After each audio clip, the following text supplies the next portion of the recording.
As Naruto opened his eyes, he was quickly reminded of the amount of pain he was in. It wasn't terribly unbearable, but having multiple sanbons sticking out of your body isn't exactly pleasant either. When his vision fully cleared, he looked forward and saw the young shinobi with the mask lying on the floor. To his relief, his comrade and admittedly now close friend Sasuke was still on his feet. "Why, you always get in the way, Dobe. It never fails," Sasuke whispered. With newfound reassurance, Naruto perked up, ignoring the state he himself was in. "You beat him, Sasuke," Naruto exclaimed. That feeling quickly faded as Naruto realized what actually happened. Taking a closer look, he saw that the other shinobi wasn't really hurt, just down for a bit, and he also saw that Sasuke was actually in pretty rough shape. He jumped in front of his attack. Why? Why would he? Did he do it for me? Naruto thought. You should see the look on your face. You look like a total loser. Why? Why did you save me? Why did you do it? I don't know. I just did. As Sasuke spoke, he thought about it himself. Why had he saved him? Were they really that close? Did Naruto actually mean that much to him that he would basically get himself killed for Naruto's sake? I hated you. Then why? It doesn't make any sense. Why would you protect me? As Naruto truly realized what Sasuke had done, his frustration began to grow. I didn't ask for this. I didn't ask for you to save me. Sadness or maybe regret overcame Sasuke, and tears started to form at his eyes. I don't know, my body just moved. There was no time to think. Lo, sir. Sasuke managed to say as he began to collapse, overcome by the pain and exhaustion he was under. Naruto quickly moved to catch him, although not entirely sure why. Sasuke. Ash. He's still out there. My brother. I promised myself. Y destai aliva aún. Until I killed him. Naruto, don't let your dream die. With those final words, Sasuke gave in to the pain, to the anguish, to the regret, and fell unconscious. As Haku came to, he looked on as the sight before him unfolded. He found the strength he didn't know he had. Why? Because of a certain person who was precious to him. To save that person, he rushed in knowing it was a trap. He was a true shinobi, worthy of honor. Is this the first time you have seen a friend die in battle? This is part of what it means to be shinobi. As he finished speaking, he returned to his jutsu, knowing that the end of this battle was near, having defeated the stronger and smarter of the duo. Shut up. I hated you too, Sasuke. And yet, you'll pay for this. Naruto was so overcome with his own feelings as he heard the ice shinobi speak. All those emotions quickly changed and unified against him. All around him an orange energy could be seen, and a huge spike of animosity, hate, and just pure rage filled the air. I'm gonna kill you. What is this chakra? Chakra cannot be seen, yet it's clearly visible. It's something ghastly. I can feel the wrath. I can feel the blood lust like evil itself. His hand is healing and changing. This boy, what is he? Haku kept observing as not only Naruto's hand was healing and changing, but his body was as well. He did not know what was happening, but he did know that he had made a mistake. How could anyone have foreseen this? He then saw them. The boy's eyes had changed as well, but not like the Uchiha's. His eyes now had a dark orange tint to them as opposed to the bright cerulean before it. They also looked almost like the eyes of a snake, but he knew that wasn't right. They looked a little different than those of a snake. Then, in an instant, something happened that only a few people could have thought possible or even likely. A huge chain of what looked to be chakra with what looked to be a spearhead at its tip fired from the boy's body. There was no time to react. Even for as quick as Haku was while using his demonic mirroring ice crystals jutsu, he was directly hit, partly due to the amount of surprise and shock he was in. But to his astonishment, he didn't really feel any pain, even with the giant chain clearly having penetrated him. Just as quickly as it came, it returned back to the boy. Then Haku saw something else that surprised him. Another chain had struck the Uchiha and was beginning its return as well. It wasn't until the chain left him that he felt something. It was horrifying. It felt as if something had been stolen or taken from him. It was indescribable. He knew this had to end soon or he would be in serious peril. The gravity of the situation could be felt in the tenseness of the air. The bloodlust in his eyes. This is no longer a child. Before Haku could even finish compiling his thoughts, Naruto attacked. With only moments to spare, Haku countered by throwing some of his senbon. It seemed like a reasonable course of action until the energy swirling around Naruto simply knocked the senbon out of the air.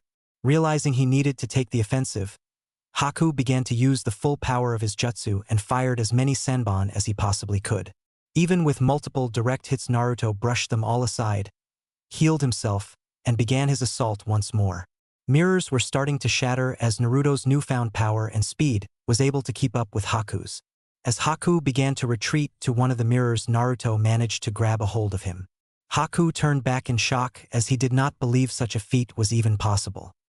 He looked back in horror at Naruto's eyes once more.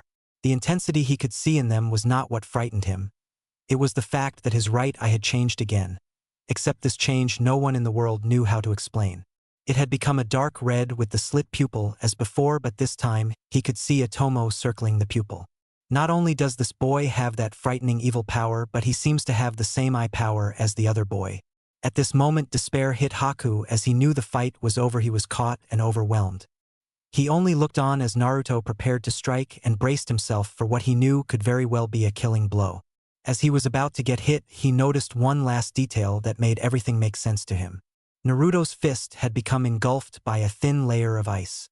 As the realization hit him, so too did Naruto's blow. The blow stunned him.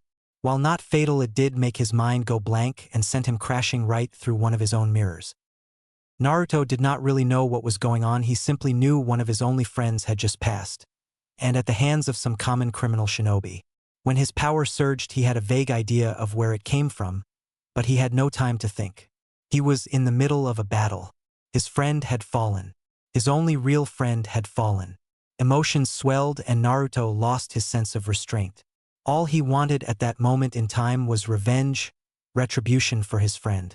With every passing second, with every movement, with every attack, Naruto lost himself more and more, until finally he landed a direct hit on the enemy he had just apprehended. At that moment, Naruto's mind went blank. Caught on the fine line of sanity and total rage, everything seemed to just halt. Naruto stood in front of what seemed to be a large gate. There was a shallow pool of water on the floor all around him and into whatever room the gate was guarding. There was a ceiling tag on the gate where he would have expected to see a keyhole. After taking in the sight around him, he realized he was in a prison cell. What could such a large gate be keeping locked up? He looked beyond the gate and saw a sight he would not soon forget. Two large red eyes looking back at him.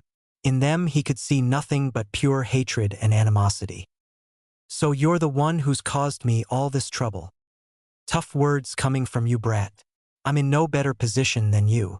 Trust me, if I could, I would take over your body right now and destroy everything in sight. We wouldn't want that now, would we?"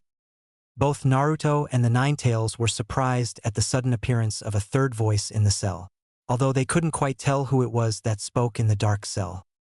"It's nice to see you, Naruto. Who are you and how do you know my name?" "It's you.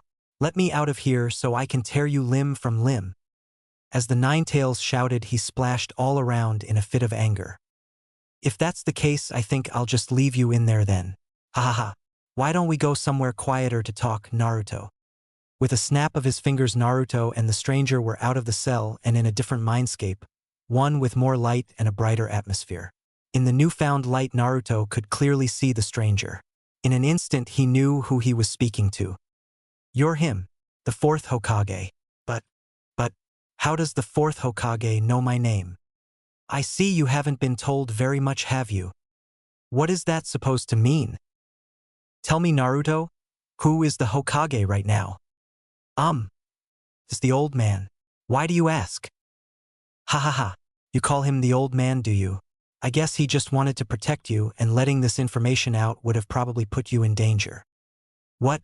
Protect me? Danger? What do you mean?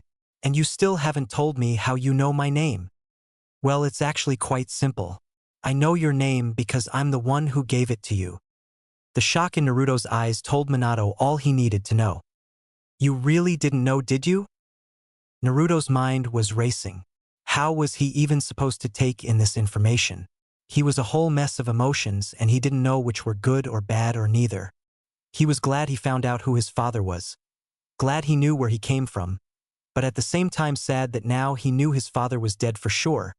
But then how is he here? Then a single thought crept its way into his head.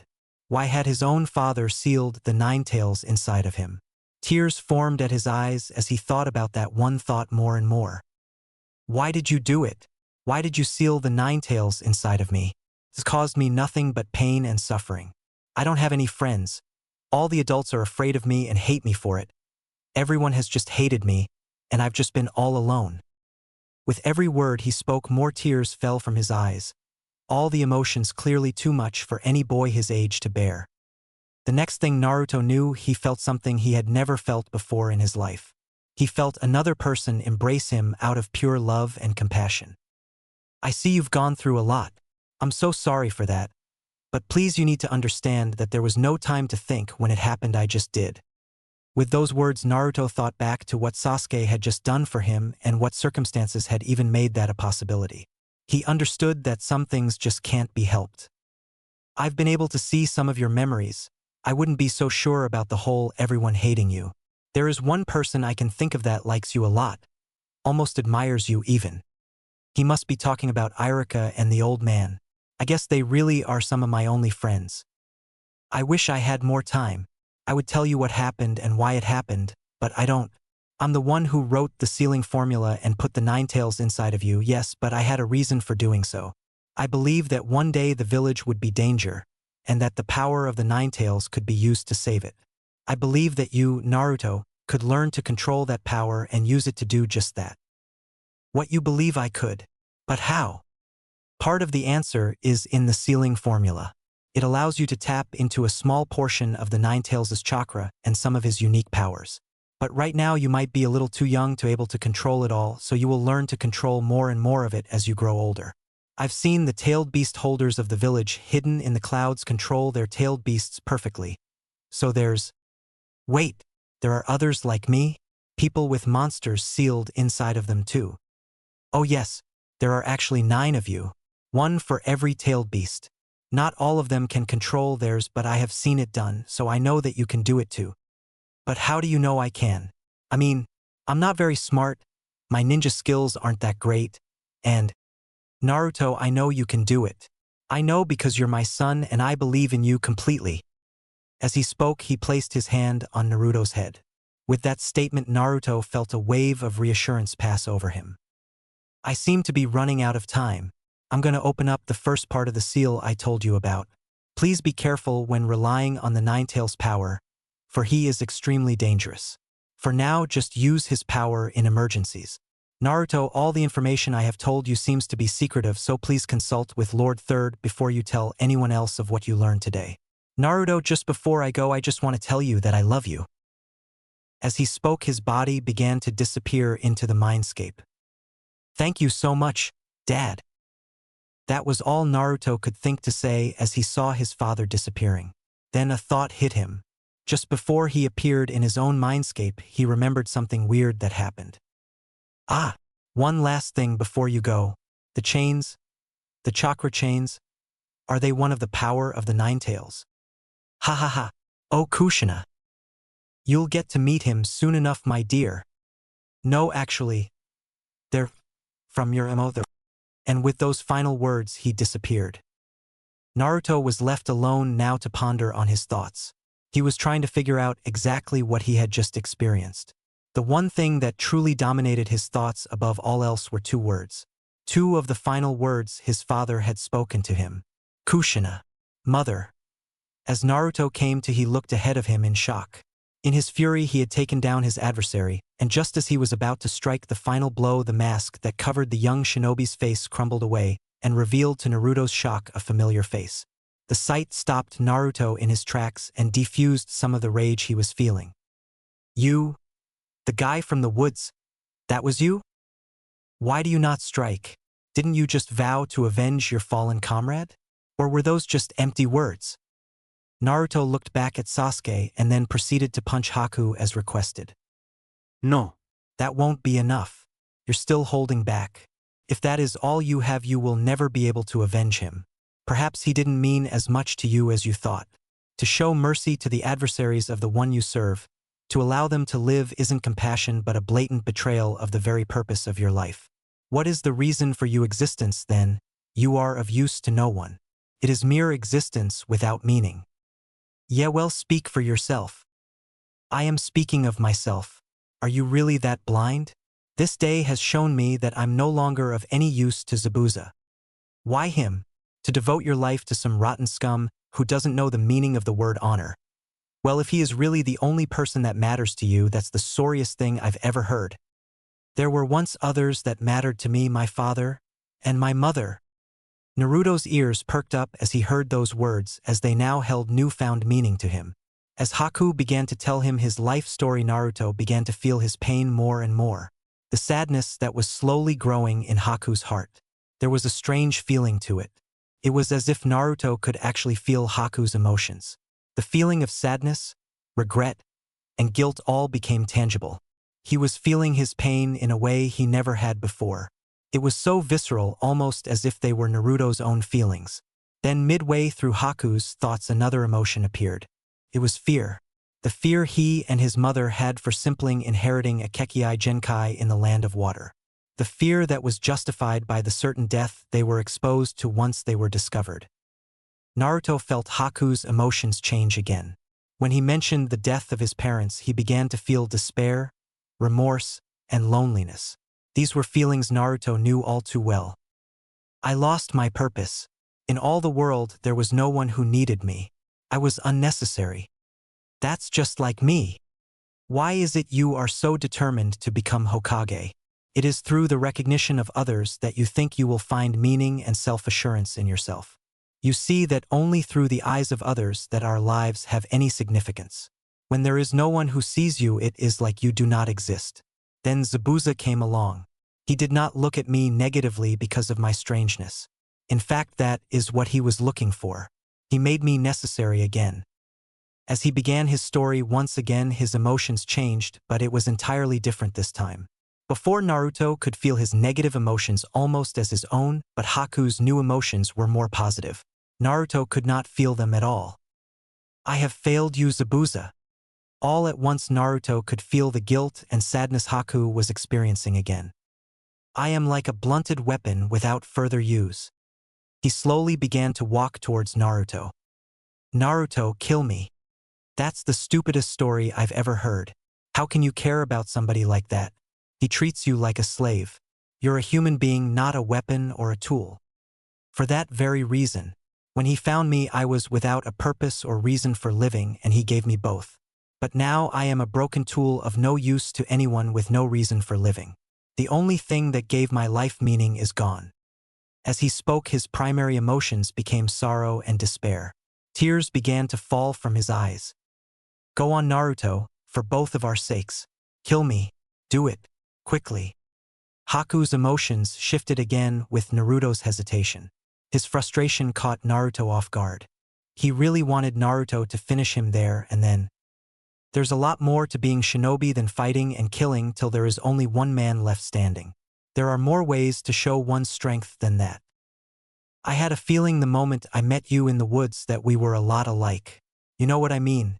I'm just sorry it is you that has to kill me. You're sure about this? It's the only way. Yes. It's weird, I think we could have been friends in another time and place. This is for Sasuke.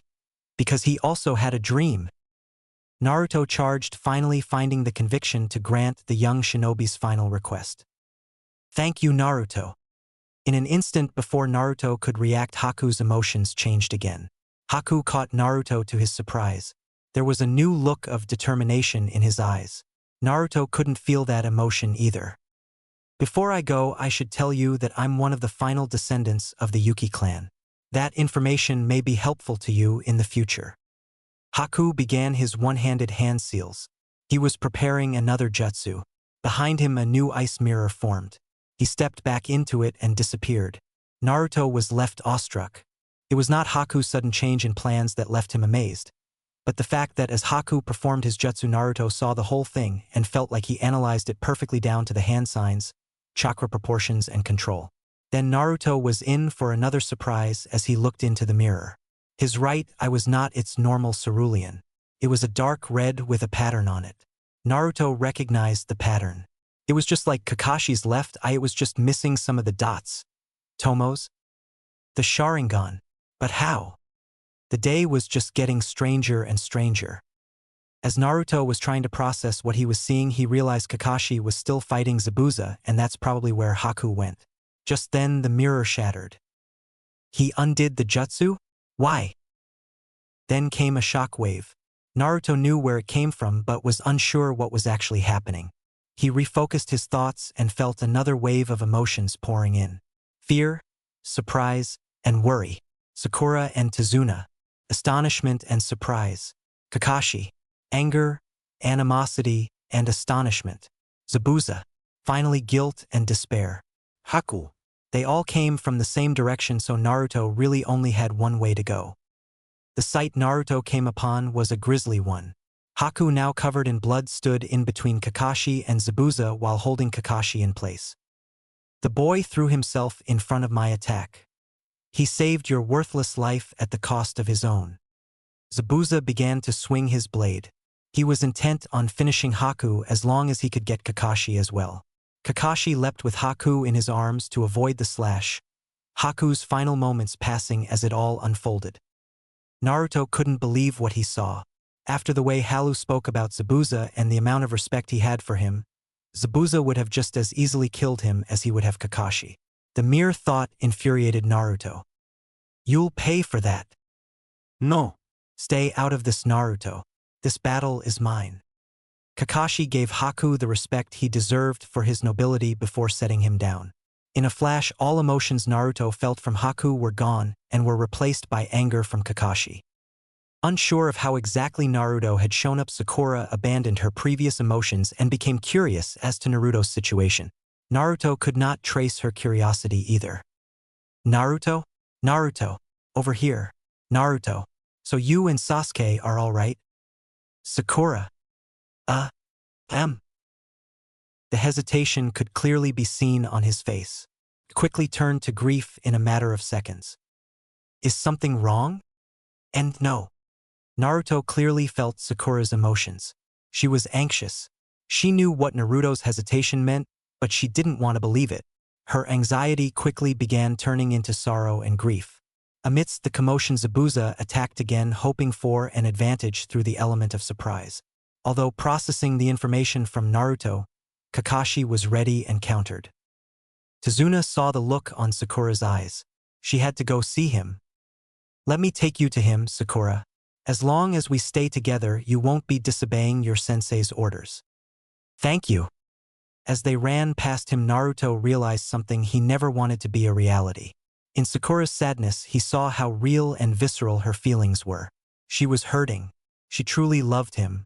The reasons as to why she felt that way Naruto would never understand, and therein Naruto realized that Sakura would never really love him.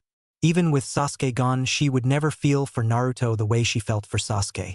Sakura's emotions only intensified as she reached Sasuke and truly saw the state he was in. He could hear her cry and there was nothing he could do about it. He only turned to observe the events in front of him. Kakashi was truly impressive. Naruto would have never guessed by Kakashi's attitude that he was really as strong a shinobi as he actually was. Kakashi had regained the advantage in his fight and without further injury. It was clear that the fight was over. Zabuza had lost control of an arm and was fighting at a disadvantage. Naruto could feel a brand new set in, although you didn't need special powers to see the panic making its way into Zabuza's eyes. As he got more engrossed in the fight's final stages, he realized that he could feel Sakura anymore. A quick shift in focus showed that it was just a matter of where he placed his attention. The moment he looked back at his pink-haired comrade, he was hit with a wall of emotions. I feel where I focus. Good to know. Coming to grips with his new abilities was a challenge in the heat of his situation, but he seemed to be taking it in stride. For as bad as his reputation as being the bottom of his class was, Naruto was actually incredibly intelligent just in his own weird way. Looking back at the fight, Naruto felt someone else approaching. Naruto did not know who it could be, but the closer he got, the clearer Naruto could sense him. Naruto quickly noticed that it was not just one person but a small army.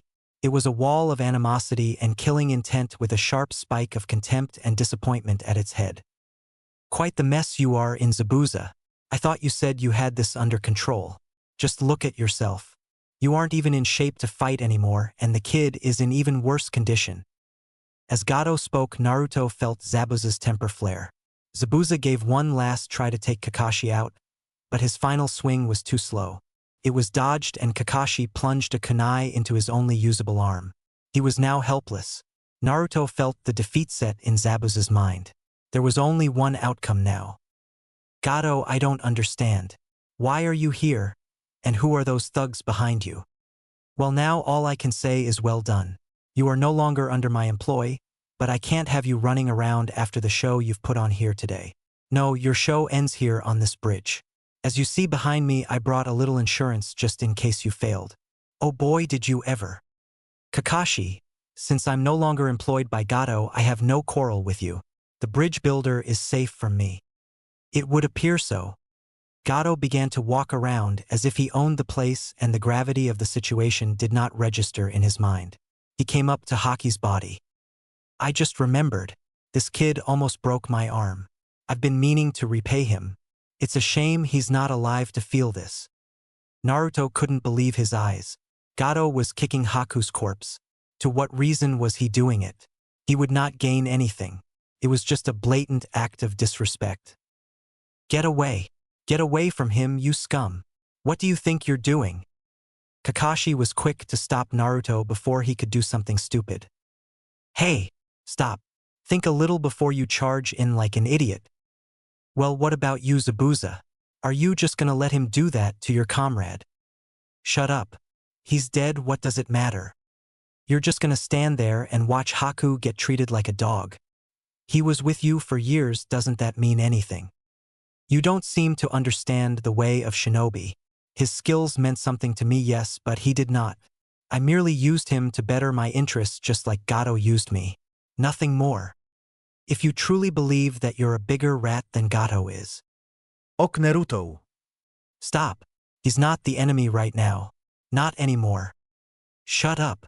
The way I see it, he's enemy number one. You. Why you? After everything he did for you. He lived for you. To him, you were the only thing that mattered. He only wanted to please you, and he didn't mean anything to you. While he sacrificed everything for you, you're telling me you didn't notice. You never saw how much he cared. He meant absolutely nothing. If I become stronger, will I be just as cold-hearted as you? He threw his life away. For what? For you and your stupid dream. He wasn't allowed to have a dream of his own. But for him, your dream was enough. That's all he wanted. And you just toss him aside and forget about him. A broken tool, he said himself. That's just wrong. It's so wrong. Never had Naruto wept so much in one day. He had found out his lineage and the sad fact that came with it. Now he stood in front of one of the strongest shinobi he had ever met, and the reality of what being a shinobi is truly hit him. In the midst his own frustration and sadness, he noticed something. It wasn't just his emotions. They were Zabuza's as well. Naruto noticed a single drop of water hit the ground below Zabuza. It was quickly followed by more and more drops. Naruto knew what they were, but he couldn't believe it. You talk too much. Your words cut deep. Deeper than any blade. Are you surprised to find out I'm human? He was so kind, so gentle. He was never meant to be a shinobi. With every attack, with every senbon, his heart was breaking apart. Now because of him, I can feel pain and sorrow as well. I feel content that this is how it ends. Having no usable arms made taking off his mask a challenge, but not impossible. Boy, give me your kunai. Here. In one motion, Zabuza caught Naruto's thrown kunai and began charging at Gato. Naruto could tell that he was fully intent on killing him. Ah, that's enough of this. Gato quickly ran into his horde of mercenaries. Even with no arms, a skilled shinobi like Zabuza was more than a match for a couple common thugs. Sadly, there were more than a couple, so he would have to work quick to not be overwhelmed. He dipped, weaved, and sliced to make it through the crowd of lowlives. Luckily, the bridge was not done yet, so Zabuza quickly cornered Gato. Bursting out of the crowd, he plunged the kunai still in his mouth as far into Gato as he could. You fool. If you really want to join your friend that badly, go ahead. But I'm not going with you. Where Haku has gone, I cannot follow. But I'll be looking forward to seeing you in hell. I hear there are a lot of other demons down there. I should fit right in.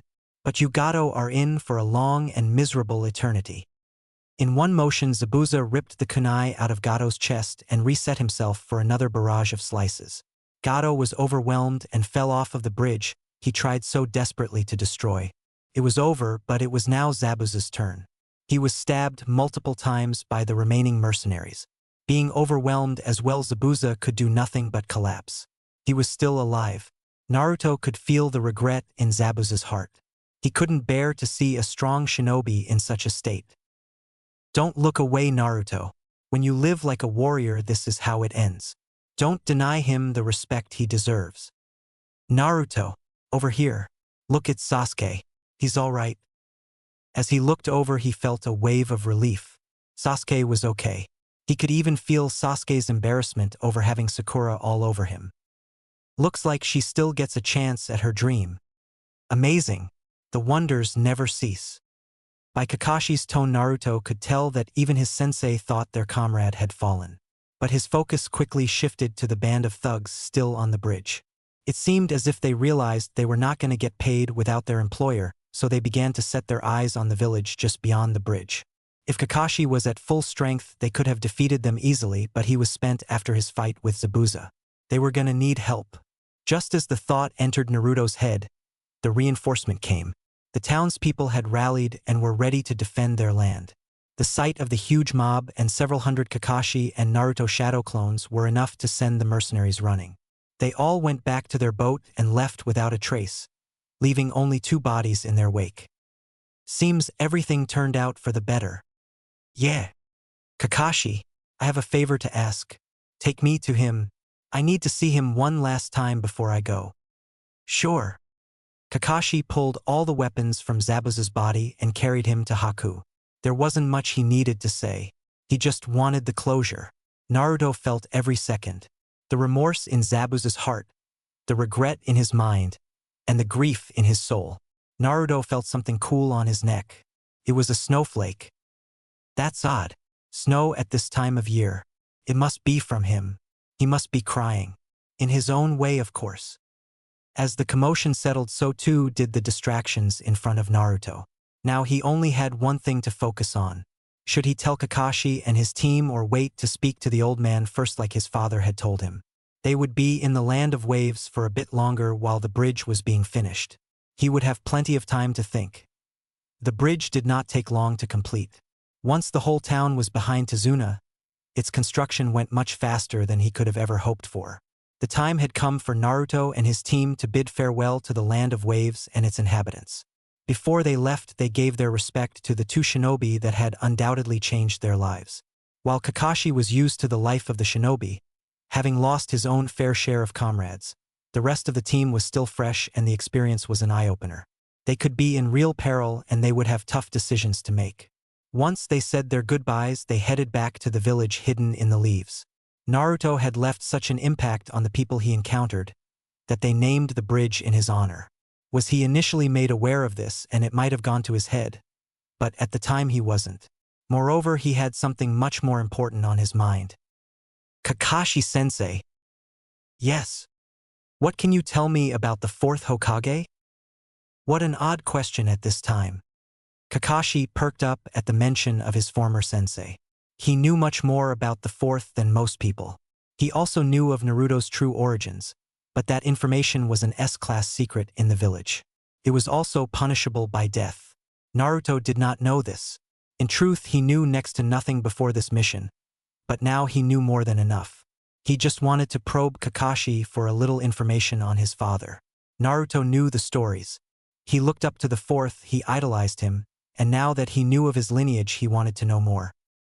What do you want to know? He was a shinobi in a class of his own. He was known to defeat armies on his own, and even fought with the Raikage and his brother, and bested them both. Oh, I already knew that stuff. I was just wondering, since you were alive when he was, maybe you got to meet him or something. Meet him? Naruto, he was my sensei. There was no way Kakashi could have known how hard those words hit him. If he was his sensei, then he had to know his master had a child. There was no way he couldn't have, right? His frustration built. How many people knew? How big was the secret? Oh really? That's cool I guess. Naruto knew if he probed further, he might not be able to contain himself. So he seemingly dropped the topic. Sasuke and Sakura, on the other hand, were now intrigued by the revelation. You really trained under the fourth Hokage? I find that hard to believe. Naruto could sense the contempt inside of Sasuke. Naruto couldn't believe it either, but for another reason altogether. That's so cool, sensei. What was he like? Sakura, on the other hand, was ecstatic. Her face shone bright as she hungered for details. Maybe Kakashi could teach them what the fourth taught him. Well, when he was my sensei, he wasn't Hokage yet, so he was a lot more easygoing than you might imagine. You might not even initially suspect he was a shinobi capable of being Hokage. He had everything going for him. He was a natural talent, and he even had one of the best masters one could imagine. He was trained by the legendary Sannin Jiraiya-sama. With those words, Sasuke and Sakura's mouth hung open. They knew of the Jiraiya and the Sannin. Who didn't? Naruto. They were a group of shinobi trained by the third Hokage himself and were Kage level in their own right. Sasuke and Sakura now saw their sensei and team in a new light. There was so much to be inherited from Kakashi, a legacy of some of the strongest shinobi the Hidden Leaf had ever fostered. Naruto heard Kakashi and his teammates speak. He took it all in, but it really didn't mean anything to him at the time. He was still caught in his own thoughts. It didn't take Sakura long to notice that Naruto wasn't being as annoying as always. Naruto, what's the matter? Nothing, Sakura. I'm just a little tired. Odd. Naruto is never tired, and he hasn't called me Sakura-chan in a while. Must be the mission. Finally got to him. Better let him have some space. They continued on their way. The journey back wasn't as exciting as the initial expedition, so it was hard to keep busy and unbeard, especially with Naruto not being as energetic as usual. It seems we have finally arrived. Kakashi spoke to his pupils as he saw the great walls of the village, hidden in the leaves, inch ever closer. I want all of you to come with me to see the Hokage when I present the mission report. With that, they all headed to the Hokage Tower. The Hokage received them all happily. Their mission had been a long one, but he didn't expect them to take as long as they had. He noticed something off as soon as they entered the room. Naruto was different. The way he walked, looked, and even spoke. Something had changed in him. Hiruzen hoped that it would be for the better. His happy feeling quickly turned sour when he received the mission report. It was a miracle that they hadn't lost anyone. Zabuza was a feared member of the 7 ninja swordsmen of the mist. He would have given any jonin a cause for alarm, and then there was the young boy with the kekkei genkai. There was reason that the mist slaughtered anyone with such a talent. Those techniques were feared and incredibly powerful. Had any other team gone on that mission, there would have been casualties. An odd stroke of luck considering how Naruto goaded him into giving them that mission. After all the details had been relayed to the Hokage, he stood and gave the team the praise they deserved. They were all a part of the mission's success and would be rewarded accordingly. The final trace of doubt about the decision he had just made was erased. He would soon relay the information to Kakashi, but until then the team needed rest. You are all to be commended for the amazing guts and determination you showed on this mission. I will reclassify the mission in our records from C to a rank, and you all will receive credit accordingly. All 3 of the young genin looked at the Hokage startled. An A-rank mission was a big deal. They would likely not receive another for a long time, so gaining credit for one so early spoke volumes for their capabilities as shinobi. Sadly, since it was not charged as an A rank, your pay will remain the same, but the prestige you will receive for an A rank so early will look marvelously on your records. Now, you all deserve some much-needed rest. Take today and tomorrow off. Kakashi will decide where you will all proceed from here. You are all dismissed. Wait, old man. The look on Hiruzen's face told the whole story. Naruto, you know how you should act. Don't make me take back all the praise I just gave you. Sakura and Sasuke, you free to leave. With that, the both began to walk out of the room. Naruto could feel Sasuke's disgust and Sakura's frustration with him, but he didn't pay them any attention. What is it, Naruto? It's about the thing inside me. Naruto pointed at his stomach. Hiruzen grew sullen. Okay, you have my attention, but can you please wait outside for a second? I have one quick thing I have to discuss with Kakashi. Hiruzen was caught off guard with Naruto's apparent obedience. He quietly walked out of the room. Odd. I have never seen him so calm and obedient. The effects of this mission seem to have changed him the most. Only time will tell if it is for the better though. As Hiruzen began to relax, he lit his pipe. It had been a long day and this mission was going to be a nightmare in paperwork. What do you wish to speak to me about, Hokage-sama? You know what's coming up, don't you? The exams, Hokage-sama. Yes, yes indeed. Do you believe they are ready? With all due respect, I'm not sure. In my heart, I believe they are, but they are still so young. You were pretty young when you participated in them yourself, Kakashi. You are right, Hokage-sama, and with their performance on this mission, I truly believe they might even have a chance to move on. That's great to hear. This year, I believe they will be especially challenging. We must provide a good showing for the feudal lords and the other shinobi villages. Thank you for the praise on my students. And if that is all, Hokage-sama, may I take my leave? Yes, of course. Come in Naruto. With that, Kakashi disappeared with the body flicker technique, leaving only the Hokage and Naruto to speak. Nothing could prepare Hiruzen for what he would be told by the young hyperactive knucklehead ninja, or how it would be told. Naruto had been harboring so many emotions in secret since the mission that he didn't exactly know how to let them all out. Naruto, any information about the Fox is S-class, and you can only speak to me about it, so please be a little more careful when you bring up such a delicate topic. Naruto's expression was impossible to read. There were a million different emotions going on in his mind. He gave up in a flash and let it all go. The emotions finally manifested themselves in the form of tears. He began to weep uncontrollably. Hiruzen had never seen Naruto so much as complain about the Fox or his life, let alone openly weep. He approached him. Hiruzen was a father and he had an idea of how to calm him, but he was unaware of why now he was letting all of this raw emotion out. Why did he do it? Excuse me? Who are you speaking about? Why did the fourth Hokage seal the Fox inside me? Why did my father seal it inside me? Hiruzen took a step back. The rage in his voice was enough to even make the Hokage shudder. But there was something else. There was pain. He was in pain. Naruto, you need to calm down and tell me how you found out about his information. His request was easier said than done, but in time Naruto regained his composure and told the Hokage about the events in the ice prison. These details were not in the mission report because Naruto had kept them a secret from Kakashi. He told him about his loss of control over his inner demon, the chains, his meeting with his father, the Sharingan in his right eye, and the shards of ice in his fist. How could such a tale even be conceivable? Every word was more outlandish than the previous, and yet Hiruzen could see the genuine look in Naruto's eyes. He was speaking the truth. Once he finished speaking, Hiruzen took a pause to process all the information. Minato, your genius knew no boundaries. Okay, Naruto, what I'm about to say is an SS rank secret. The only person you can tell about this is Kakashi for reasons you might already know.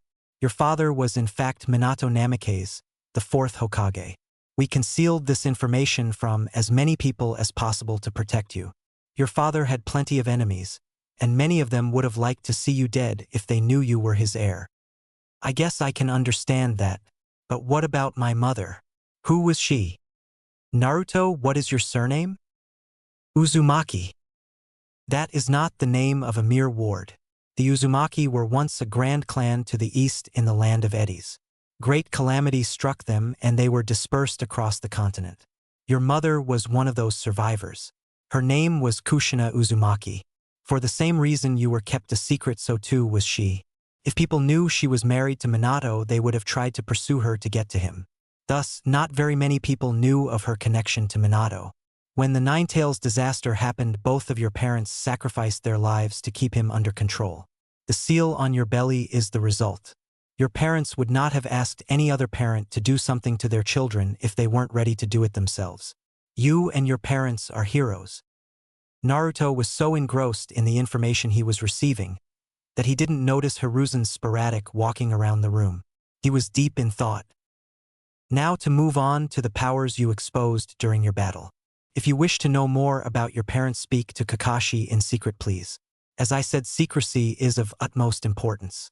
You said you think you can feel negative emotions. Naruto simply nodded as he listened. He was speechless. So much information had come so fast that he was trying to take it all in at once. That is indeed a power of the Nine-Tails Jinchuriki, but not originally. That power originally came from Mito Uzumaki, the first Nine-Tails Jinchuriki. She was a very respectable woman, and she was the wife of the first Hokage, Hashirama-sama. When she passed, the ability did not. It remained with the Nine-Tails and its Jinchuriki to come. The chains are a little different. They are a power of not just one person but of your Uzumaki clan. They are almost like a kekkei genkai, but are a little different. They don't come from your chakra but from your own life force. Your essence, in a sense. They are a part of you. Since the Uzumaki clan is almost extinct, it is unknown if it is a common ability, but we do know that your mother was able to wield it. The Uzumaki clan was known for its great knowledge of Fuinjutsu, sealing jutsu. That is where the chakra chains themselves come into play. They have sealing capabilities in them. That is where I believe your eye came from. While I'm not sure, and this is just a theory, I believe when you struck Sasuke and the Mist Shinobi with your chains, you extracted some of their DNA with them and sealed it inside your own body. This might be why you have access to both of their kekkei genkais. Although they apparently seem to be weaker, you only have one Sharingan eye and small amount of ice power. Maybe later you'll be able to unlock them further with practice, but I'm ordering you not to tell anyone about the Sharingan. It might cause problems for you if the people start trying to connect you to the Uchiha. I am not barring you from using it. I just do not wish for anyone to find out about it. I believe we have covered everything we needed to. Before you leave, I will show you a genjutsu to use on your right eye to cover it when you wish to use the Sharingan. Again, for this matter, you may only confide in Kakashi. He can help you learn to use your new gift. Naruto, with these new developments, I believe you may have the potential to be one of the strongest shinobi this village has ever seen.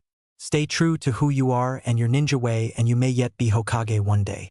Please go home, rest, and prepare yourself for what is to come. With that, there was nothing more to say.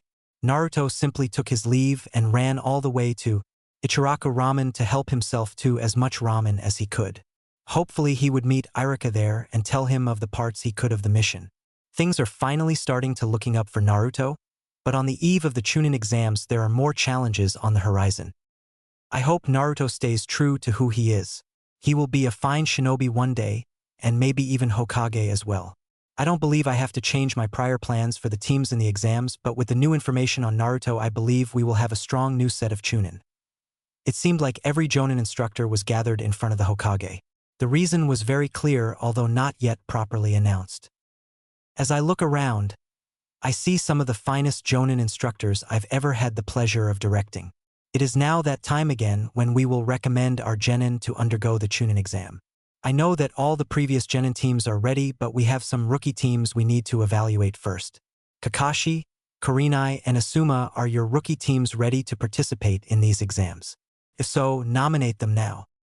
I, Kakashi Hitaki, lead the genin team of Sasuke Uchiha, Sakura Haruno, and Naruto Uzumaki, and I nominate all three of my students for the exam. I, Kurenai Yuhi, lead the genin team of Kiba Inuzuka, Hinata Hyuga, and Shino Aburame, and I nominate all three of my students for the exam. I, Asuma Sarutobi, lead the genin team of Shikamaru Nara, Ino Yamanaka, and Choji Akimichi, and I nominate all three of my students for the exam. I have read the reports and all these candidates seem ready to partake in the exams. I would however like to make one request. This request can be denied by either of the Jonin instructors it involves. To ensure the highest probability for success for these young ninja, I would like to propose a temporary roster swap for the duration of the Chunin exams only.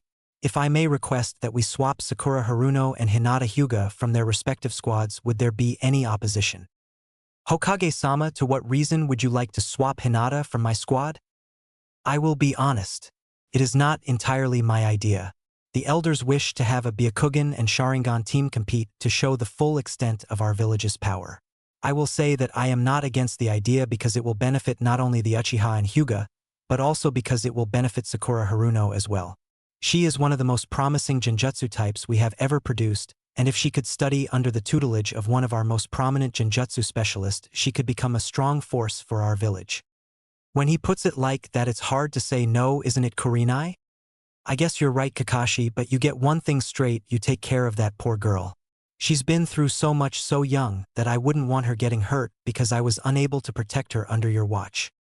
Kurenai, you do know who the other two members on my team are, don't you? Everyone has their struggles and hardships, and sometimes it takes someone going through similar problems to help them overcome those struggles. Enough. If you two don't have any objections, the roster swap will become active immediately. The exams begin in 1 month. You have until then to prepare your teams.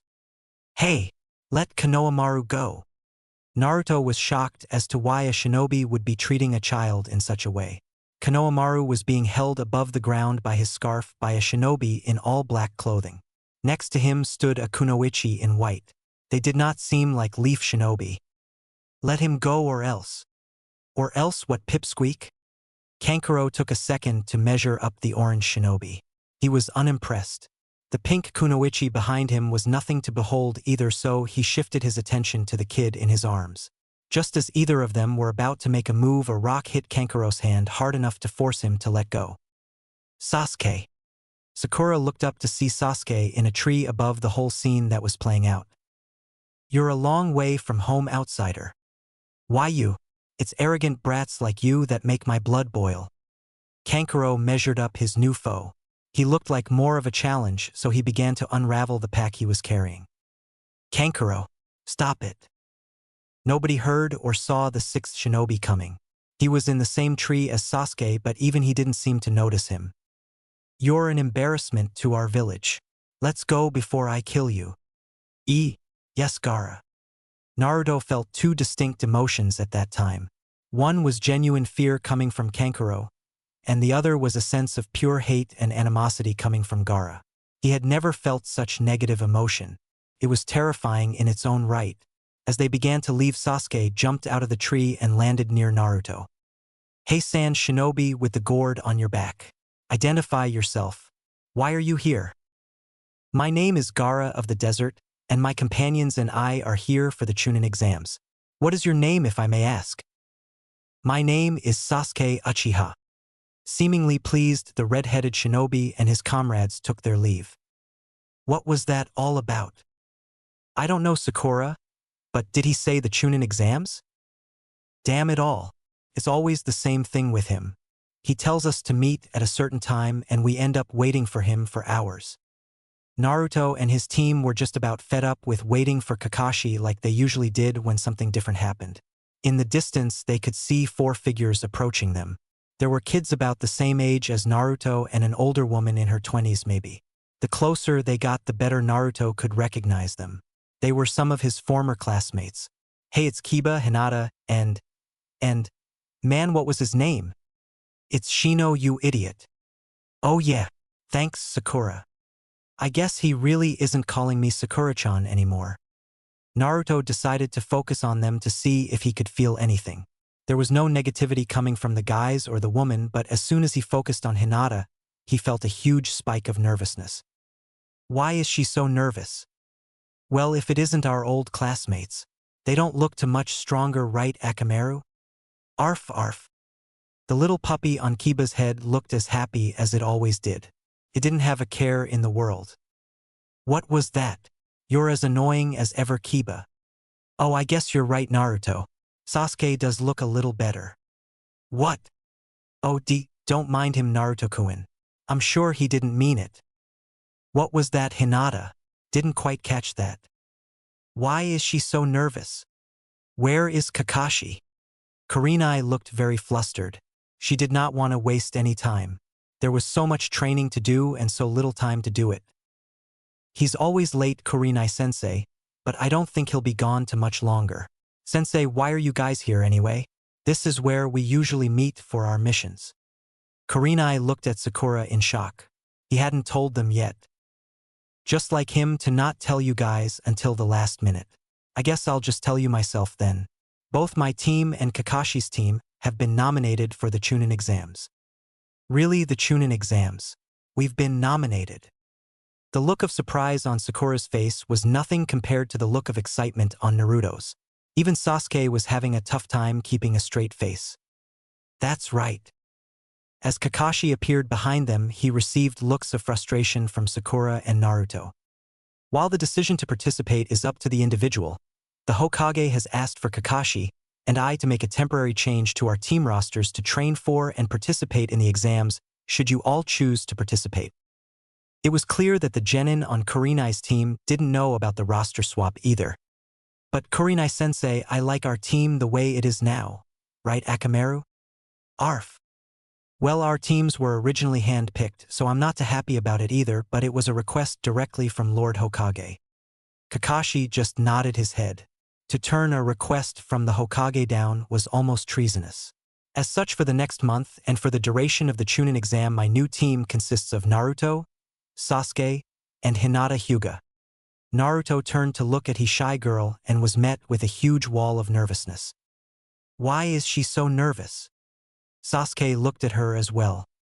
Oh great, another stupid fangirl. Wait, she's different somehow. She's not looking at me. She's looking at… Aha. This will be interesting. I wonder how long it will take the dobe to notice. Hey Naruto and Sasuke. You better take good care of her and not let her get hurt, or else Akamaru and I will show you what hurt really is. Arf. Don't you worry, Kiba, I'll take really good care of her without Sasuke's help. Wow, every time I say anything she gets even more nervous. Is she afraid of me? Well, now that that is settled, I think it would be best if we were on our way. I'll see you and Asuma later, Kurenai. Naruto could feel Sakura's sadness. Although the swap was only temporary, she was still sad she had to leave Sasuke. Now there was a whole new person to deal with. She probably has the same silly thing for Sasuke that Sakura and Ino have. It's just going to be one big annoyance. Once Kurenai and her new team left, Kakashi looked at his own squad. Having a Hyuga on his squad was going to offer a brand new dynamic to their team. Kakashi already had one of the better combat teams, and now with a taijutsu-oriented Hyuga, that aspect of his team grew exponentially. Okay Hinata, why don't you introduce yourself? Why don't tell us things you like, things you hate, and dreams for the future? Ash. Hi. I like sweet things like cinnamon rolls, and… She blushed deeply when she looked over in Naruto and Sasuke's direction. Only Sasuke knew why, but it didn't take Kakashi more than a couple seconds to figure it out as well. Naruto, on the other hand, didn't even consider her having feelings for him a possibility. Such a concept was completely foreign to him. Hinata, are you sick? Your face is getting a little red. Seriously, what's the matter with her? She's really weird. No, I'm fine, Naruto-kun. Kakashi and even Sasuke had a smirk on their faces. It wasn't their place to say anything, so they kept to themselves on the matter. You really are something dope. Stop calling me that, team. And what do you mean by that? By the look on Hinata's face, Sasuke knew he should drop the subject, so he just gave Naruto a dismissive look and turned back to Hinata. Ignore him. He's just a baka. Sasuke was not at all prepared for the look Hinata gave after he openly insulted Naruto. That one act confirmed his and Kakashi's suspicions. Naruto was too focused on Sasuke to even notice the look or even the brief change in Hinata's emotion. Kakashi looked at the three of them and only sighed. The dynamic of his team hadn't really changed that much by the look of it. Okay, please let Hinata finish. Hi. I dislike seafood. I like to garden as a hobby. Naruto perked up when she spoke about gardening. While Naruto really didn't have the funds or time to own or care for a large garden, he did like the peaceful nature of caring for the few plants he did have in his small apartment. My dream for the future is to prove myself to someone. I want him to acknowledge me. Wow, Hinata, that's a cool goal. Don't worry, we'll help you impress that person no matter what. Right, Kakashi-sensei? If Kakashi wasn't wearing a mask, the huge grin on his face would have thrown Naruto for a loop. Sasuke, on the other hand, was smirking rather openly. It was odd to ever see Sasuke in a good mood, but this was one of the rare occasions. Yes, Naruto, will all be training together for the next month to prepare for the Chunin exams. We all want to impress those who show up to watch the finals. The first day went by a little different than usual. While Hinata was a lot less confident than Sakura, she was more capable. She had a fierce work ethic, which matched well with Naruto and Sasuke's. It was a learning experience for all. Hinata would have to explain to her new team the aspects of her kekkei genkai. The Byakugan was the treasure of the Hidden Leaf's most powerful clan, and had to be treated as such. In the first day, all attention was on the shy girl as she disclosed what she could about her special ability. Her clan made it top priority to keep as much secret about the Byakugan as possible. She only demonstrated the basics of the gentle fist style to them. She was no expert at that style of combat yet, but she was more than capable. Kakashi had asked her if it was okay to examine her moves with the Sharingan. Hinata was unsure but agreed since she knew she would have to cooperate with her new squad for the time being. All three of guys activated their Sharingan. Naruto made sure he stood further back as if uninterested to make sure that Kakashi and Sasuke couldn't see him use his own Sharingan. The genjutsu the third Hokage taught him was effective, but Naruto had a very difficult time with genjutsu. He hadn't perfected it, so he didn't want to take a risk. He wanted to tell Kakashi about his conversation with the third, but he hadn't had the chance. He had decided to tell him after this day of training. They all observed how the gentle fist used an extension of chakra as its main source of power. It was truly a technique to be wary of. That is how the Hyuga fighting works, simply explained anyway. Kakashi had faced Hyugas before. He knew what they were capable of. Kakashi was impressed. He could see she was still learning, but he could also see how much she had worked and progressed in her training. I thank you for your honesty with us, Hinata. Please understand that I have witnessed plenty of Hyuga fight before, and I have added aspects of the gentle fist to my repertoire of abilities with my Sharingan. You don't need to worry about what you have told or shown us. It won't matter if we copy your abilities because we won't be able to take advantage of them since we don't have your kekkei genkai. You need the Byakugan to make the gentle fist style work, and that is something Sasuke and I lack. Hinata was relieved. She didn't know how the Sharingan worked exactly, but she did know Kakashi was known as the copy ninja because of his Sharingan eye. She admired Kakashi's honesty and nobility. Arigato, Kakashi-sensei. Once her concerns were cleared up, she only had one thing on her mind. This was the most time she had ever spent with Naruto, and she was still incredibly nervous. She turned to him and Sasuke, and was surprised with the look on their faces. They were awed by her. She had a very interesting set of powers and abilities. They had never seen anything like them. Naruto could not contain his excitement as he slowly, unknowingly approached her. "Well, Hinata, you're so cool and strong. How come you never talked to us and showed us this in the academy?" He was starting to get too close for Hinata's comfort. Her blood was rising. She didn't really know what to do. Kakashi looked at the situation and decided it would be best to call it a day for Hinata's sake. He could see she wasn't like Sakura. She didn't openly show how she felt to the person she had feelings for. She was much more shy and reserved. It was best to let her adjust to her new situation slowly. Naruto's overwhelming personality might be too much for her to handle, all things considered. "Okay guys, I think we should call it a day. We've gone through a lot today, so we better get ready for the upcoming days of training." "Whatever." "Hi." "But Kakashi-sensei, isn't there something you wanted to talk about, Naruto?" "Oh yeah, but in private if possible." "Okay then, Hinata and Sasuke, you are dismissed." They both went their separate ways, leaving only Kakashi and the orange-clad shinobi left in the training ground. Kakashi wasn't sure what to expect. The only time he had ever seen Naruto so serious was on the bridge. "Kakashi-sensei, the old man asked me to speak to you about this in secret. He said it was an S-class secret or something."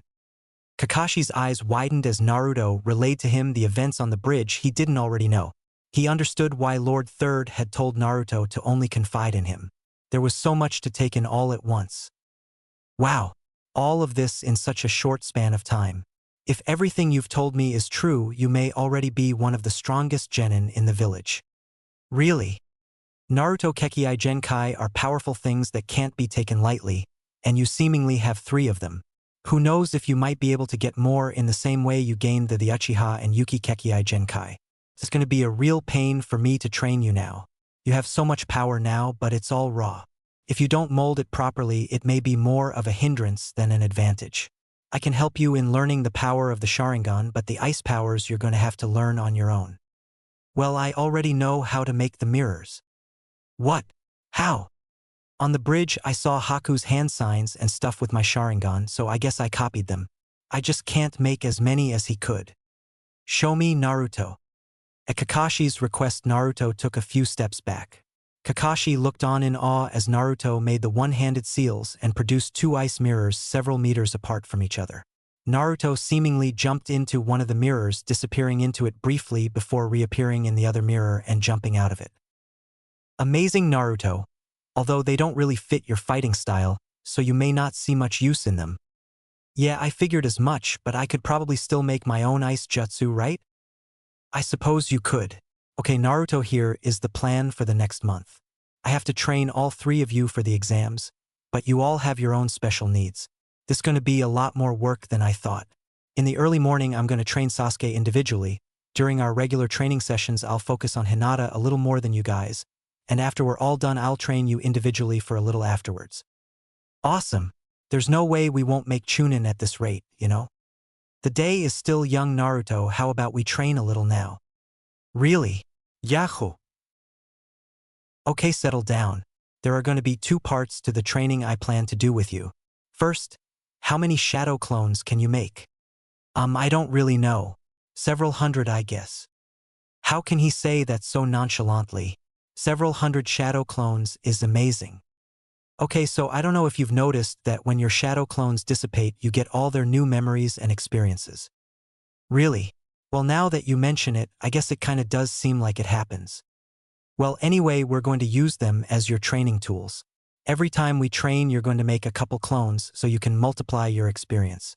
Simply put, you'll learn techniques faster, since you'll be learning several times faster than normal. Wow, I can do that with shadow clones.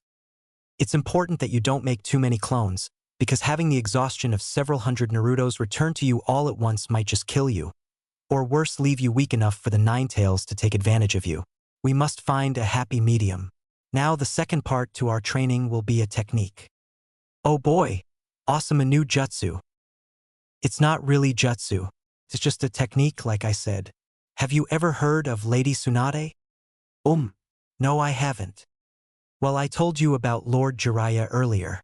She was his teammate and also a legendary Sannin. Wow, she must be strong. Well, yes, in a matter of speaking. I'm about to teach you one of her techniques. It's called chakra forcing. Basically, you focus a huge amount of chakra in a part of your body to massively increase your capabilities, whether it may be speed, strength, or durability. Lady Tsunade used this technique to shatter boulders with her bare hands. Wow! She could really do that? Yes, she was quite the shinobi. Anyway, normally this technique is incredibly ineffective for the regular shinobi because it burns through too much chakra too quickly, but Lady Tsunade was renowned for her chakra control. She could use chakra forcing to extreme levels without using very much chakra at all. Well, how does that help me then? You've seen my chakra control. It sucks. I did say it is impractical for a regular shinobi to use, yes. But Naruto, you are not a regular shinobi. You have an unimaginable level of chakra at your disposal. What you lack in chakra control you can make up for in raw amounts of chakra. And we will use the shadow clones to work on your chakra control as much as possible as well. Thank you so much, Kakashi-sensei. You're the best. Well, don't thank me yet. We still have a lot of work to do. Let's just start on your basics for now. You need a lot of work to get you ready. Alright then, let's go. As they began, it was apparent how much work really needed to be done. Naruto wasn't trained properly in the academy. Until he was taken on by Iruka, all the other teachers had neglected him. There was only so much Iruka could do for Naruto. All of his skills needed work, but they had a whole month and the advantage of Naruto's shadow clones. He would become a shinobi to be reckoned with in that time. Both Kakashi and Naruto were so focused on each other that they never noticed the fact that Hinata had never truly left. She had been observing Naruto the whole time. She was surprised at how far he had progressed. She didn't actually hear much of anything, but she had seen the ice. She didn't know it was a kekkei genkai. She just assumed it was a new jutsu Naruto had learned. She also did not activate her Byakugan. There was no reason to. Because of that, she wouldn't be able to see the Sharingan in Naruto's right eye. For Kakashi's skills as a former ANBU and Naruto's new sensory powers, they should have been able to sense her there. but Hinata was all too used to hiding in the shadows. Naruto and Kakashi's focus also helped conceal her from them. And so the days went on as planned. Sasuke received his training in the mornings. The group trained as a whole during the day with a special emphasis on Hinata, and Naruto would get his training after that with Hinata observing the whole while. The trio of comrades grew really close. Sakura's feelings were no longer a problem. There wasn't that annoyance barrier for Sasuke anymore, so he found it easier to cooperate with his team. Hinata grew more comfortable around Naruto, but was still properly reserved since she didn't really know how to go about her feelings. Naruto was really enjoying himself as well. He had grown fond of Hinata, and while he still saw Sasuke as his rival, it wasn't because he felt he had to compete for Sakura anymore. He had moved on since the events on the bridge. He now saw Sasuke as a rival for the right reasons, and it drove his motivation to become stronger. As the days passed, the progression of the shinobi became more and more apparent. With every day, more and more foreign shinobi began to arrive for the exams. And with every day, the three young shinobi began to look more and more prepared for the upcoming challenges. A month flew by in no time at all. Training had gone well. It had worked wonders for everyone in the squad. Both Sasuke and Naruto had grown very comfortable with their respective Sharingans. Hinata's taijutsu skills became more refined and now weren't just limited to the gentle fist. In their individual training, Sasuke got more refined chakra control and added to his fire jutsu repertoire, and Naruto became very proficient with chakra forcing, the efficient use of his shadow clones, and with Kakashi's help he had even developed an ice jutsu that would suit his fighting style. Kakashi was proud of his students. He truly believed they had a chance. The day finally came and all three of them seemed to be fully intent on taking the exam. They gathered as a group and head to where they were assigned to meet the rest of the candidates. They were set to meet in room 301 at the Shinobi Academy. Once they seemingly got to the correct part of the building, they saw a huge crowd around the room marked 301. For some reason, there were two leaf shinobi acting as bouncers to the room. They were pushing around a young guy in green tracksuit and a kunoichi with double buns in her hair. Sasuke looked to Naruto and Hinata as if asking if he should intervene, or if they would do it. Naruto simply nodded to him. Sasuke turned to the bouncers with a look of disgust. "Don't tell me the tests have begun already. Room 301 is on the 3rd floor, we're on the 2nd. Get rid of the genjutsu." Everyone around him was surprised. The bouncers looked at him and simply nodded. Their charade was up. The genjutsu was dispelled and they simply disappeared. The guy in the green turned to look at Sasuke. "You saw through it as well." "Yeah, and you're also not a good actor. Why were you letting them shove you around like that?" "I simply do not wish to disclose the limits of my abilities so early." "That's smart, I guess." Just then, a third shinobi walked up to join the guy in the jumpsuit and the kunoichi with the buns. He had the eyes of a Hyuga. "Hey you, who are you?" "I'm not inclined to answer." Sasuke turned back to Naruto and Hinata and motioned to them that it was time to go. Naruto noticed the look and ill will the Hyuga shot to Sasuke, but what surprised him was that he also directed it at Hinata. As he was about to say something, Hinata pulled on him. She did not want anything to start up there with her cousin. On their way up to the room, they were stopped by the same shinobi in the green as before. "Sasuke Uchiha, my name is Rock Lee and I am here to challenge you to a spar. I believe I am the strongest genin here and would like to see if the powers of the Uchiha can compare." Naruto looked at Sasuke with a look of encouragement. There's no way Sasuke could lose to him. "Go for it, Sasuke." Sasuke charged at Lee. It quickly became apparent that Lee was fast and very skilled in taijutsu. Sasuke couldn't keep up and was quickly kicked back. "You're fast. I've been looking for an excuse to use these. I'll see through whatever jutsu you're using now." Both Naruto and Sasuke activated their Sharingan. The confidence Sasuke had was quickly broken down. Lee simply moved faster than Sasuke could react. Sasuke was fast but not fast enough. "I know of the Sharingan. It allows you to read my movements almost before I'm ready to make them myself. But what good is that if you're too slow to react?" He kicked Sasuke in the air and began to perform a taijutsu. Both Naruto and Sasuke analyzed it. Dancing Leaf Shadow. Now to end this. As Lee was about to execute, he was knocked out of the air by a green blur. Naruto quickly moved to catch Sasuke. How could Sasuke lose? Once Sasuke and Naruto looked over to Lee, they saw what appeared to be a mirror image of him, but only older. Lee's sensei was scolding him on his behavior. Their interactions were odd and unorthodox. They expressed great emotion and even tears. I apologize for how my student behaved. Am I right in assuming you're all from Kakashi's squad? Sasuke and Naruto were still shocked at how odd the two green shinobi were, and how Sasuke lost to one of them. Hinata seemed to be the only one who could speak. Hi. Well, I'll have you know that I've been called Kakashi's eternal rival, so I'll be watching out for you guys. Good luck, and Lee, you should accompany them to the exam. In a flash he was gone. There was no doubt he was an elite jonin, but he was a very odd jonin. Lee walked up to the stunned trio. I am sorry for attacking you, and for lying to you. When I said was the best genin at the exams, I did not mean it. The person I believe to be the strongest genin at the exams is the other guy on my team. I merely wanted to test my skills on someone I knew would be a strong challenge. I'll see you guys up there. How could I lose to him? I don't know, Sasuke. Did you get a good look at him? He seemed like a very hard worker. He probably works a lot harder than we do. I think Naruto is right, Sasuke. We just need to work harder. Yeah, what he said bugs me. I need to be faster. A little late now. Let's hurry up and get to the exam. Once they made it up to the assigned room, they were greeted by Kakashi. Well, the time has come. You have all come and for the right reasons. Sasuke, Naruto, and Hinata, I'm proud to call myself your sensei. I have seen you all grow so much in the time that I have supervised your training and believe you are all ready, even if it was only brief for Hinata. Once you step through those doors, you will be on your own, so best of luck. A fresh wave of reassurance passed over the three genin. They thanked Kakashi and stepped through the door. Upon entering, they were met with menacing glares from many of the genin already in the room. Naruto couldn't really distinguish anyone feeling among the crowd. He did feel Hinata's nervousness beside him, so he gave her a reassuring look. It only caused her nervousness to be replaced with embarrassment, as her face flushed. Sasuke, I was wondering when you would show up. I've really missed those brooding good looks of yours.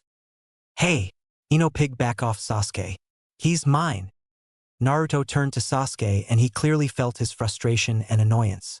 Ino had jumped on him and was hanging on his neck while Sakura was shouting at her to get off him. Naruto couldn't help but grin. Behind them he saw the rest of both Sakura and Ino's teams.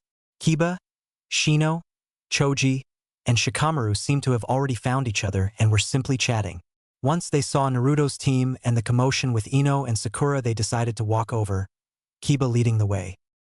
Would you look at that? It's like a class reunion. All 9 rookies together again. This should be fun, well, at least for all of us good enough to make the cut. Right? Sasuke. Sasuke had managed to free himself from Ino and had rejoined his team while she and Sakura continued to bicker. Careful you don't get overconfident, Kiba. We've all been training hard. Naruto gave Kiba an annoyed look. Yeah, that's right, we've all gotten really strong, you know? I'll just have to show you later. They all seemed to be getting along well enough, but they weren't very quiet or discreet. A shinobi with gray hair and a leaf headband walked up to the group. Naruto sensed something off about him. It was a negative emotion he couldn't quite describe. Felt malicious but was much more cunning. Probably just the spirit of competition. Hey guys, you mind settling down? Look around, you've made quite the impression. The shinobi introduced himself as Kabuto Yakushi. He warned them to settle down because they were making the other candidates annoyed. He told them about his experience thus far in the exams. He had taken them 7 times with little success. He had, however, managed to collect a lot of intel throughout his endeavors. He had information on everything from all shinobi villages, the exams, and even individual participants.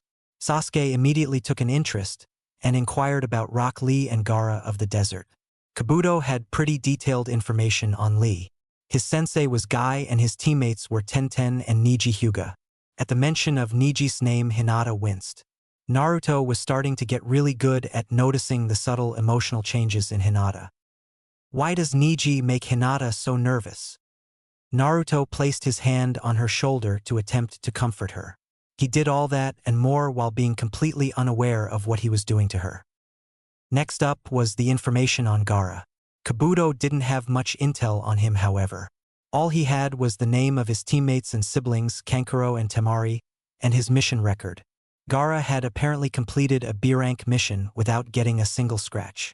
Everyone was surprised at the last bit of information. Naruto's team had barely completed an A-rank mission and had almost been killed several times over. And here the Sand Shinobi was doing B-ranks with even getting hurt. Sasuke's determination only grew. Naruto, on the other hand, was not getting more determined, he was plenty determined already.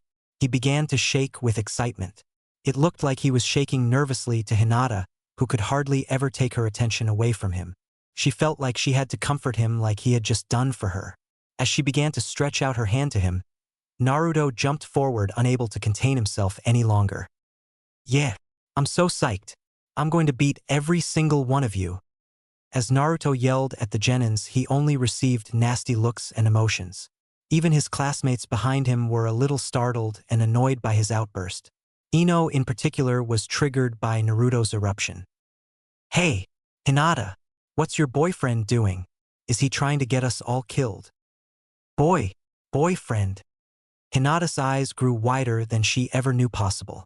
Her head was filled a mix of so many emotions that she experienced a quick faint spell and almost fell over. Before Naruto could be berated by the rest of the genin around him, a huge explosion of smoke erupted in the front of the classroom. Their proctor had arrived. He was accompanied by a large group of leaf shinobi with clipboards. Once the proctor gained the attention of the room, he introduced himself as Ibiki Marino. He and the other supervisor began to disperse the genin around the classroom. The first exam was a written test. Once the genin were set, they received their exams along with a few odd rules. Everyone starts with a perfect score and are subtract 1 point for every question answered incorrectly. Teams are scored together, and if any one member should get a 0, the whole team fails. The other shinobi that accompanied Ibiki were stationed around the room to watch for anyone attempting to cheat.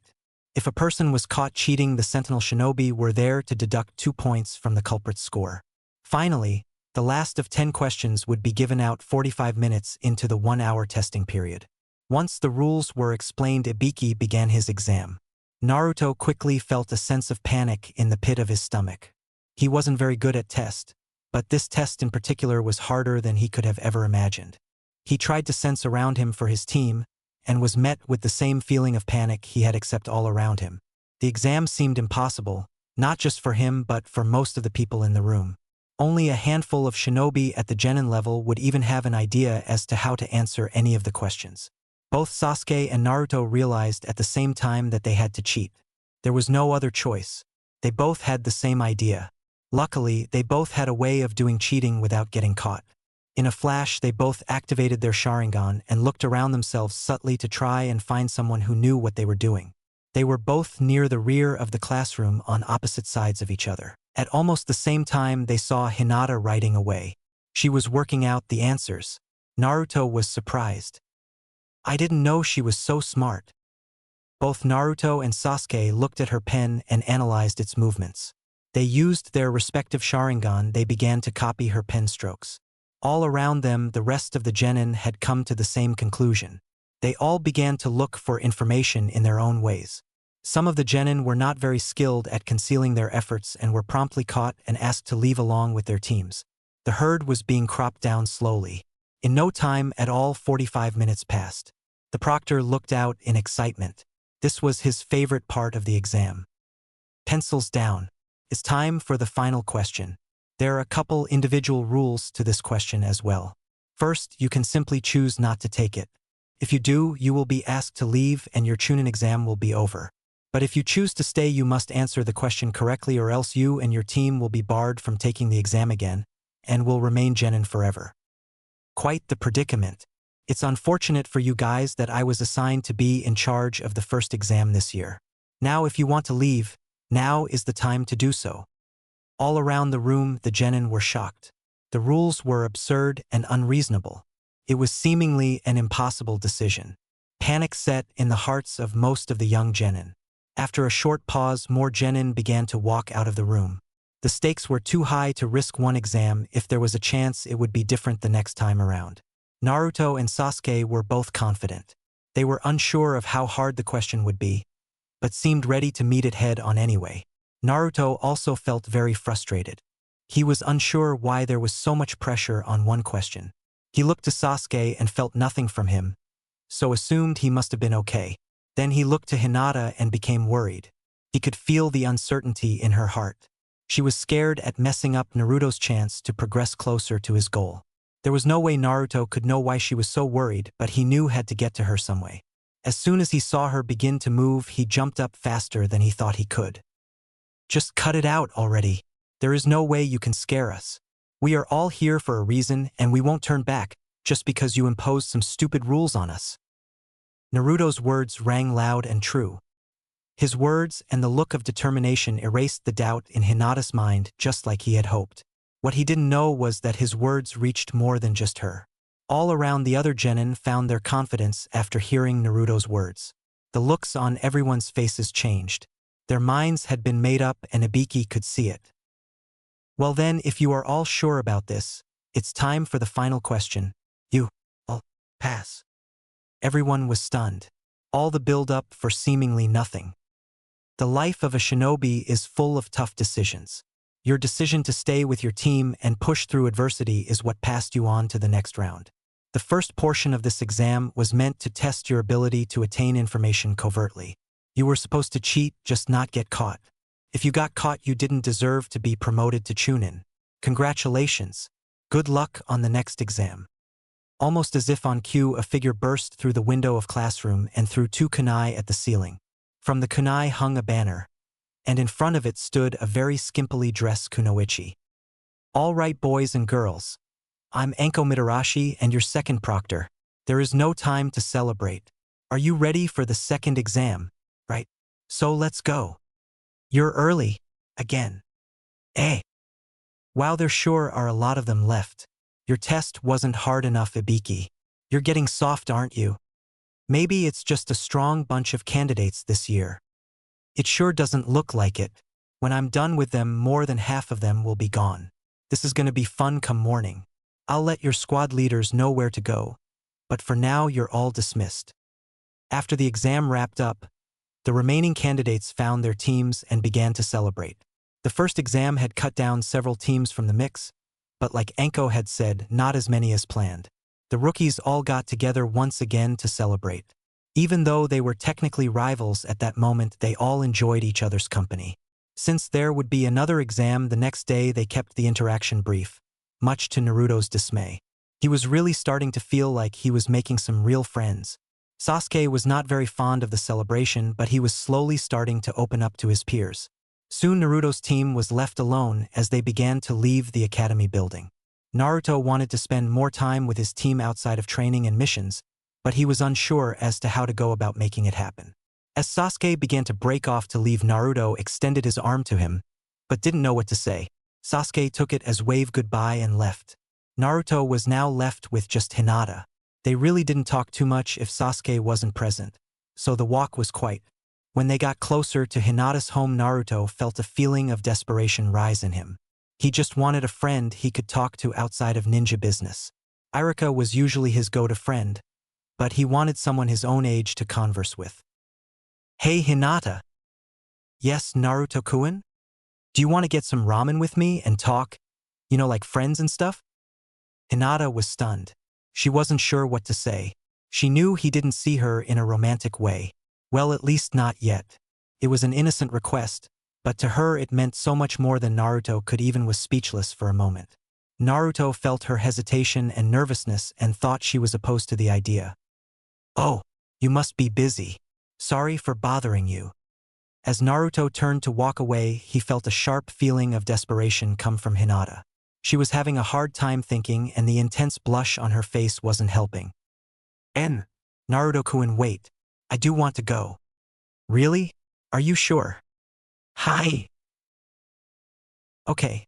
I know this great ramen shop where they serve the best ramen you'll ever have. Follow me. Hinata watched as Naruto took off in his excitement. She was still trying to process the events. She quickly took off after him. The smile on her face was the sign of the growing sense of excitement. Once Hinata reached Ichiraku, she took a seat next to Naruto, who had beat her there. He turned to look at her and saw the smile on her face. Wow, I don't think I've ever actually seen Hinata smile. Hinata, why don't you smile more often? It looks good on you. Hinata could only look away in embarrassment. Her face turned so red that it invented a couple new shades of it. Naruto had no idea the kind of effect his words had on her. He could only feel the emotions they caused. Man, Hinata, your face is getting red. Are you sick or something? No. I'm okay. As they began to talk about the exam, a young woman walked out of the kitchen to greet them. When she saw Hinata, but more importantly the look on Hinata's face, she couldn't help but smile. Well, hello Naruto. It's nice to see you. Hello, I am Chan. Where's old man Tucci? He stayed home today. He wasn't feeling well. Who's your friend Naruto? You haven't introduced her to me yet. Oh yeah. This is Hinata Hyuga. Oh, so she's the girl they put on your team temporarily. You should know he talks a lot about you every time he's here. He kinda lives here. You should hear the way he talks about you. Though, I think he kinda likes you. I am Chan. Both Naruto and Hinata were blushing. I am couldn't tell who had the deeper shade. Calm down Naruto. I'm just teasing you guys. So did I hear you say you guys passed the first exam? Hell yeah, we did. Well, congratulations. Order whatever you want. It's my treat. Oh wow, thanks I am Chan. Arigato. Once Ayam received their orders, she went back to the kitchen to make the food. Naruto and Hinata began to talk about the exam again. They were in high spirits for a while until Naruto remembered that Hinata almost resigned from the exam. Hey Hinata, can I ask you something? Sure, what is it? During the final question, I noticed that you almost chose to leave. Why? We've been working so hard. It was tough to see you having second thoughts. Hinata looked down. She didn't exactly know how to answer him. Naruto felt the remorse build inside of her. I didn't want to cost you your chance to be Hokage. If I failed, we would have all been disqualified and we wouldn't even be able to be Chunin, let alone Hokage. Naruto was shocked. He was sure she was afraid for her own sake. To hear anybody say they were looking out for him was completely foreign to him. Man, you're so weird, you know? Those words were like a kunai in her heart. But I like people like you. I've never had anybody look after me like that. Thank you, Hinata, but you need to be more confident. You're so strong and way smarter than me. There's no way you would have failed the final question even if it had been a question. If we keep working hard, there's no way we won't meet our dreams. I'll be Hokage and you'll prove yourself to the special person, no doubt. Hi. Arigato Naruto-kun. As Hinata thanked Naruto, she felt a wave of confidence flush over her. Ayam walked in with their food in time to catch the last exchange. Ah, you two are just so cute together. This caused them both to blush again. Ayam-chan. Oh, just settle down Naruto. Here's your food. They ate in silence, simply content with each other's company. Once they finished, they said their farewells and headed home. There was a long set of days ahead of them, and they would need as much rest as possible. This whole place just creeps me out. Naruto heard Sakura behind him, but he didn't pay her too much attention. Just about everyone around him was nervous about the next stage of the exam. Naruto, on the other hand, was more excited than anything. The only thing that bothered him was the next proctor. She was very odd. She was a lot like Sakura in some ways, but Anko was actually scary in a way, psychotic almost. It should. They call it the Forest of Death. And soon enough you're going to find out why. Anko couldn't help but laugh at the way the candidates reacted when they learned the name of Training Ground 44. Naruto was annoyed by her seemingly sadistic sense of humor. Naruto looked at Anko and mocked her and her disturbing demeanor. They call it the Forest of Death, and soon enough you're going to find out why. Call it whatever you want, I can handle anything. All around him people were beginning to get annoyed of Naruto's antics. The only one not looking at him negatively was Hinata. Naruto could tell because he didn't feel any negative emotion from her, unlike everyone else. As he was contemplating why this was, he felt a sharp spike of malicious intent from Anko. He knew what she wanted to do, but he wasn't sure if he had enough time to react. In seconds, Anko threw a kunai at Naruto and jumped behind it before it could land. The kunai was only intended to graze Naruto's cheek, and that it did. As Anko appeared behind Naruto, blood began to seep from the thin cut now on his cheek. Looks like we got ourselves a tough guy. Tough guys like talk real big but usually leave their blood all over this forest. Anko would have been in high spirits if it hadn't been for the fact that she noticed Naruto wasn't scared of her. Then she felt some cold steel on her neck. She was surprised at who was holding the kunai to her neck. If you're gonna threaten someone, at least make sure you know who it is you're trying to scare. Didn't you think it was odd that your kunai never hit the ground? Naruto stepped back and dispelled the shadow clone that was grazed by the kunai. He gave Anko her kunai back and analyzed her closer. She was surprised, but not in the way Naruto hoped. She seemed almost excited, as if she was ready to fight Naruto to death right there on the spot. Well, I must say, every year we get that one loudmouth kid who thinks he can take on the world, and every year I put him in his place. Today it was a little different. That one loudmouth kid actually had some bite behind his bark. This year is gonna be fun for sure. Hey, wait, you're the Uzumaki kid, aren't you? Haha. Try not to leave too big of a mess in there, if you know what I mean. As Anko walked away and began to explain the details of the exam, a lot of attention wasn't on her. It was on Naruto. Naruto's team knew what he was capable of now, but a lot of their former classmates and the outside shinobi did not. Naruto had just stood his ground against an accomplished jonin without batting an eye. How a full-fledged fight would have played out was inconsequential. No one was more surprised than his former classmates. Naruto could sense their disbelief and simply shrugged it off. He didn't have anything to prove to them. What he wanted to prove, he had to prove to the whole village. The second exam consisted of several objectives. The most important was retrieving a scroll from another team. Each was given a heaven or an earth scroll. Each would have to survive, retrieve the opposite scroll to theirs, and reach the middle of the forest in 5 days or less or fail the exam.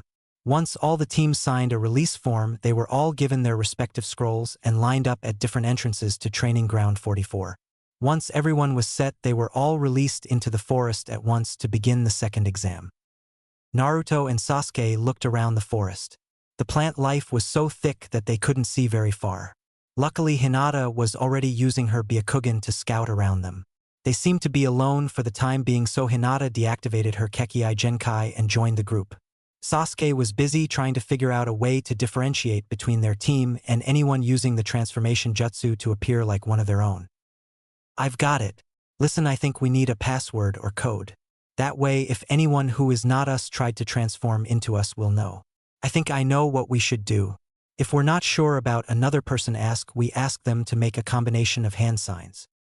Sounds good to me, Sasuke. What do you have in mind? What should the signs be? Actually, I think it would be better if we all input a different sign, that way we're all a part of the plan. Let's not say them out loud though, just in case someone is listening. I'll start, then Hinata, then you, Naruto. They each took their turn and add 2 hand signs each to the combination. They silently agreed that the signs would be tiger, ox, monkey, snake, rat, and then dragon. As they were about ready to set out, a powerful gust of wind erupted from beyond the foliage in their direction. Hinata and Sasuke both had time to jump out of its way, but it wasn't intended for them. The blast of wind hit Naruto directly and threw him far away from his team. Once the wind subsided, Naruto got up from where he had been thrown. He had his Sharingan ready and was looking around trying to find his friends. Just as he sensed them, a giant snake slithered towards him. Naruto jumped out of its way when it lunged at him, but the snake was incredibly fast for its size, and it quickly caught Naruto with its tail and began to wrap and constrict around him. Naruto had to think fast or else he end up snake food.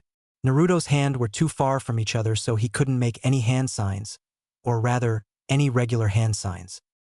Man, I didn't want to have to use this jutsu so early, but there isn't really anyone around, so I guess I can still keep it secret. With his right hand, Naruto performed his own special hand signs he and Kakashi developed for his ice-style kekkei genkai. Ice-style, frozen claws jutsu. The air around Naruto began to drop in temperature rapidly, so much so that even the snake felt it. Naruto formed his hands into fists, and around them layers of ice began to form. They formed what looked like a gauntlet made out of nothing but ice, except sharp blades protruded from the knuckles. It only took about a second for the jutsu to finish forming, and as soon as it did, Naruto forced his chakra to his arms and began to tear his way out of the snake's hold. Once free, he turned back to the snake, who was not at all pleased with what Naruto had just done to it. You may not be able to understand me, but I still gotta say how cool this new jutsu is. Kakashi made me swear not to use it fatally unless I had no other choice, but since you're not really a human, I don't think he'll mind. Naruto forced chakra to his feet and charged at the snake. He quickly ran up the snake to the head and delivered a powerful blow to its head with the spiked gauntlet. The snake dropped hard and Naruto simply took a step back and basked in his small victory. His moment of accomplishment only lasted a few seconds before he felt something wrong. Hinata and Sasuke were in trouble. They weren't just in trouble, they were scared. They were genuinely and completely scared. What in the world could possibly scare Sasuke this much? I gotta hurry and get back to them before they get hurt. I can sense the fear in the both if you. It's only natural. The prey must never let down its guard when it's in the presence of its predator. The malice in the grass village shinobi's voice had Sasuke and Hinata terrified. The shinobi lunged at Sasuke, but instead of jumping, her body extended in a serpentine motion across the tree branches. Sasuke wasn't sure what to do. He was too scared to think rationally. Just before the grass shinobi reached Sasuke, she stopped before two kunai and shuriken hit her. Looks like I made it in time. What happened to you guys? Naruto looked at the sight before him. The grass shinobi was wrapped around a tree branch as if she was a snake herself. Sasuke and Hinata looked up surprised to see Naruto. Naruto-kun. Naruto, get out of here. You don't know what you're dealing with. The grass shinobi looked up at him surprised. So it seems you got away from my friend Naruto. Good job. So you sent that giant snake. It wasn't all that tough. If you thought that would be enough to take me out, then you must be as stupid as you look. Shut up, Naruto. You're going to get us all killed. Sasuke was still wrapped in fear. He was trying to figure out how to get out of the situation they were in. He could only come up with one course of action. He took the scroll out of his shuriken holster. Here. The is what you want, so take it and leave us alone. Everyone looked at Sasuke surprised. He was giving up, at least that's what it seemed like. Naruto could sense how scared he and Hinata were, but there was one thing Naruto never did, and that was give up. As soon as Sasuke threw the scroll to the grass, shinobi Naruto intercepted it. Sasuke, what the hell is your problem? You're giving up? Just shut up, you dope. You don't understand what you're up against. Naruto looked at Sasuke in disgust. He jumped to him and sucker punched him in the cheek. What's your problem? I may not know what we're up against right now, but what I do know is that you're not the real Sasuke. I'd ask you for the passcode right now if I had the chance. What? What do you mean? The Sasuke I know doesn't give up. The Sasuke I know wouldn't be scared of one shinobi, or of anything for that matter. You're just a fake. So if you want to be scared, then just stay there and don't get in my way. But I'm not giving up, and neither is Hinata, you know? Naruto turned to Hinata and gave her a smile. The smile helped her get to her senses, but she wasn't ready to fight a foe as strong as the one on front of them. The grass shinobi stood and looked at Sasuke with pity. You know, it's sad but true, although to me it really doesn't matter. As for the scroll, I could just kill you and take it. She rolled up one for her sleeves to reveal a tattoo. She bit her thumb to draw some blood for the summoning contract she was about to use. Naruto pulled a kunai and charged. Let's see you try it. The grass shinobi completed her summon before Naruto could strike. Another giant serpent appeared below her and swatted Naruto away like an insect. Naruto was already incredibly angry at Sasuke, and now he was only getting more infuriated by the grass shinobi. Naruto slammed into a tree branch with loud thud. He wasn't just frustrated anymore, he was enraged. His eyes changed, but not to the Sharingan but to the ones of the Ninetales. He quickly recovered and lunged at the serpent again. He kicked the serpent with enough force that even Hinata, who was the farthest away from the fight, felt it. Naruto-kun, when did you get that kind of power? Naruto's barrage was relentless. The serpent swatted him away once again before it got overwhelmed. The grass shinobi looked on in awe. She was impressed. Very impressive. Let's see what you can do, Sasuke.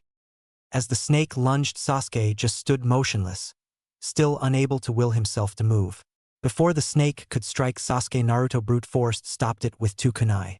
He jumped in its way and dug his feet into a tree branch and walled it from advancing. He looked at Sasuke and now saw the fear in his eyes. He was shaking like a scared child. "Hey, you're not hurt, are you?" Skare di kat. Those words hit Sasuke hard. He once said those exact words to Naruto in the same demeaning way. As Naruto felt embarrassment grow in Sasuke, the grass shinobi apprehended him with her elongated tongue and lifted him before herself. The nine-tailed brat is still alive. What a terrible existence he must have had. He will be a threat one day, but for now he is just in the way. She made hand signs none of them recognized. When she lifted up Naruto's shirt, he knew what she wanted. She was going to mess with his seal. No. That's the only thing I have from them. That and the stupid fox. I'm not letting you take it away from me. Naruto made his right-handed seals one more time.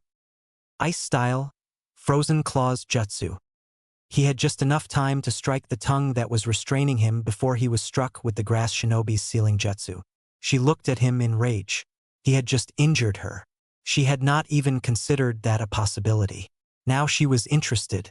She was only going to disrupt his sealing formula, but what caught her attention was the jutsu he used. It was a kekkei genkai, and not just that, a kekkei genkai she thought was extinct. I had planned to give this little present to the Hyuga girl, but your neat little abilities have piqued my interest. Naruto was only just getting to his feet when he felt a sharp pain in his neck. She had extended her neck like she had done with her body earlier and had bitten Naruto before he could even react. Naruto knew he was being poisoned, but it didn't feel like she wanted to kill him. He felt his mind go blank and he lost consciousness in seconds.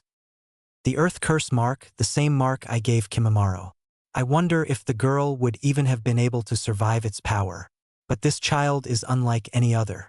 He has piqued my interest. Now onto my real target. She took the scroll from Naruto's pouch and tossed him aside. Hinata looked on in horror as Naruto began to plummet into the foliage. She quickly sprang into action and caught Naruto before he could be fatally hurt. Hinata turned to look at Sasuke. She couldn't believe he was still in the same spot. He hadn't done anything while Naruto was getting beaten up by the enemy. Sasuke-kun. I thought you were supposed to be strong. The last Uchiha. The avenger of a strong warrior clan. Look at yourself. How can you call yourself that? Say what you want about Naruto, but at least he's doing something. At least he's not a coward. Sasuke turned to Hinata. She had tears in her eyes. He knew why those tears were there, but it didn't change the message she was trying to convey. What Sasuke didn't know is that some of the words were directed at herself as well. Sasuke thought about her words and what they meant. He was the last one left, the only one that could avenge his clan. His brother had taken them all away from him, and now this random grass shinobi was threatening to do the same to his team. He couldn't sit by and let that happen not again. No. I understand. My dream isn't just about surviving, so I have the opportunity to kill Itachi. If I can't face every enemy on my way before him, there is no way I'll be able to face him when the time comes. Hinata saw the newfound resolve in Sasuke's eyes. He was ready to take on the enemy before him. As soon as he activated his Sharingan, the grass shinobi undid her summoning jutsu. It seemed she wanted to fight him on equal terms. Hinata then turned to look at Naruto. As she held him in her arms, she noticed a mark had appeared on his neck. Did she leave this mark when she bit him? She snapped out of her thoughts when she heard that the fight had started. The grass shinobi was moving much faster than before. Sasuke had learned from his mistakes when fighting Lee and was paying careful attention, so he could react to anything she could throw at him. Hinata could see just how skilled Sasuke was. His form and battle instinct were much more clean than Naruto's. After a quick exchange, Sasuke got an advantage and grappled the shinobi. He performed a devastating piledriver onto a branch. On a normal adversary that would have been the end of it, but Sasuke had attacked a substitution. He was attacked from behind and knocked down. My, what a disappointment you turned out to be. I would be doing your ancestors a favor by killing you now. Sasuke snapped up and caught her by surprise. He kicked her off to another nearby tree and began throwing a barrage of shuriken attached to ninja wire. In one motion, he changed the direction of the shuriken and quickly wrapped them around the grass shinobi and the tree she was standing on.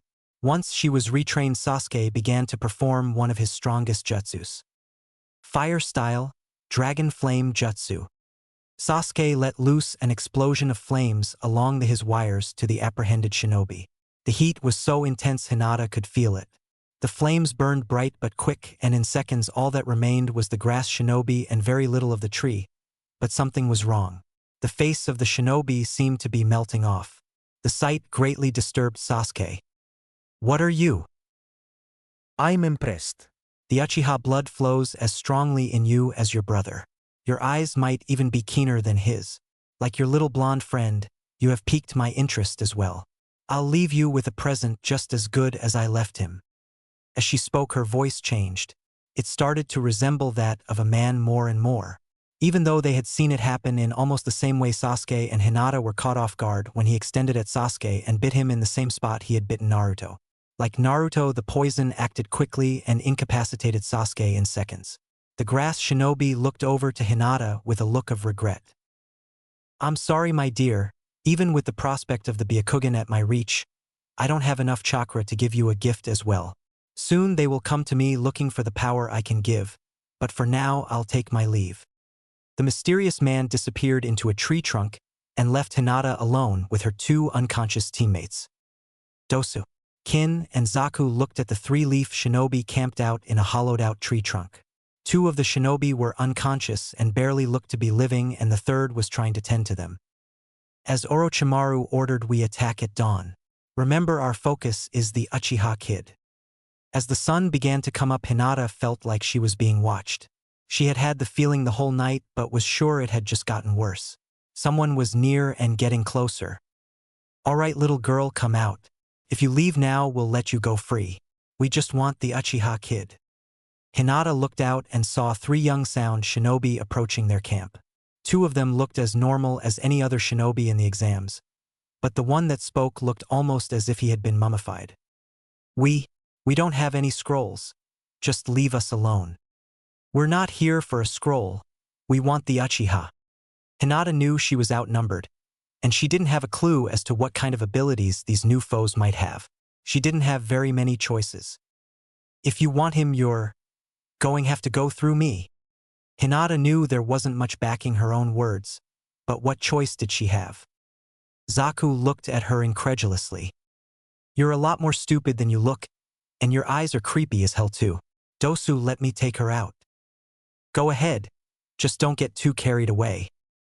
Hinata walked forward and stepped into her gentle fist stance. It did not seem that sound shinobi knew anything about the Byakugan or the Hyuga, so Hinata had a small advantage, but she didn't know anything about her opponents either.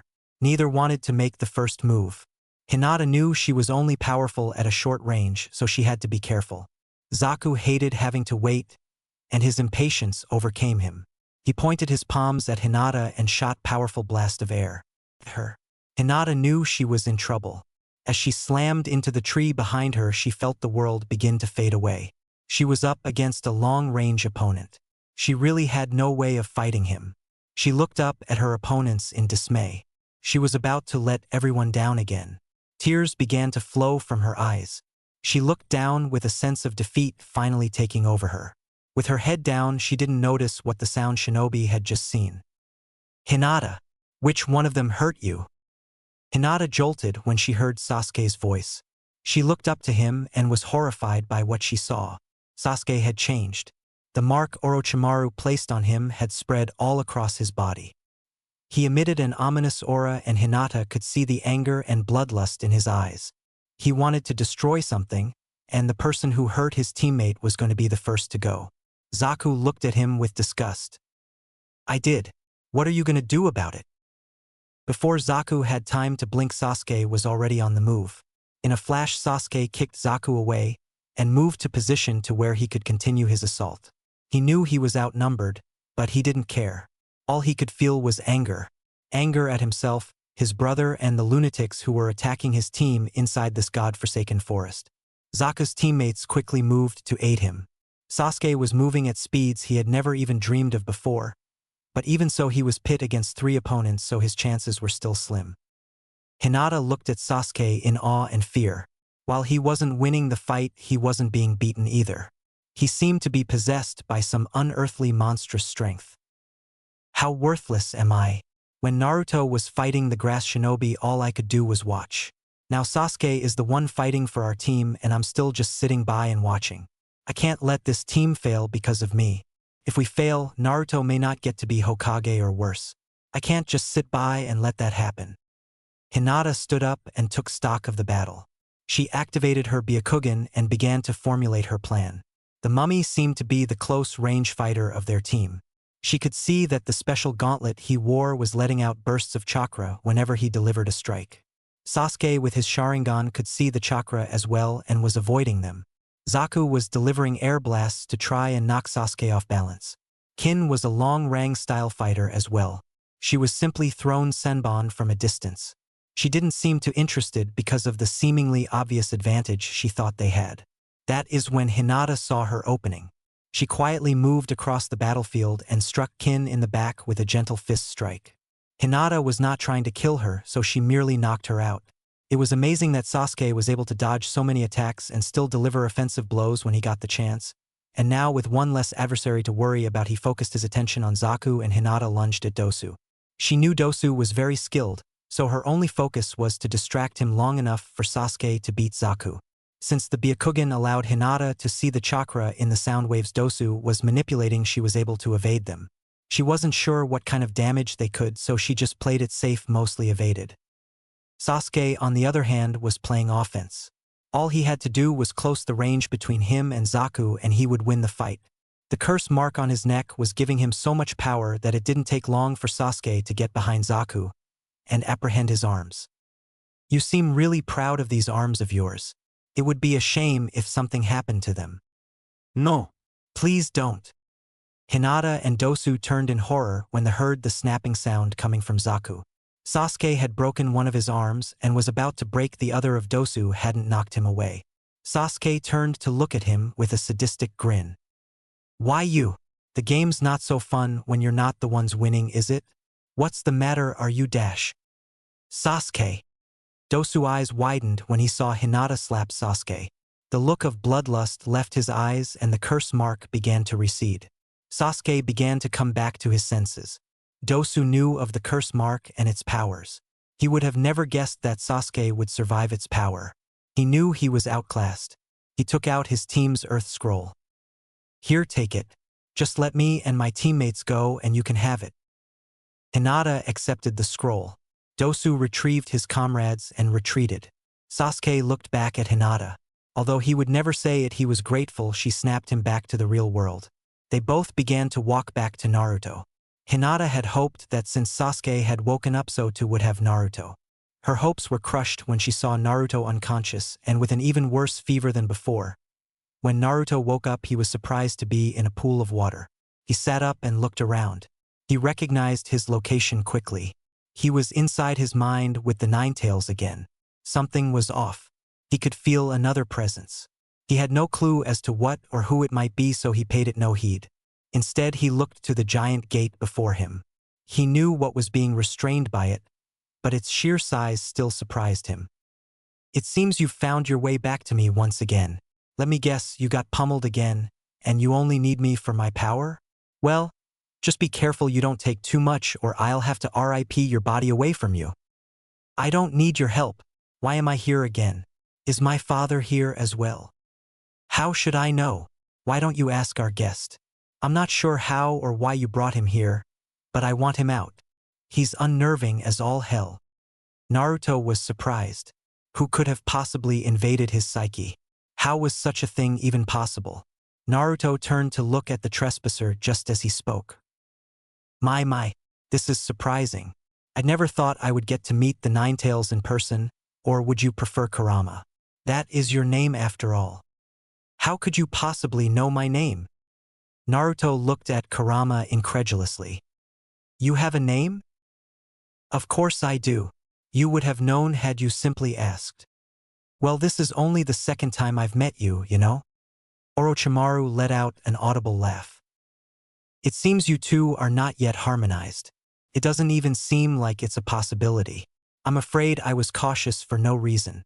Oh well, Naruto, if I may ask, how are you capable of using the Yuki clan's kekkei genkai? I'm not really sure. Wait, Who are you and how do you know about that?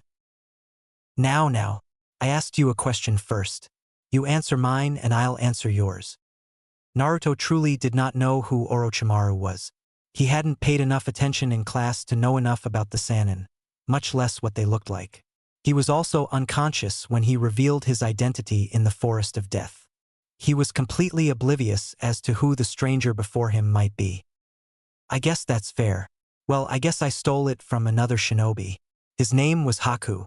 He was from that clan you mentioned. Fascinating. How did you accomplish such a feat? I'm not sure myself, but Old Man Hokage and Kakashi-sensei said that I must have taken it with my chakra chains. Wait, no, they said they weren't like chakra, but closer to life energy or something. It didn't really make a lot of sense to me. Hey, wait a second, you didn't answer my question. Orochimaru had hoped the kid would not realize that until much later. He wanted to probe him for more information. What the kid was telling him was unfathomable. The potential this child had was unimaginable. If he could steal one kekkei genkai, why not more or all of them? This child held the key to Orochimaru's dream. He had to know more. To continue his examination, he had to appease the young boy. How clumsy of me. I apologize. I seem to have gotten ahead of myself. To answer your question, my name is Orochimaru, and was once a friend of your father. He. Liar. Don't listen to him, brat. You've already told him too much. I know who he is. He's a criminal wanted by the Leaf Village. He's done some unspeakable things even by my standards. We need to get him out of your mind and body now. Naruto looked at Orochimaru with disgust. He had been toyed with, and as a result he had just revealed an important secret. He had to stop Orochimaru before it was too late. Orochimaru simply looked at Kurama disappointedly. He had hoped Kurama had been sealed long enough to not know about him. It only dawned on him that Kushina definitely knew who he was after Kurama's outburst. I'm not at all sure what I can do here in your psyche, but trust me, you won't be able to get rid of me very easily. Quick, brat, do something. How did he even get in here? How should I know? I don't even know who he is. Orochimaru simply looked at them with contempt. The secrets of his curse mark were known to a very select few. His jutsu had no weaknesses that he knew about. I'll let you two argue amongst yourselves. I'm going to explore if you don't mind. Not if I can help it. Naruto leapt at him with his kunai ready. Stop. Stop and think, you stupid kid. Fighting in here could seriously hurt you or your seal. Not that I would mind you busting up the seal, but with him here I don't know what the consequences could be. Naruto simply looked down. He was right. He had no idea what was going on. He didn't even really know what the place they were in really was. So Kurama, was it? Kurama simply looked at Naruto annoyed. He hadn't even bothered to ask for his name himself, and now he was using it as if they were old friends. Kurama ignored him and started to focus. In this psyche, everything and everyone is basically a form of chakra. Kurama was of course the biggest source of chakra, and then Naruto was the host source, but what exactly was Orochimaru? He didn't feel like regular chakra. What caught Kurama's attention was that it seemed like Orochimaru's presence and strength seemed to be increasing. He must have sealed himself inside the kid. But what's strange is that his presence isn't restrained like I am, and not only that, he seems to be getting stronger. The strength he's building, if it's here, then Naruto should be able to use and manipulate it like mine. He's making the kid stronger. Why? Well, regardless, I think I know why his chakra feels different. It's not regular chakra. It's a lot like sage chakra. It's using nature energy to sustain and increase itself. If I were in control, I think I could break the seal and kick him out, but the brat wouldn't let that happen. Hey brat, I have a plan. Oh really? What did you have in mind? Let me take control. I think I can break the seal he's placed on you, and if not, I'll simply overpower his presence. There's no way his jutsu is designed to be able to control a tailed beast. Hey, you're just trying to trick me into letting you go crazy again. Shut up. I don't want him here as much you do. Having him here is worse than having me here. I'll only give you power until the seal breaks. If you can't handle what I give you, then you're as pathetic as I thought. Doesn't really seem like I have a choice then. Dad did say he believed I could do it. You promise you won't go crazy? I'm not promising anything. I just want him gone. If you can't handle what I give you, it's your own fault. Okay, just do it. Naruto walked up to the cage Kurama was behind. The cage was the safety barrier. It was the seal designed to restrain Kurama and also let him share his chakra with Naruto. Kurama began to send Naruto energy of his free will. At first Naruto could feel his real body beginning to heal. The power Kurama possessed was intense and overwhelming. Naruto began to realize that there was no way he could handle it all yet. How much he could handle he was about to find out. As Kurama's chakra increased, Naruto began to feel a sharp pain on his neck. Naruto realized that was where Orochimaru had bit him, and that's where he must have placed the seal. The pain must have meant that Kurama's plan was working, but the pain was excruciating. Slowly, Orochimaru's presence was beginning to disappear. Naruto felt Orochimaru's surprise. He hadn't thought as possible, but he had simply underestimated Kurama's sheer strength. It seems my time here has come to an end. I bid you both farewell, but I have to wonder how much of your strength is going to be needed to eliminate me. It might be too much for poor little Naruto to handle. As Orochimaru's presence began to disappear, Naruto realized he was nearing his limits. He was starting to lose consciousness. He was losing control. Naruto knew what would happen if he did. He could hurt anyone and everyone around him. When he had fought Haku, the only thing that stopped him from tearing him apart was Naruto's father's appearance. There was no way to know if he would appear again. No. No, I can't lose it now. I'm so close to getting him out. Just a little longer. Just as Naruto was about to fall unconscious, he began to hear someone call his name. Who is that? Dad, is that you? Wait, no, it's not him. The voice sounds different. It's a girl's voice, but who could it be? Naruto. Please, Naruto-kun, wake up. Naruto opened his eyes up to see the forest again. He was out of his psyche and into the real world again. He wasn't in serious pain anymore, but he was uncomfortable. Somebody was on top of him. Hinata-chan. Hinata looked up to see Naruto's big cerulean eyes. He was awake. Normally their current situation and position would have probably knocked her unconscious. But now she was only glad Naruto was awake. Hey Hinata-chan, why are you crying? Did someone hurt you? Naruto-kun. Oh Naruto, thank Kami you're okay. I thought you were going to…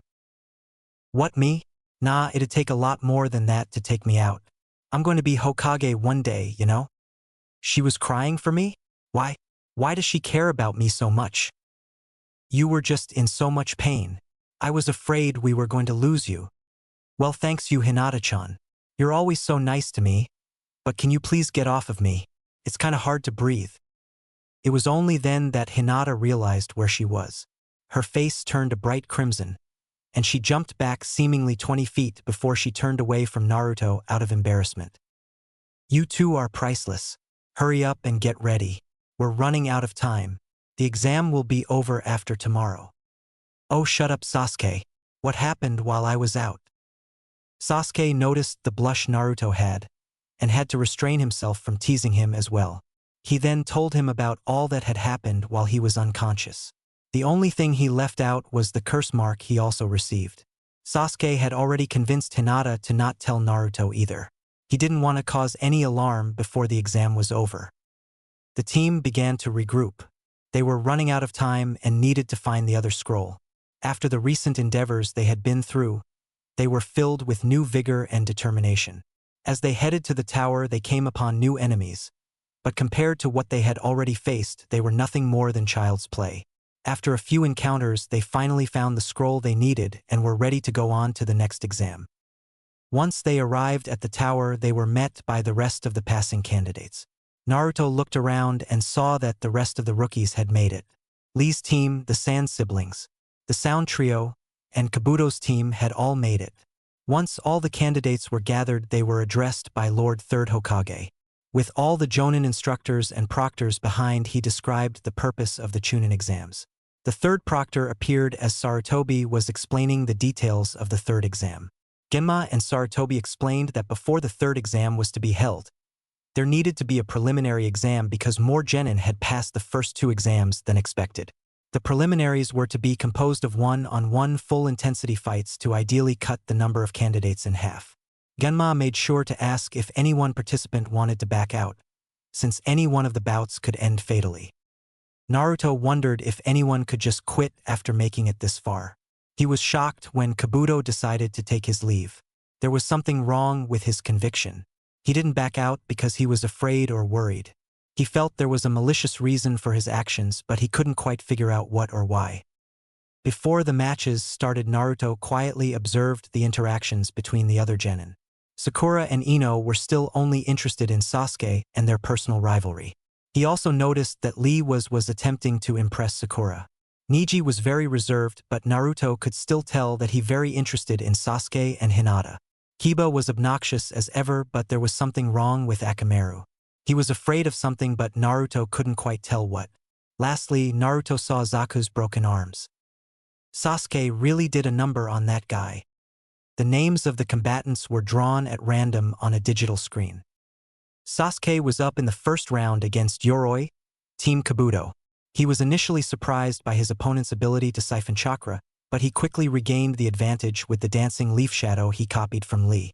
He won by chaining his own original taijutsu, he dubbed the Lion's Barrage, after the dancing leaf shadow. In the second match, Shino was pit against the injured Zaku. While Zaku surprised everyone by still being able to use his arms, Shino defeated him by revealing his ability to control insects with chakra. Kankuro battled Misumi, Team Kabuto, in the third match. Kankuro quickly defeated him with the Puppet Master Jutsu. While the match was over quickly, the Puppet Master Jutsu caught Naruto's interest. A battle of emotions roared when Sakura and Ino were pit against each other in the fourth fight. They seemed evenly matched up until they decided to use their secret jutsus. Everyone was surprised when Sakura caught both Ino and herself in a powerful genjutsu as Ino attempted her mind transfer jutsu. It resulted in a double knockout. Tenten's wide array of ninja tools were completely countered by Temari's wind-style jutsu waves in the fifth brawl. Once Temari exhausted all of Tenten's tools, she caught her in a wind vortex and overwhelmed her with ease. In the sixth match, Shikamaru outsmarted Kin from the Sound Trio. His clever manipulation of his shadow possession jutsu forced Kin to knock herself out. Tensions were high as Naruto and those who hadn't been called were anxious to get their fights over with. Naruto looked at who remained. Hinata, Kiba, Gaara, Lee, Dosu, Choji, and Neji still remained. Me next, me next. I can't wait to go. Hinata-chan, are you excited for your match too? Kind of. Hey, what kind of talk is that? Hinata-chan, you're amazing. I bet you'll beat whoever you're up against. Naruto shot her his trademark smile, but he didn't get the response he was hoping for. He felt Hinata's heart sink. She was afraid. For the seventh match, it will be Hinata Hyuga against Neji Hyuga. Gunma's words struck fear into Hinata's very soul. Naruto could feel it. Hey Hinata-chan, don't worry. I'm sure you can beat him, you know. When you beat him, our team will be guaranteed a clean sweep. While he felt her spirits lift, they weren't where he had hoped. Hinata reached into her pouch and pulled out a small container. Here, Naruto-kun. Take this, please. Yeah, sure. What is it? It's a healing ointment. Use it if you get hurt. Oh, thanks, Hinata-chan. That's real nice of you. But why are you giving this to me? Before Naruto could finish, Hinata leapt down to the battlefield. Neji looked at Hinata with contempt. There was so much built-up hatred in the match that not very many people knew about. Kakashi and Guy tried their best to give some insight into the internal feuds of the Hyuga clan, but it seemed there was slightly more to it. Lady Hinata, withdraw from the match. If you fight me, then I will not be responsible for the outcome of this match. You were never meant to be a shinobi. You're too kind and gentle. You don't have the conviction needed to be a shinobi. No. No, I'm here to see if I could change. I want to prove myself. Why bother? People can't change no matter how hard they try. We are all given a fate at birth, and it is foolish to try and defy it. You were and are forever destined to be a failure. Hinata was being deeply cut by Neji's words. She started to regress to some of her older habits when she was afraid or nervous. I can see your entire past in your eyes and actions. Your failure to live up to your father's expectations. Your self-deprecating demeanor. When you lift your hands to your lips, you're trying to build a wall between us. You're trying to block me out, but no amount of mental blocks can keep out the, you were never meant for this. You are and will always be a. Hey, shut up. What gave you the right to tell her what she can or cannot be? Hinata, you can't just stand there and let him talk to you like that. You're driving me crazy. Don't listen to him, Hinata. You've worked so hard to get here. Remember why you're here. Now's your chance to prove yourself to that person. The doubt in Hinata's heart was erased. Niji noticed the quick change in Hinata's demeanor and emotions. It didn't take him long to realize why. That kid. Lady Hinata, what is he to you? While Hinata was more determined than before, Niji's question made her nervous in a different way than before. Oh, by the way you reacted, I know exactly what he is to you, but I wonder, does someone as stupid as him know? Everyone who knew Hinata knew about how she felt for Naruto. Everyone except for Naruto himself, of course, but Niji had made a mistake. Niji Nizan, you can say whatever you want about me, but never, ever insult Naruto-kun. Defend yourself, my brother. Well, if you're sure this is what you want, then I won't hold back. She seems more determined than before. I can see the ferocity in her eyes. She isn't just determined. She's angry over my comment about the blonde fool. They both slid into their gentle fist stance and activated their Byakugan, and when Genma gave the word, they began their attacks. Naruto had seen the gentle fist when Hinata demonstrated it to the team, but to observe a fight between two gentle fist users was a sight to behold. With his Sharingan active, he could see the amount of chakra they both discharged in each blow. While watching them, Naruto observed their form carefully. He realized that just as Kakashi had said during training, Naruto could copy the gentle fist form, but without the Byakugan he couldn't pinpoint what they were aiming at. Their fight looked more like a dance. Every move was so crisp and flowed into the next. They seemed to fighting on equal ground. Both were adept in the gentle fist art.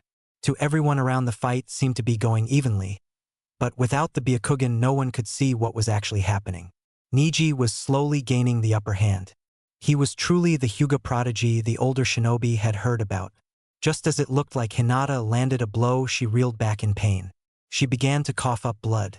Niji had decisively taken the upper hand as he landed a devastating blow to Hinata's chest. I told you that you could not defeat me. I won't know if I don't try. She began charging and was knocked down. Her chakra network had been disrupted, and she really had no chance of beating Niji anymore. Even though she had basically already lost, she continued to charge. She was knocked down over and over. She didn't want to give up, not in front of Naruto. Look, Hinata, it's over. Forfeit this match. I never go back on my word. That too is my ninja way. All around Naruto, everyone was starting to see just how strong and determined Hinata was proving herself to be. Lee looked at Naruto. She's a lot like you, Naruto. Maybe that's why she's always looking at you. Sakura added to Lee's comment. She's always looking at me. Why? Why me? Naruto was broken out of his thoughts as Hinata collapsed after a powerful blow from Niji. Hinata, get up. Show him you're not done yet. To everyone's surprise, Hinata began to get to her feet. Everyone knew that the match was more or less over, and when Hinata's eyes were deactivated from her Byakugan. Niji Nizan, you speak to me like my father, but unlike him and I can see you are the one who is truly in pain. My past may not have been as good as I would have liked.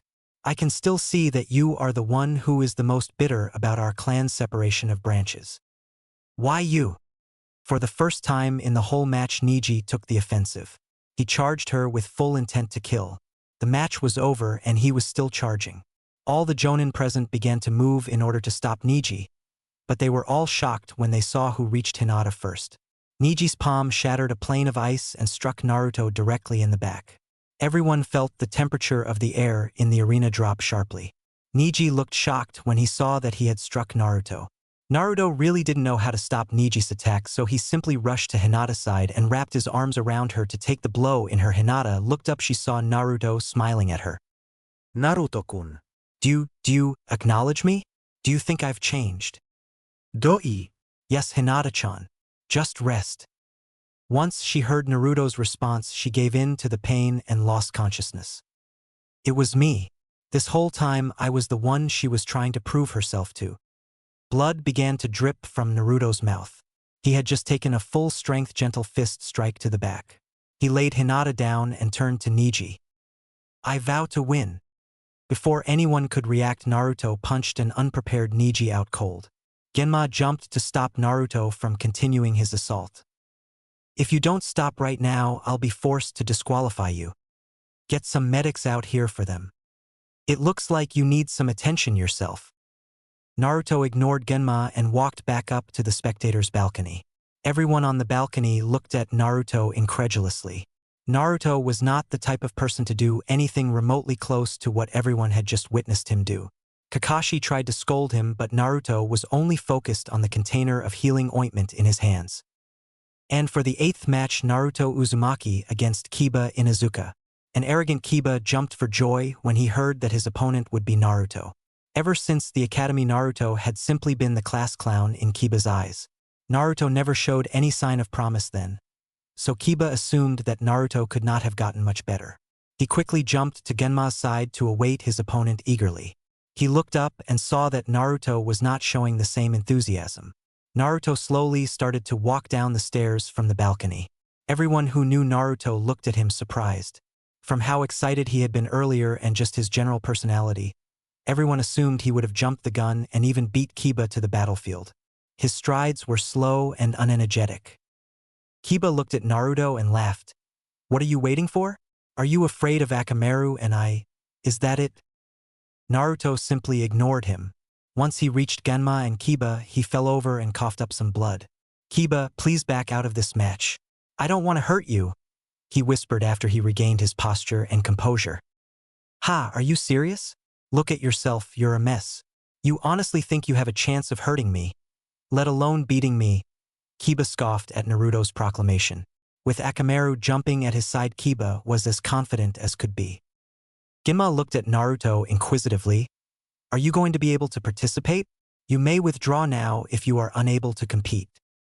I can't withdraw. I gave Hinata my word to win, and I never go back on my word. It's my ninja way. Naruto spoke with his head down. Genma accepted Naruto's response and started the fight. Kiba, not being one to play defense, immediately began to perform his trademark taijutsu. Inuzuka style, all fours jutsu. With a quick tackle, he knocked Naruto down with one strike. Naruto quietly got up and was promptly knocked back to the floor. Naruto quietly got up and whispered, Kiba, please back out.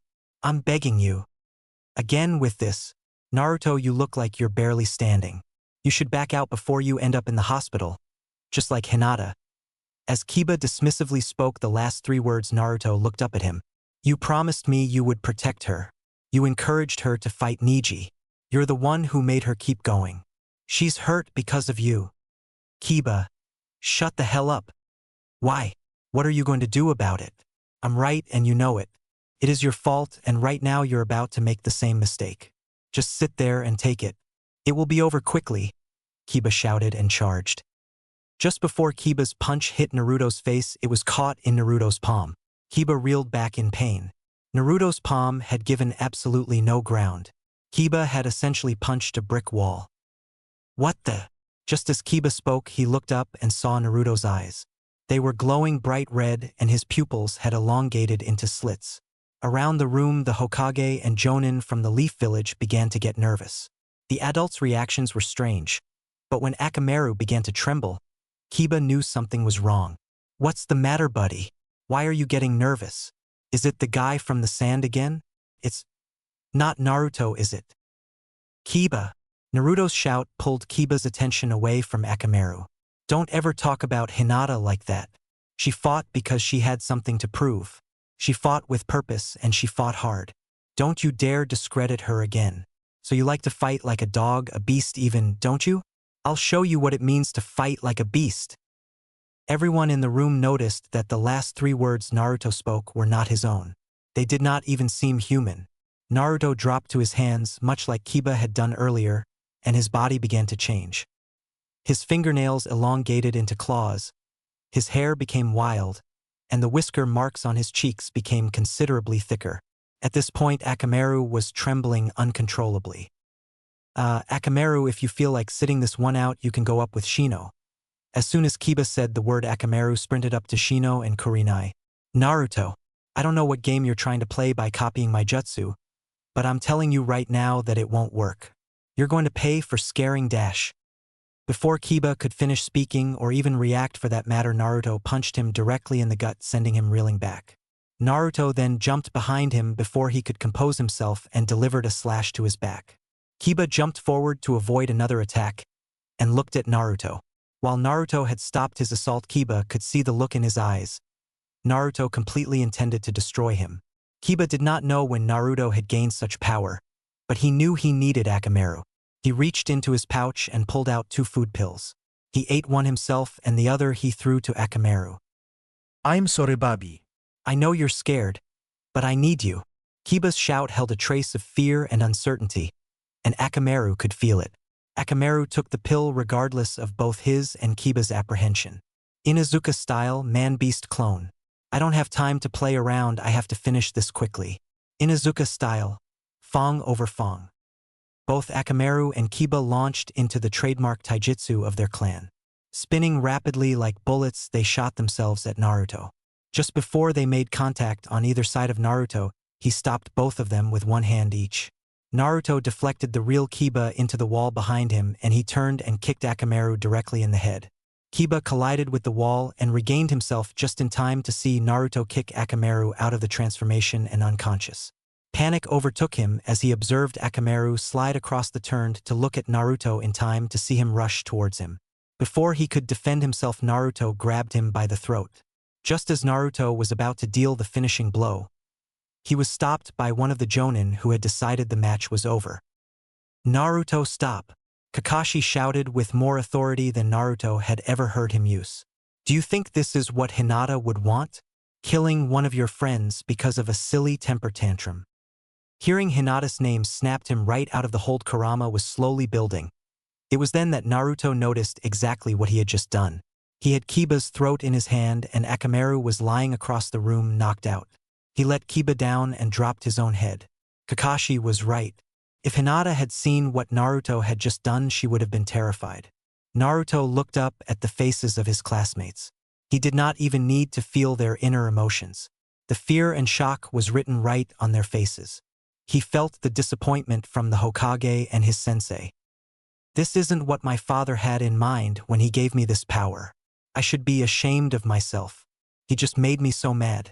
How could he say those things about Hinata? I thought they were friends. Was he just trying to get in my head like he always does?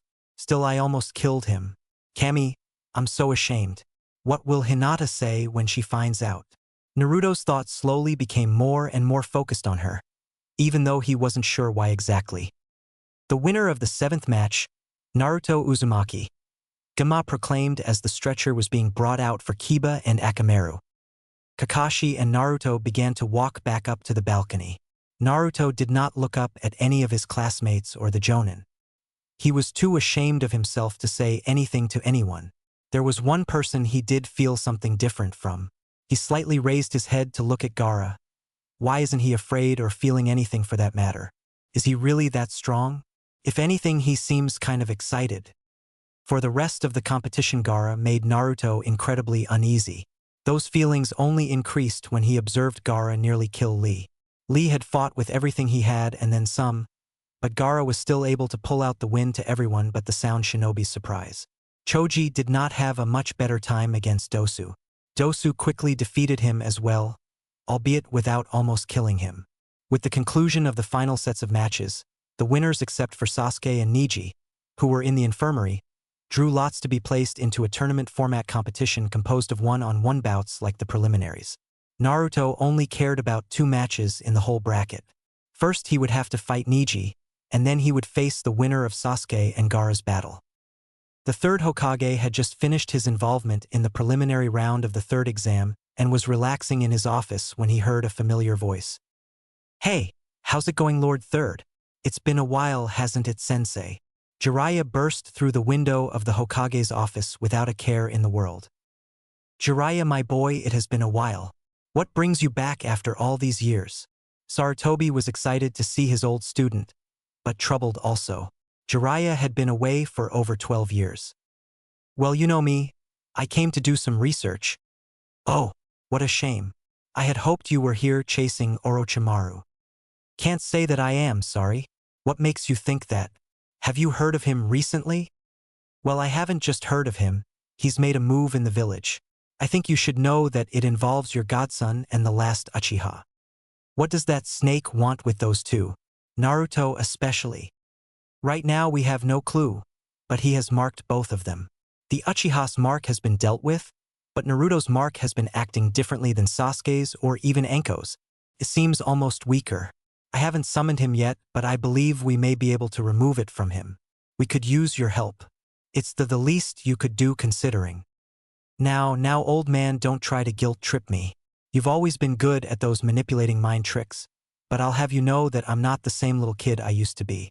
I am one of the Sannin. However, there is one more thing about Naruto that I think you should be aware of. It has to do with Minato's seal. Sarutobi calmly described all the events Naruto had been through since his mission to the Land of Waves. I need to see him as fast as possible.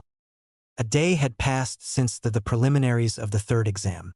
Before Naruto could start preparing for the finals, he wanted to make a few stops at the Leaf Village's hospital. Once he reached the receptionist, he asked to see Sasuke, but he was denied and informed that there had been an assassination attempt on Sasuke. He then tried to see Lee, who was still in critical condition after the beating he received from Gaara. Unsurprisingly, he was refused a visit to him as well. Well, I guess it's a good thing that I didn't beat Kiba up that badly, Naruto thought as he walked up to Kiba's room.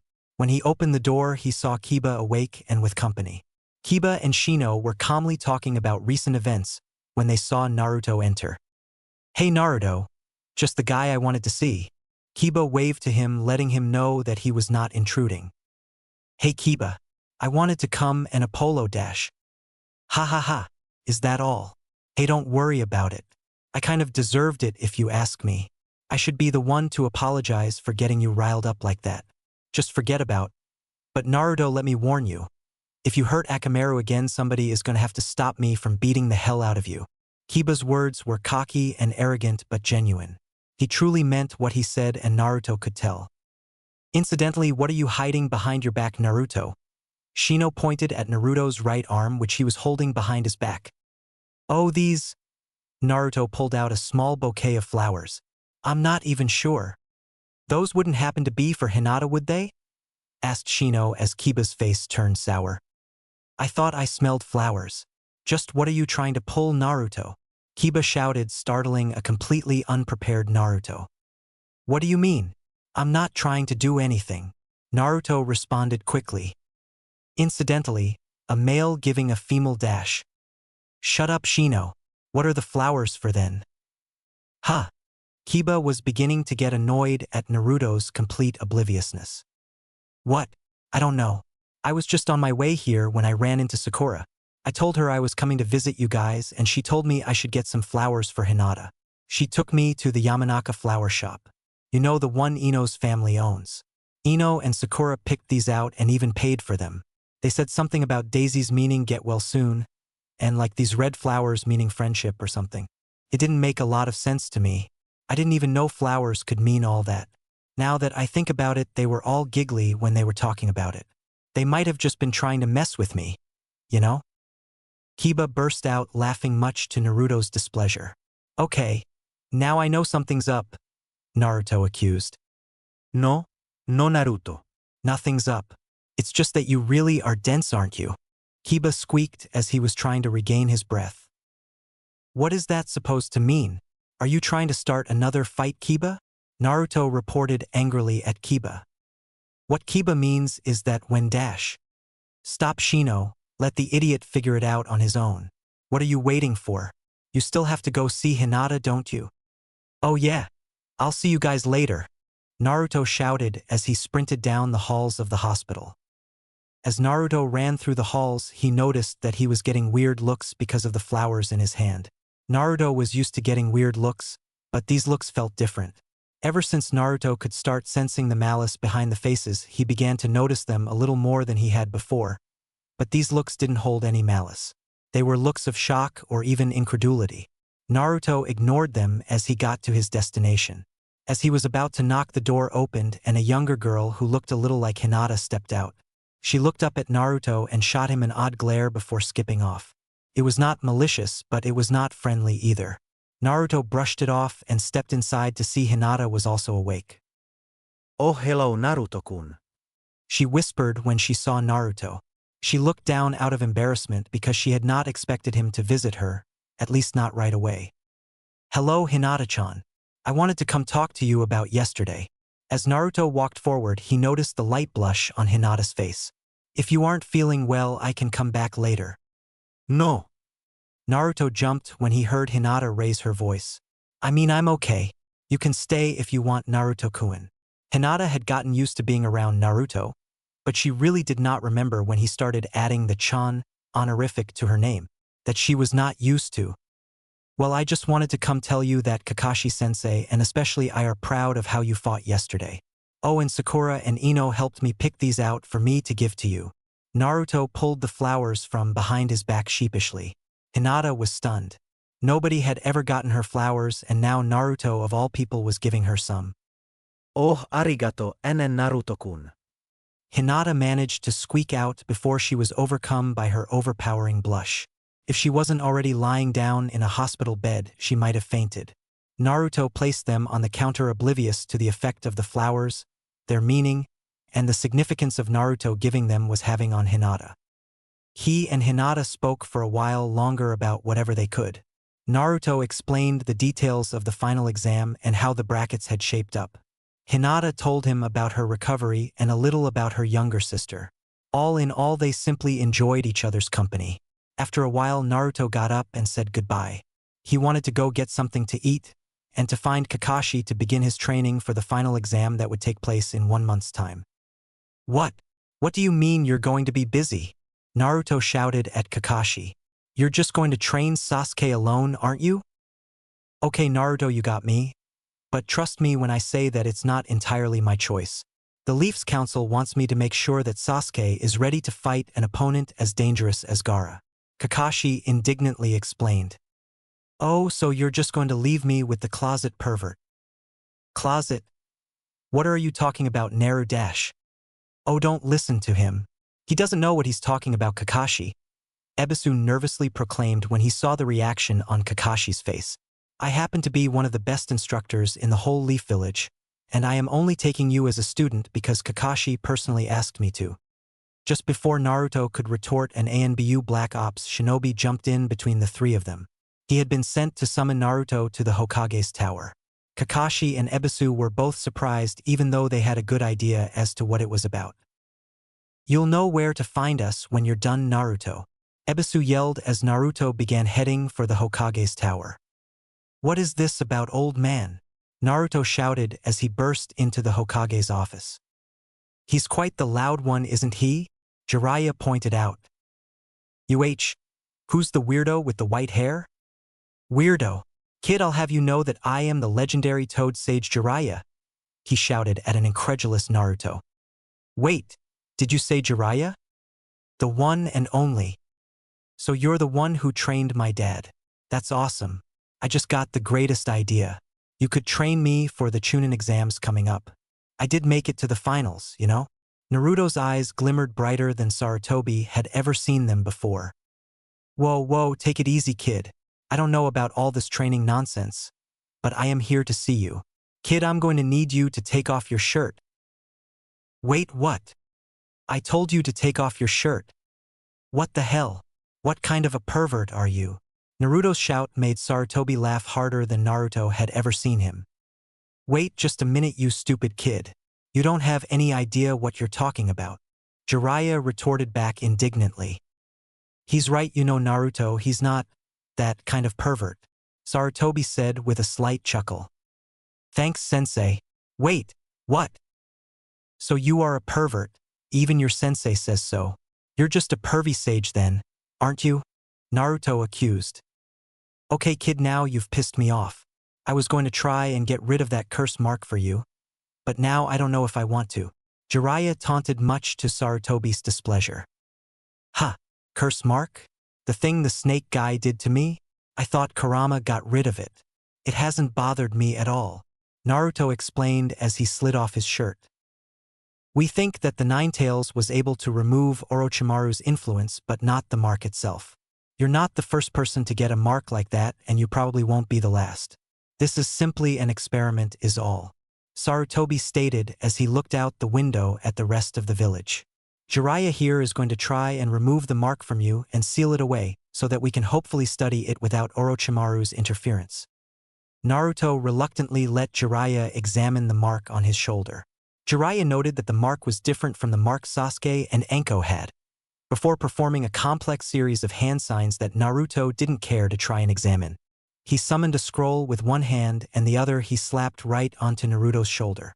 Naruto felt a sharp pain as Jiraiya began to extract the mark from Naruto to seal into the scroll. Once finished, both Jiraiya and Naruto were exhausted. Damn that Orochimaru. If the Ninetales hadn't kicked him out, I don't think I could have removed it, Jiraiya gasped as he sat down. Well, thank you Naruto for relaying all your experiences in the Forest of Death back to Kakashi. That information, and the information we can hopefully discover by studying the curse mark, may help us when dealing with Orochimaru in the future. As a reward, I would like you to begin training with Jiraiya for the Chunin final exam. Sarutobi's last statement received mixed responses.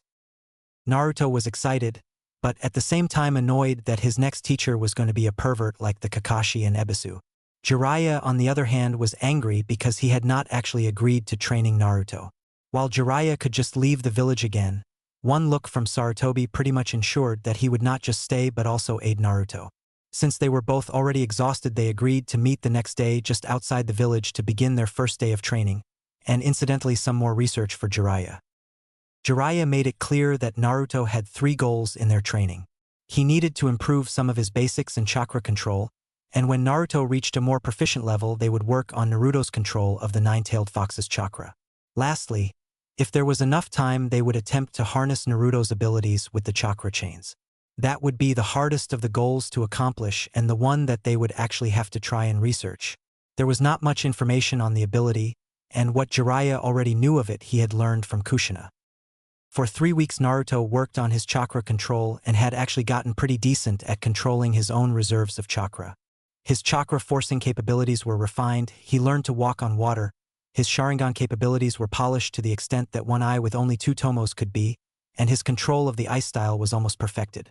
Jiraiya began to notice that Naruto only had limited access to the kekkei genkai he had.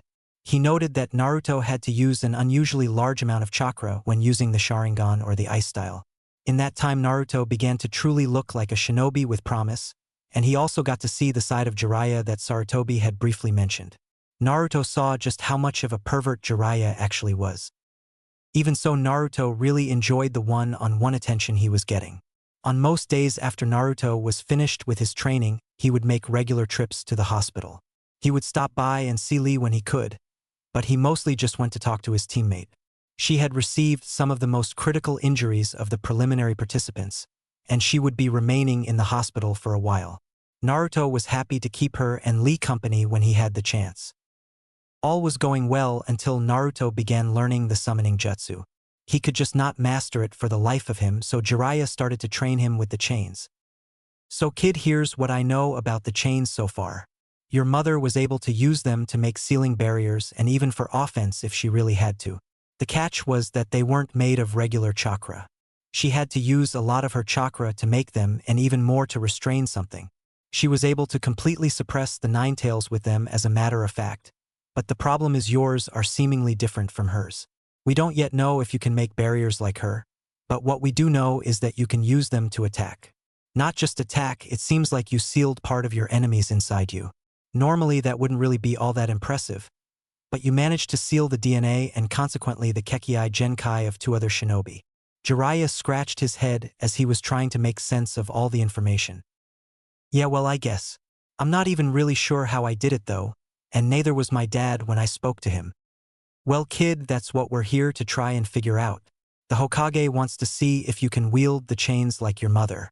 I should tell you that even though your mother had an interesting reputation, the chains along with the Ninetales' power made her an extremely powerful shinobi. She probably could have been Hokage herself if she had really wanted to. Jiraiya pointed out to see Naruto's reaction. Really? Oh, both of my parents were super strong. There's no way that I won't be Hokage, you know? Naruto shouted with all the excitement he could muster. If you two could only see where he's at now, Jiraiya quietly thought to himself. Please forgive me for what I'm about to do. Hey Naruto, let's go shower at the hot springs, and later we'll go get whatever your favorite food is. How does that sound? Really? Thanks, Pervy Sage. Trust me, I know the best ramen shop in the whole village, Naruto proclaimed. After a quick soak at the hot springs and an unearthly amount of ramen, Naruto was feeling as happy as could be. So kid, I have a question. Do you have a girl that you like? What?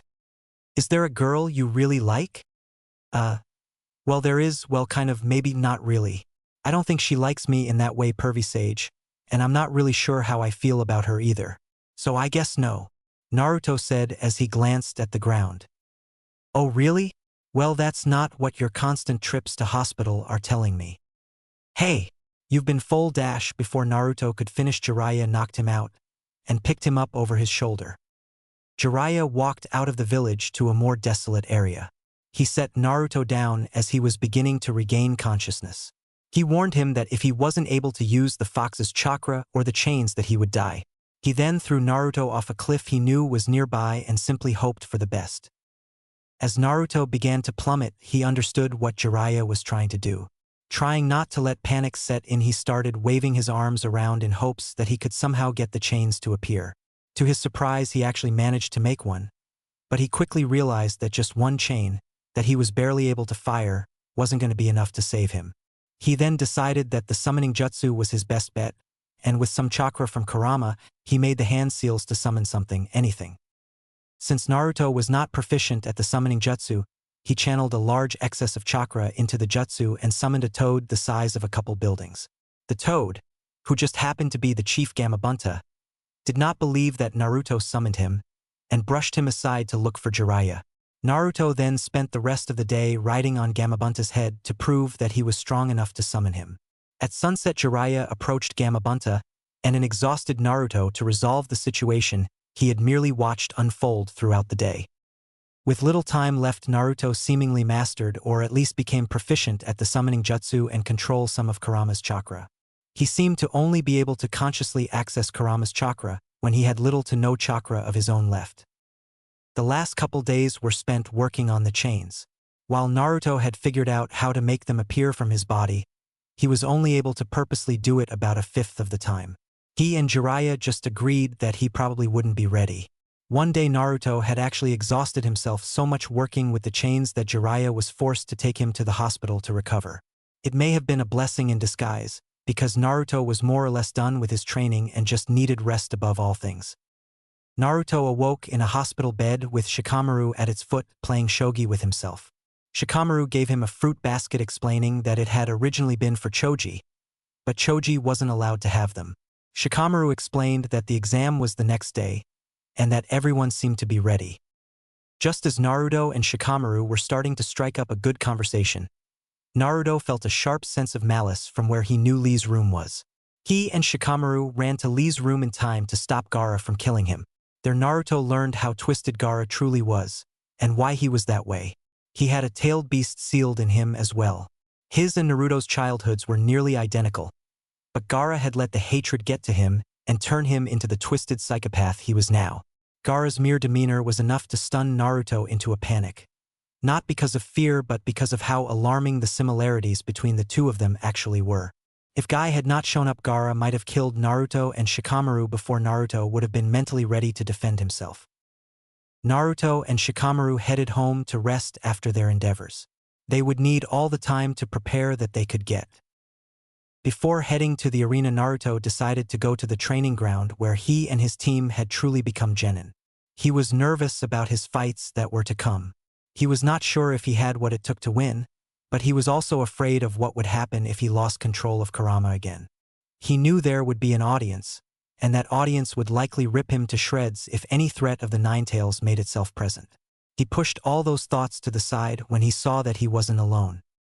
"Oh, hey, Hinata, is that you?" As Naruto shouted, Hinata jumped behind the pole she was leaning against. Oh hello Naruto-kun. So what are you doing? The final competition is about to start soon. I just came to check out the training field. This is the place where I became a genin, you know. Oh, B, but why are you here? Well, it doesn't matter. Oh, Sorry. hey Hinata-chan. Niji's your cousin, isn't he? Hi. So, is he really strong? Hi. Just great. You might still be able to win Naruto-kun. You're really strong too. You've always worked really hard and cared so much about what you're doing. Yeah, well, I know I act tough, but in reality I just mess a lot of things up and I'm kinda silly. Sometimes I just think that I'm a great big failure. That's not true. I mean, in my eyes, you've always been more like a proud failure. You never give up, and even when you get knocked down, you get back up and prove to everyone how tough you really are. To me, that's what true strength is. Remember that time when you cheered me on even though nobody else was? It was then that I felt I could change and prove to everyone how strong I am. It was because of you that I was able to stand up for myself and actually begin to like myself a little. Do you really believe that is true, Hinata-chan? Hi. Thank you so much. I really needed that, you know.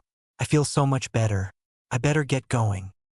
As Naruto began to walk away, he decided against it and turned back and walked towards Hinata. Hey Hinata, you know I always thought that you were gloomy, timid, terrified, and basically completely weird before I met you. Oh, but you know what? I've always kinda liked you. I mean, I've always liked people like you.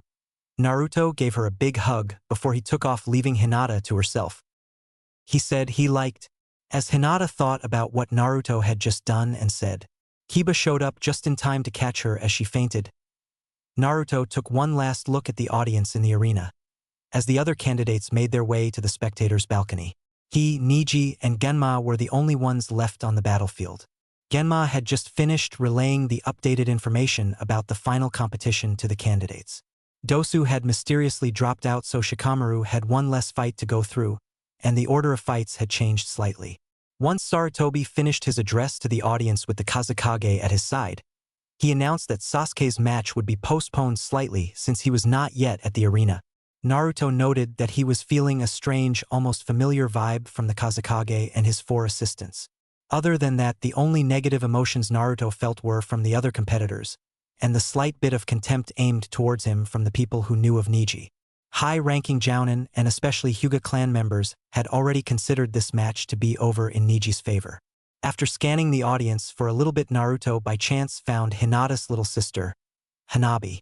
He noted that the stoic figure next to her must be her father. A few moments later, he was able to hone in on Hinata's overpowering sense of worry. Naruto was really starting to dislike whenever Hinata felt like that, but once he knew she was watching, he was ready to square up against his opponent, Neji. By the look on your face, I can tell you want to say something to me, Neji stated in contempt. The only thing I have to say to you is that I vow to win, Naruto shouted as he raised his right arm towards Neji. That's good to hear. You won't be able to sucker punch me this time. The look of despair on your face when I defeat you will be all the better, Neji retorted as he activated his Byakugan. He seems more calm, more confident. This may be more difficult than I anticipated, but the result will be the same. Let the match begin, Genma shouted. Hundreds of shadow clones into the match, and Neji decided it was time to go on the offensive. He had merely observed Naruto's shadow clone assault to attempt to distinguish which Naruto was the real one. Neji noticed that one Naruto in particular had been specifically keeping himself out of his range, and once Neji zeroed in on him, he charged. As soon as he struck the Naruto, the shadow clone dissipated, and Neji fell right into Naruto's trap. Neji saw the real Naruto and several clones that still remained lunge at him, and with limited time he had no choice but to display his secret jutsu. 8 trigrams, palm rotation. Naruto was shot back as the full force of his blow was redirected back at him. What the? Did you real think you had one? And you thought you could be Hokage? Think about how many people truly get to be Hokage. They don't just become Hokage after a little hard work. They were born destined to be Hokage. Only a fool would try to surpass the limitations they were given at birth. A failure will always be a failure. Neji scoffed as Naruto got himself to his feet. Not this nonsense again. Who gave you the right to tell people who they can or cannot be? Naruto yelled in slight frustration. It's a mute point wasted on you? But tell me, Naruto, what are you hiding? What are you talking about? There aren't very many genjutsus the Byakugan cannot see through, and yet you of all people are using one. While I cannot see through it, I can still see it's there. What exactly are you hiding behind your right eye? Niji's question shocked Naruto, but he wasn't really sure why. Up until that point, he had really just assumed that the genjutsu was perfect since Hinata had never mentioned it. What's it to you? Naruto responded. Well, I guess it doesn't matter since you're going to lose anyway. Oh yeah, I'll have you know it actually does matter. If you're so curious, then I'll show you. Naruto responded as he performed a series of hand signs. Naruto laughed at the look of shock on Niji's face. How? How does someone like you have the Sharingan? As Niji shouted, the huge revelation spread across the arena. Muffled conversations could be heard everywhere. Naruto could feel the disgust coming from all of the Leaf citizens who hated him. You must have stolen it, Niji accused. Actually, believe it or not, it's mine, Naruto stated as he deactivated it to prove his point. Only someone with the Uchiha blood can deactivate and reactivate a Sharingan eye. The only two people I know of that have the Sharingan still have theirs. Also, thank you for putting on such a wonderful display of the gentle fist style. Naruto slid into a gentle fist stance as he finished speaking. Why you? So this whole time you were watching me? Copying my every move? Niji looked at Naruto incredulously. Yeah, but that's only part of the truth. I watched your fight with Hinata, remember? And I've been training with her for a while. I've kind of been working on this in secret for a bit now. It's time to put all of my training to the test. But one more thing before we start again. Can you do that spinny thing again? I really didn't see how you did it since I was focused on punching you in the face and all, Naruto proclaimed. He could still hear the commotion in the stands. He focused on Sarutobi for a second, and he could feel the disappointment from him. He was not angry. He probably had just hoped Naruto would have given him a heads up before dropping the bombshell in front of the whole village. Once Naruto looked back at Niji, he saw that he had calmed himself back down, and his look of confidence had returned to him.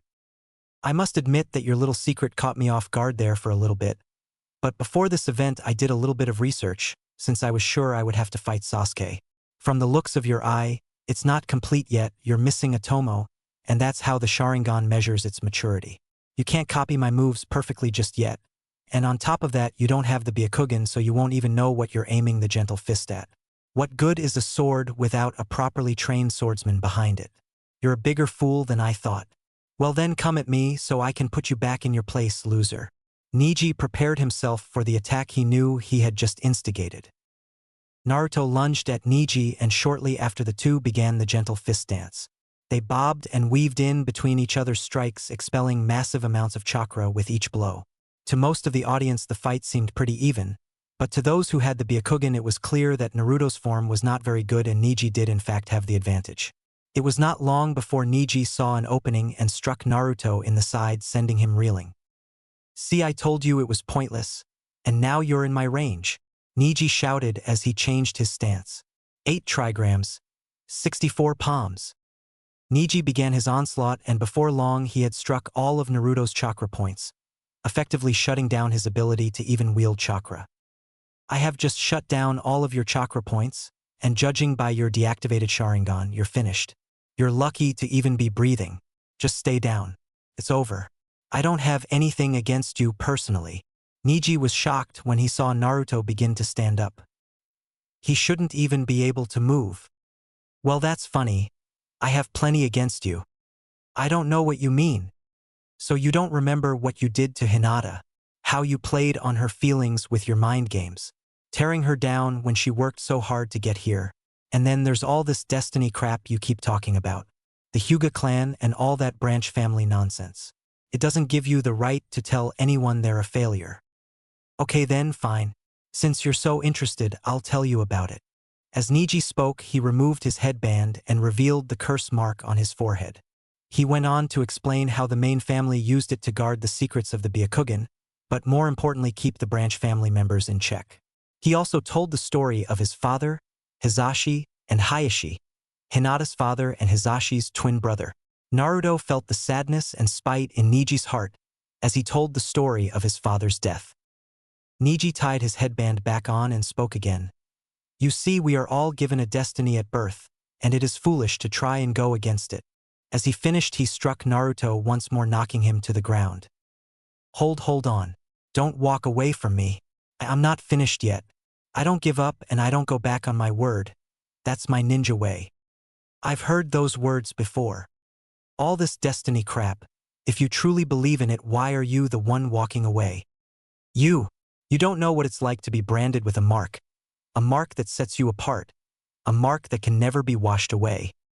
I know exactly what that's like, so what big deal? Get over it. In fact, you've told me about yours, so now I'm going to tell you about mine. What are you talking about? You lost your father and you're mad about that, I get it, but at least you got to know him. Do you know what it's like to not know your parents at all? You have always had something. You cry about being set apart from the main family, but at least you've had a family to begin with. Let's face it, among the rest of the village, the Hyuga, branch family or not, are seen as royalty. Just having a stupid kekkei genkai can get you so much in this village. But you see, I didn't have any of that. I don't have a family or a clan. I'm all alone. And to make things worse, this mark that sets you apart, I have one too.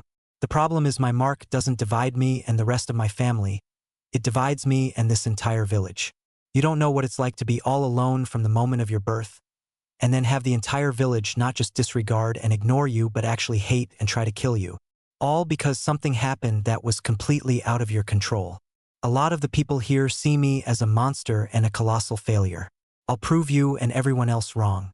It may be the Hyuga way to cave into destiny, but it's not mine. If you want to give up, then fine. Just sit there and take it. I had no idea we were so similar, but it's pointless to try now. You can't even form chakra anymore. Just dash. Niji stopped speaking when he saw chakra begin to flood into Naruto's chakra system. It was different from before. Then he saw it. He saw the mark Naruto spoke of and what it was holding back. Impossible. What are you? I can see chakra swirling around you? Or is it even chakra at all? This is what sets me apart.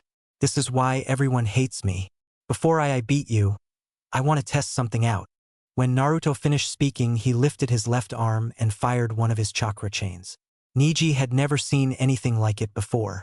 He could see that it was made of chakra, but not any kind he had seen before. The chain startled him such that he didn't have time to react and he got hit straight in the forehead. He didn't get knocked back like he thought he would. The chain embedded itself in his forehead briefly before being pulled out as quickly as it had been shot out. It was then that Niji felt a searing pain in his forehead. He knew what the pain was. Somebody had activated his curse mark, but before he could think about it for too long, it went away. He felt something was wrong. He felt devoid of something, almost as if someone had stolen something from him. As he composed himself, he looked back at Naruto and was shocked by what he saw. Not only was his chakra back to normal, but his right eye was back to its Sharingan state. And more shocking, his left eye had become pupilless and an extremely light and pale shade of blue. When Niji saw the veins bulging around Naruto's left eye, he realized what had happened. So that's how you do it. With that chain jutsu of yours, you steal kekkei genkai. Is that it? I guess you could say that. I honestly don't get how it works yet, but I didn't steal anything from you. You still have both of your Byakugan. Now I just have one of my own. Well, what are you waiting for? Let's finish this. Niji spoke as he got back in his stance. It didn't take long for Niji to realize that the chains had actually affected him, and that he was a lot weaker than before. Naruto, on the other hand, was a lot stronger, and before Niji could react, Naruto punched him directly in the face, almost knocking him out completely. As Niji fell, his headband slid off as well. Niji, when I become Hokage, I'll change the way of the Hyuga clan, I promise. But until then, you tell the Hyuga clan that if they want to put that stupid mark on you again, they're gonna have come put one on me first. With the last words, Niji realized why his forehead had hurt before. His mark hadn't been activated, it had been removed. A calm sense of release washed over him as he lied down on the ground, too exhausted to move. The winner of the first match is Naruto Uzumaki, Genma announced. The proclamation was met with loud cheering and applause. Much to Naruto's surprise, as Naruto looked up at the crowd, he could not help but feel joy that they were actually cheering for him. He could tell that not everyone in the crowd was happy with the outcome of the match, but everyone was pleasantly entertained. Where Naruto stood in their eyes, he did not know, but for this moment he was just glad they did not want to kill him. As he got to the candidate's balcony, he was congratulated by Shikamaru and Shino. Naruto appreciated the praise, but he really only wanted to see one person at that particular moment. As the next match was announced, Naruto slipped out of the balcony to go find Hinata. Since she was not really worried anymore, Naruto was not sure exactly where she was. After a brief time of searching, he found her sitting next to Kiba. As he walked over to where Hinata was, he looked out into the arena and saw that Shikamaru was facing Temari. Naruto really did not care too much for the outcome of the match. He knew that Shikamaru would probably just quit as soon as it got a little tough. "Oh hey, I thought I smelled you coming over. Great job on kicking Nijis," asked Naruto. Kiba shouted as he turned to look at Naruto. "Thanks, Kiba. I did promise to win, you know." "Hey Hinata dash." Before Naruto could finish, Hinata jumped at him and caught him in a big hug. "Naruto-kun, thank Kami, you're okay. When Niji connected with the our clan's secret jutsu, I thought you would be hurt for sure." Hinata looked up to Naruto with tears starting to form in her eyes. "Hey Hinata, calm down. I'm okay, aren't I? I even beat Niji after he used that jutsu on me. I promised you I would beat him, didn't I?" Naruto flashed her his signature smile. Hinata only blushed back in embarrassment. "Hey Hinata, if you and Naruto want some time alone, I can go talk to Shino or somebody," Kiba jokingly said as he got up to find somewhere else to sit. It was then that Naruto and Hinata realized that they had been hugging in public for quite a bit of time. In the blink of an eye, they both let go and sat down where Kiba and Hinata had both just been sitting. Both young shinobi had bright blushes on their faces as they looked away from each other. After a moment of awkward silence, Hinata turned to Naruto with a puzzled look on her face. Naruto-kun. "What exactly did you do to Niji, and how do you have the two dojutsus?" Hinata asked, much to Naruto's dismay. I don't think I'm allowed to say. It's really a long story, and I can tell that the people around us are probably curious too. Maybe I can tell you later. How about I tell you if you come get some ramen with me after I win this whole tournament?" Naruto proposed shyly. I would like that. And you know what, Hinata? I'm going to need someone to show me how to use my Byakugan properly. I would really like it if you were the one to show me. Me? But Naruto-kun, there are plenty of other people who can use the Byakugan better than I can. Why would you want someone like me to teach you? So what if there are? I want you to teach me because I know we can work really hard together and get way stronger than all those other people. Are you sure? Hinata asked. Of course I am. I wouldn't have anyone else, Naruto exclaimed. All right then, I'll try my best. Just then, an explosion in the arena caught their attention. A cloud of dust could be seen in the small cluster of trees in the outskirts of the arena. Ah, that paper bomb wasn't even close to hitting me. How did someone as lazy as you even make it this far in the exams anyway? Temari shouted at Shikamaru, who was hiding in the shade, cast by the walls surrounding the battlefield. Just shut it and watch. Temari had already figured out that Shikamaru was using the shade to increase the range of his shadow possession jutsu. However, she did not notice what the explosion behind her had caused. Shikamaru began his shadow possession jutsu, and just before it reached its max range, Shikamaru curved it dramatically. It was then that Temari realized what the paper bomb was actually for. All around the battlefield, leaves began to fall from the tree that had just been blown up. Individually, the leaves did not even appear to cast a shadow, but there was enough to extend Shikamaru's range a bit. One leaf was not enough to close the distance, but there were dozens falling about. Like an artist to a canvas, Shikamaru drew his shadow out across the arena, weaving it in between as many leaf shadows as he could while chasing Temari, who was frantically trying to keep away. She was careful to dodge so that she would not step anywhere the shadow had already been. The arena floor was quickly turning into a maze of tripwire for her, and one wrong step meant the end of the match. Once the leaves began to reach the ground, Shikamaru began to feel the chakra strain of using his jutsu without less natural shadows to aid him. Once all the leaves hit the ground, he was forced to withdraw his jutsu. As the shadow receded, Temari breathed a sigh of relief. The two shinobi were once again at a standstill since they both had to keep their distance to avoid being caught in each other's jutsu range. Temari knew, however, that time was not on her side. With every passing moment, the sun moved, and with it, the shadows in the arena stretched out as well. As she began to think of a strategy, she noticed that Shikamaru was looking up at the sky. Temari looked at him out of bewilderment. What's he looking at? Hey, that cloud kinda looks like a… Wait, the clouds. He's watching the clouds to see if any of them will pass in front of the sun. It's been sunny all day with a few stray clouds here and there. Is he really trying to use the shade from clouds to his advantage? I need to finish this before he even gets the chance. She was broken out of her thoughts as Shikamaru threw two kunai with paper bombs. They're not aimed for me again, and now there are two of them. He's hoping to increase the amount of leaves to work with by increasing the scale of the explosion. Well, that won't work on me again. He won't have any leaves. As soon as they exploded against the trees, Temari was ready and began to fan away the dust and leaves with her wind scythe jutsu to avoid being caught in a trap again. All the leaves were blown away in a matter of seconds. That's not going to work on me again. Why don't you try something original? Temari shouted to try and egg him into trying it again. Wow, he's actually trying it again. He's as stubborn as he is stupid. This time, instead of blowing everything away, I'll fan everything into the arena and kick up a cloud of dust. I'll use the dust as cover to close the range between us without giving him a line of sight. Once I'm in close range, the force of my Winjutsu should be enough to take him out.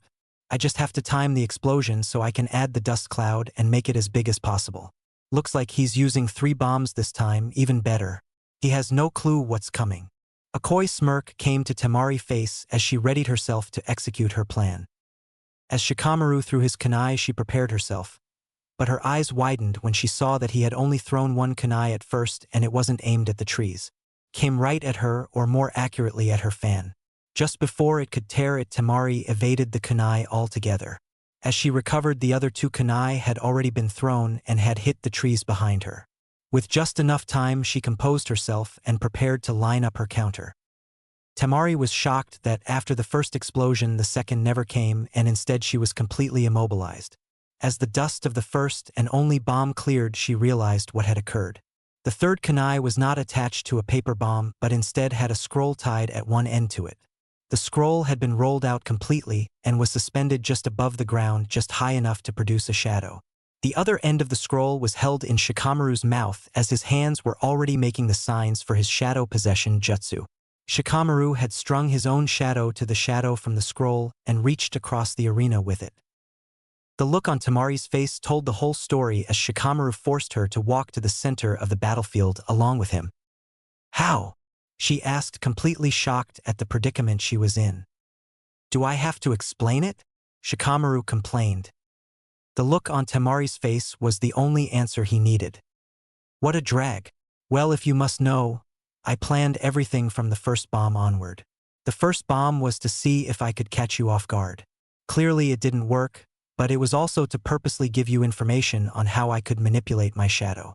I wanted you to be afraid of similar attack. Anyway, the second wave of kunai and paper bombs was to make you think I hadn't changed my strategy. You were already underestimating me and calling me lazy, so I assumed you would make that assumption. A smirk grew on his face as had just implied to her face that he thought she was smarter than her.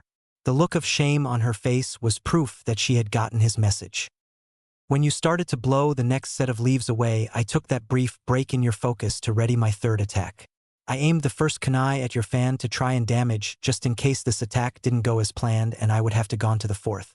Lucky for me, even though I missed that brief moment where you dodged the kunai, took you attention away from the other 2 that I had thrown after, and you didn't see the scroll stretching across the battlefield. After that, I think you can figure out the rest. Shikamaru put his hands behind his head and yawned. I don't carry very many scrolls, but lucky for me, the one I did have was long enough to reach across to you. Yeah, well, it was all luck.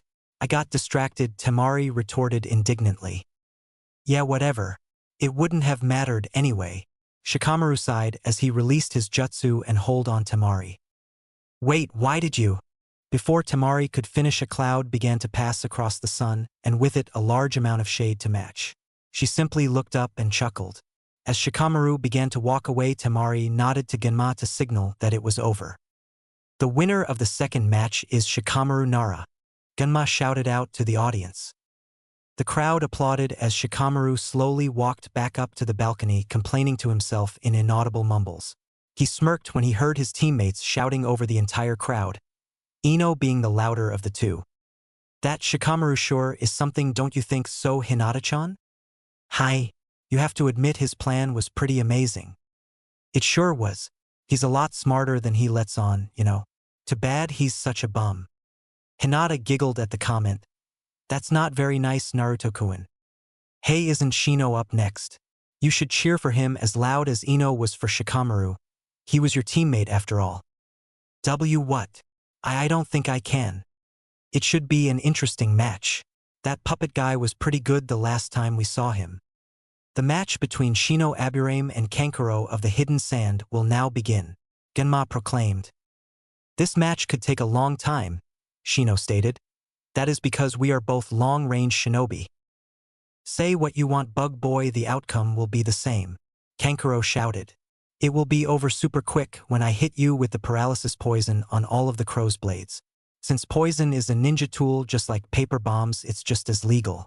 He's just lucky Baki didn't let me use lethal poison. At seemingly the same time, both Shino and Kankuro began their attack. Even though neither of the two shinobi are taijutsu types, they are still trained to be quick on their feet.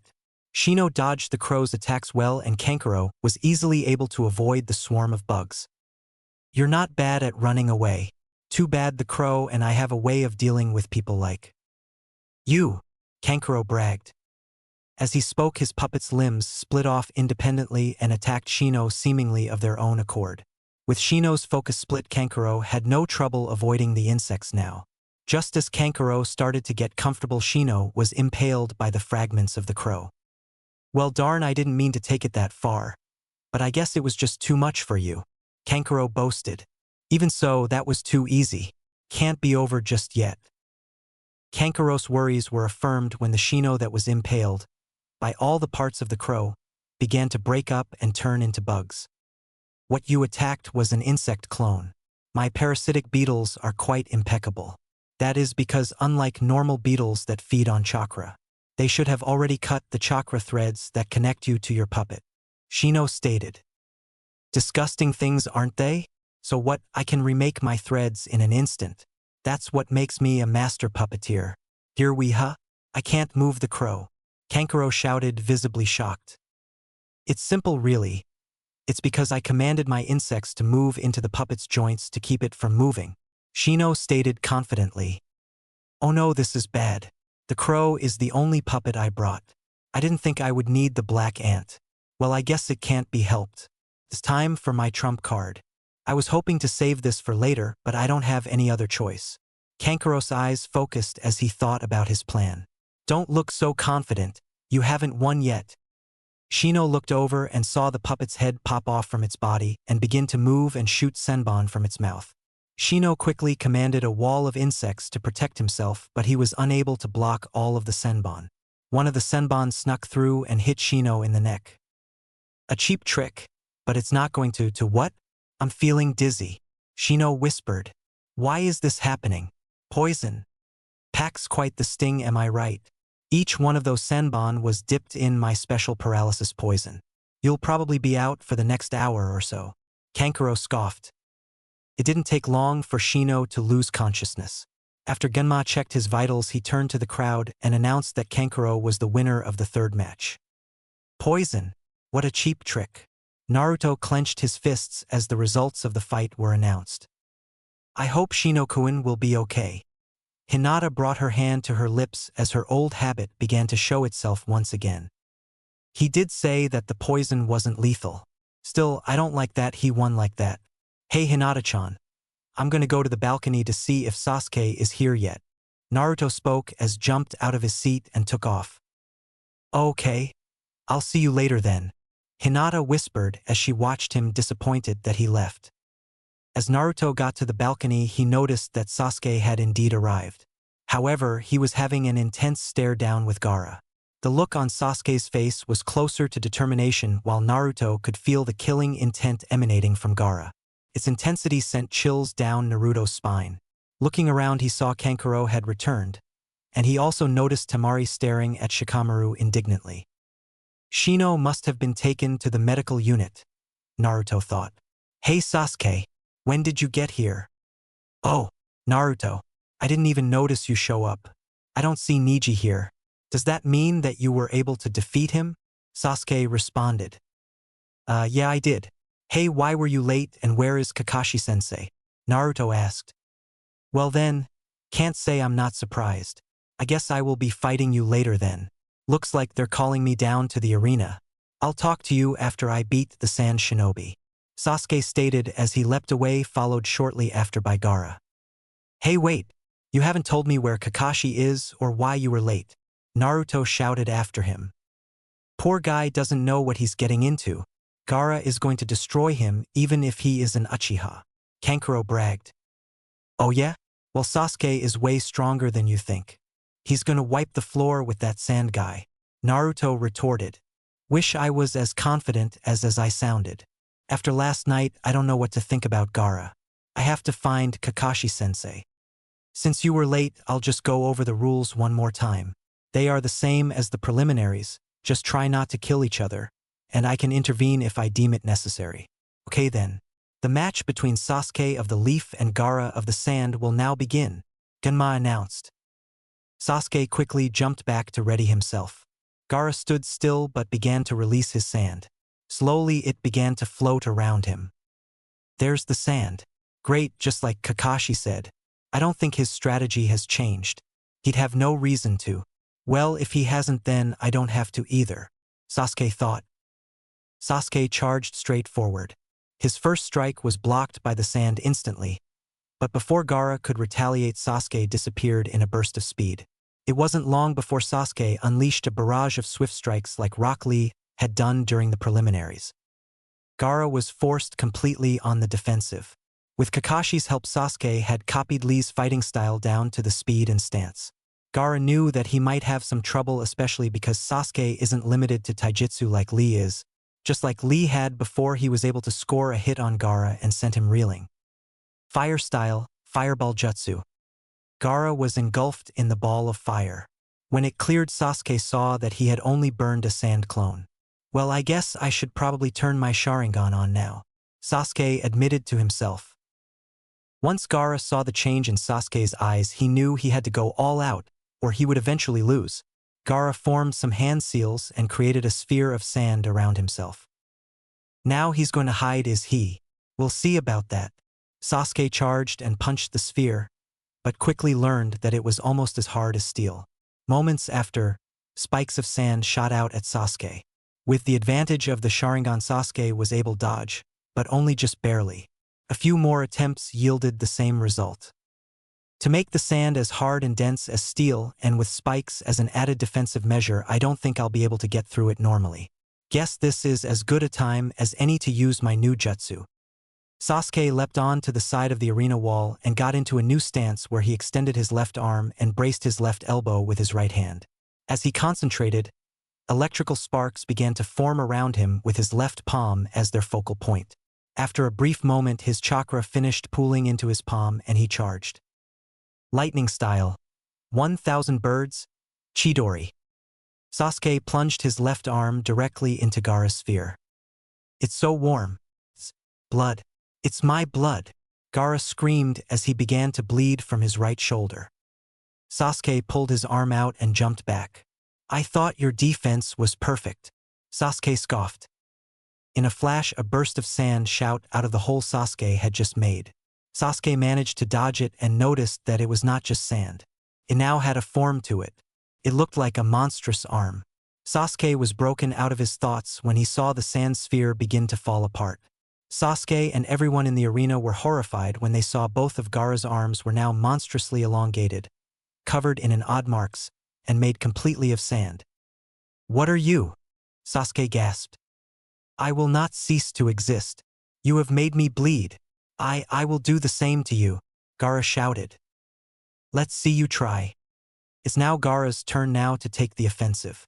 The form of his new arms kept Sasuke away.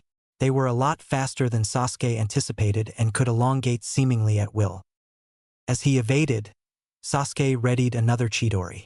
Dodging one of the arms, Sasuke began to close the distance between them. Just as the second arm attacked, Sasuke decided to not dodge and drove his Chidori straight through it. He kept driving until he was close enough to land a devastating kick on Gaara's head.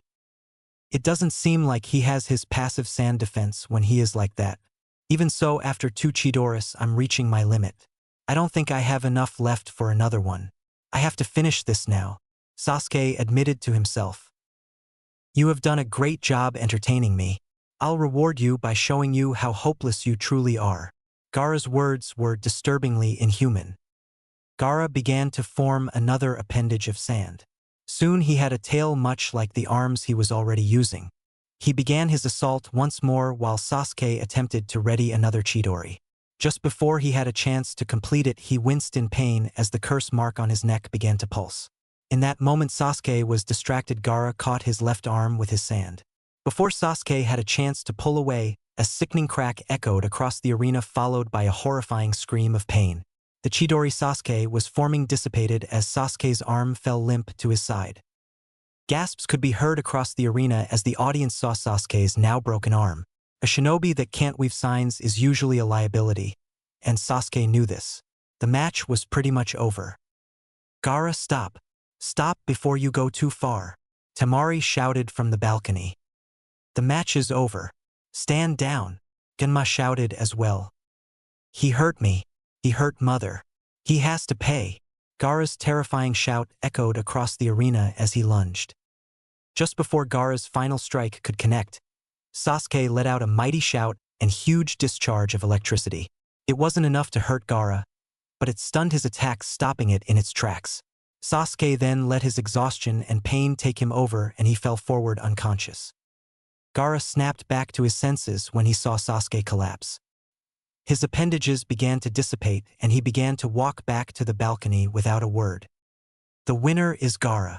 Genma's announcement met nothing but silence and muffled gasps. Naruto looked on as the medical team pulled Sasuke away. He could not believe what he just saw. Sasuke lost. He was now standing next to Kakashi, Guy, Lee, Ino, and Sakura, and they all had the same look of shock on their faces. He could feel the fear in Sakura and Ino. They were worried for Sasuke. The way they're feeling for Sasuke is the same feeling I get from Hinata. Wonder why girls feel that way. Weird. Naruto turned to them. Sakura, Ino, I swear I'll beat him. For Sasuke. That's nice of you, Naruto.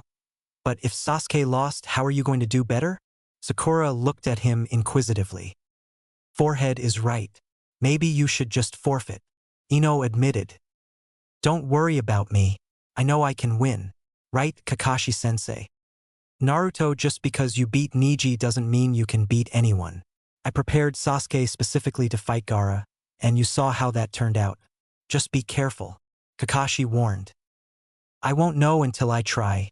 I still have to beat that lazy bum Shikamaru though. I better get out there. Naruto shouted as he jumped away. What do you mean that Shikamaru and Kankuro forfeited? Naruto asked at an obviously irritated Genma. It's just as I explained. We will now hold the final match. Genma replied. Shikamaru, you lazy bum, Naruto shouted at the balcony. Naruto turned to look at his opponent. He was a little disgusted to think of what kind of a person Gaara was. To Naruto, they were complete opposites of each other. One driven by hate and the other by the urge to help his friends and the people he cares about. Let the final match begin, Genma shouted. Naruto opened up with his trademark barrage of shadow clones.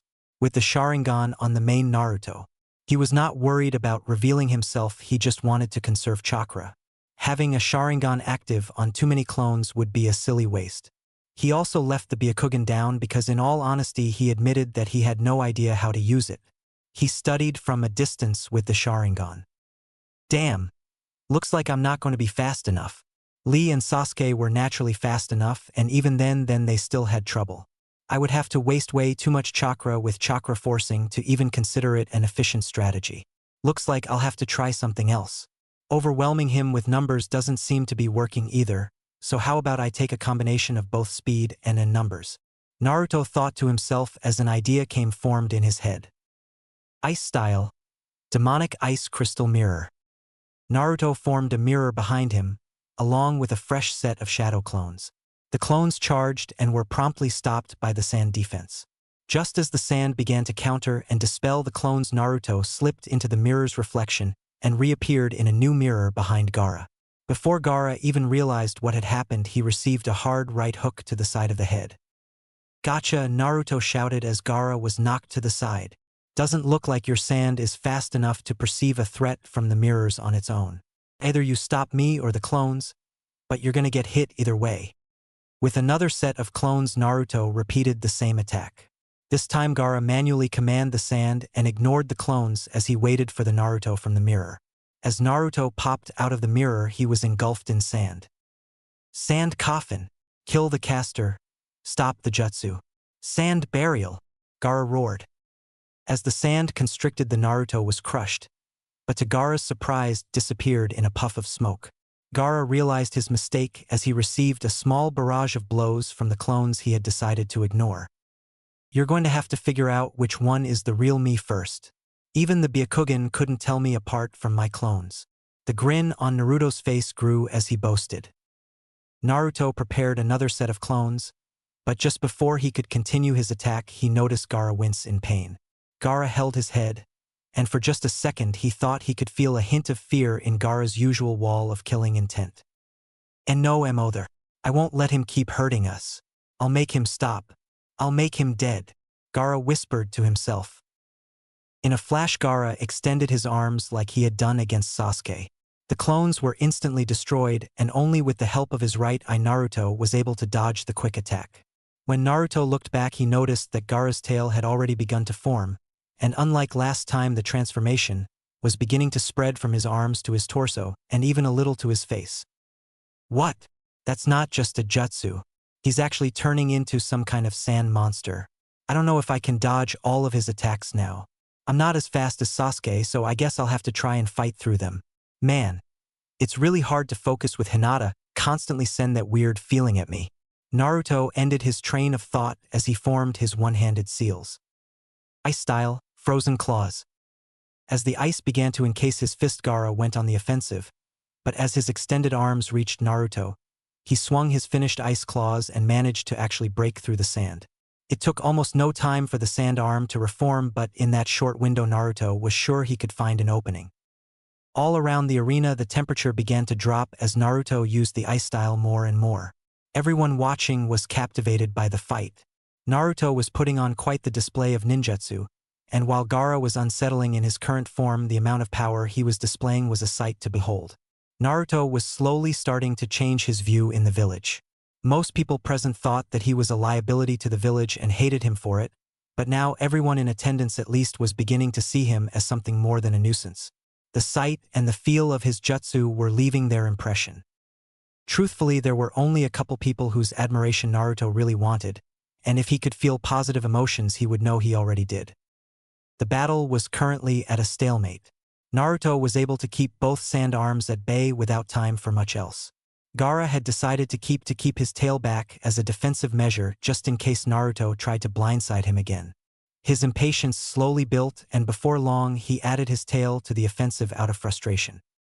As soon as Naruto's right eye saw the third sand stream, an opening also saw his opening. He began a full retreat, and Gaara began to think he had the upper hand. Naruto released one of his ice gauntlets and began to make signs. He jumped straight up, and as he fell, dodged the sand, it disappeared into a mirror that had formed horizontally, lying on the ground as opposed to the ones who stood vertically. Since the mirror was lying flat, Gaara didn't see it until Naruto literally dove into it. He realized his mistake as he turned his head to see Naruto already behind him again. Naruto, having realized that he didn't have a jutsu strong enough to hurt Gaara in his new monstrous form, instead chose to tag him in the base of the tail with a paper bomb. Naruto was quickly swatted away as soon as Gaara got the opportunity. Boom! Naruto whispered as the paper bomb exploded at point blank. When the smoke cleared, Genma saw that the match was clearly over. Naruto had Gaara's neck pinned in between the claws of his remaining gauntlet. "It's so cold. Gaara whispered as he lay on the ground with the heat beginning to leave his neck. Well, I'll be damned. Genma spoke with an incredulous look on his face. The winner is Naruto Uzumaki of the Leaf. The pride in his voice was evident in the last couple words of his announcement. Again, Naruto was surprised by the applause, the positivity still so foreign to him. As he looked around, Gaara's team jumped down into the arena to retrieve him. Temari and Baki looked at Naruto incredulously as they lifted Gaara. A small team of medics made their way out also, and they began to take Gaara to the hospital. The entire time Gaara looked only at the ground as a deep hatred festered in his heart.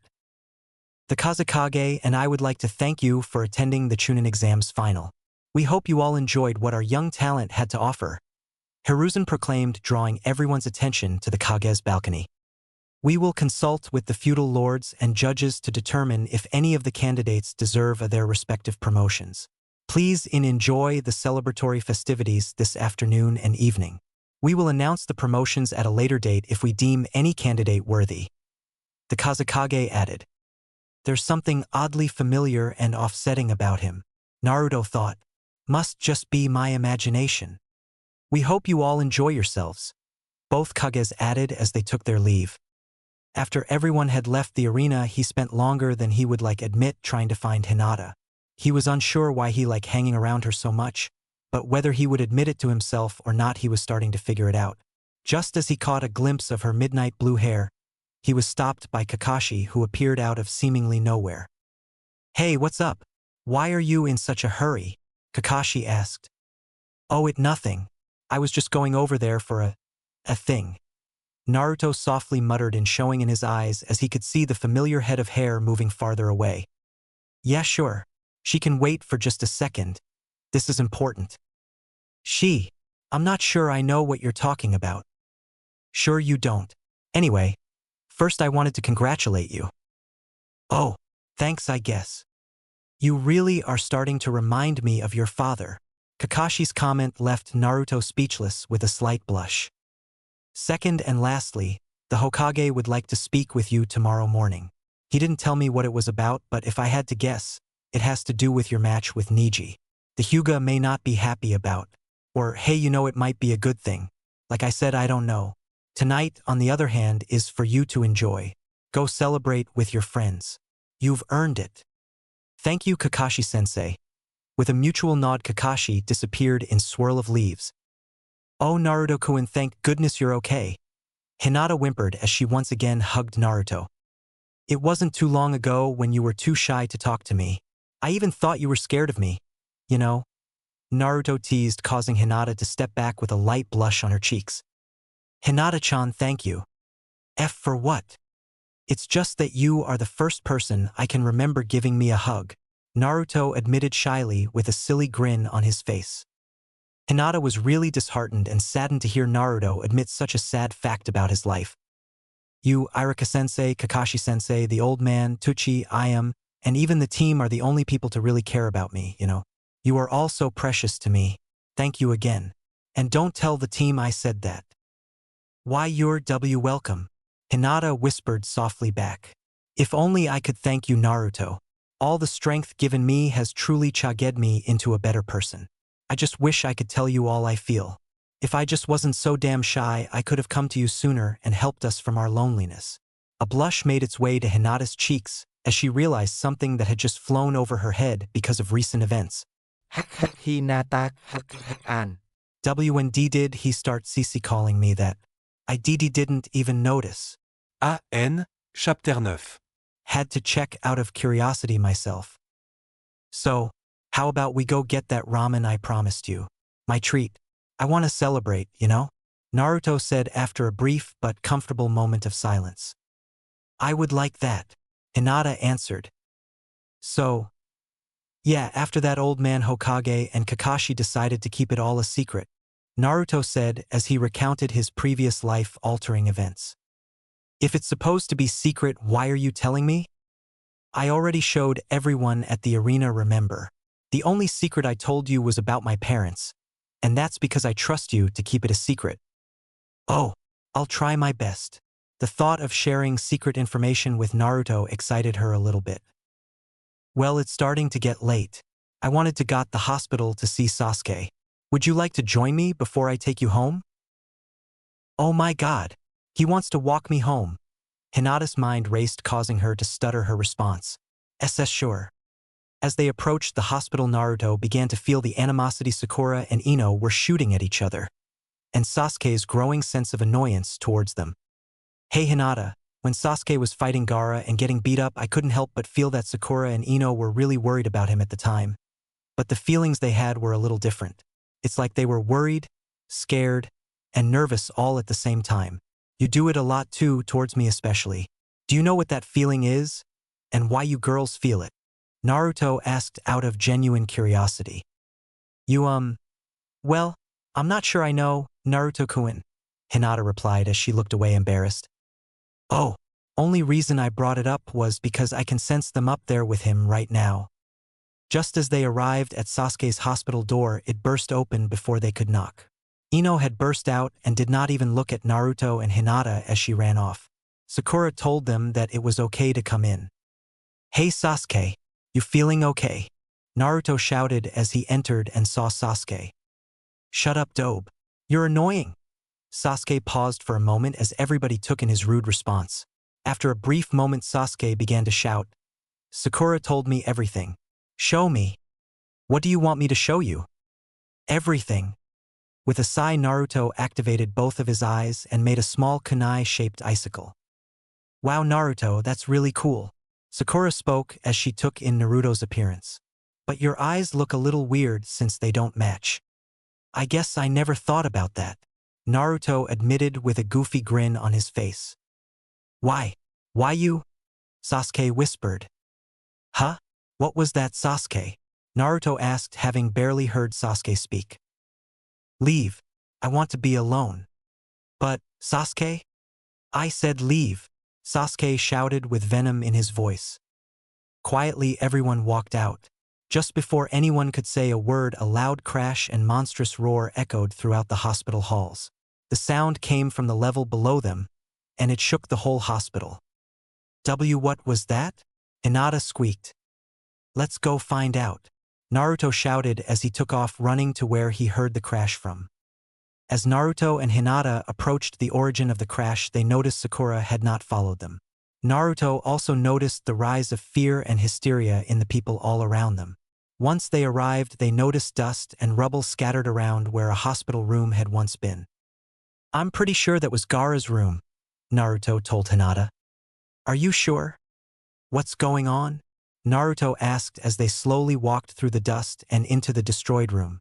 Hinata gasped as she activated her Byakugan and saw what awaited them in the room. I will not cease to exist. I won't, Gaara shouted as he leapt out of the side of the hospital through the opening he had made. Gaara, wait, Naruto shouted as he realized what had just transpired. Just before he could follow, he noticed someone else was still in the room. He was wearing the Kazekage robes, but as the dust cleared, Naruto realized it wasn't the Kazekage at all, and why he had seemed so familiar to him before. Oh Naruto, I'm hurt. You didn't like the gift I left you, did you? Orochimaru asked coyly. It's you. That's what you call a gift?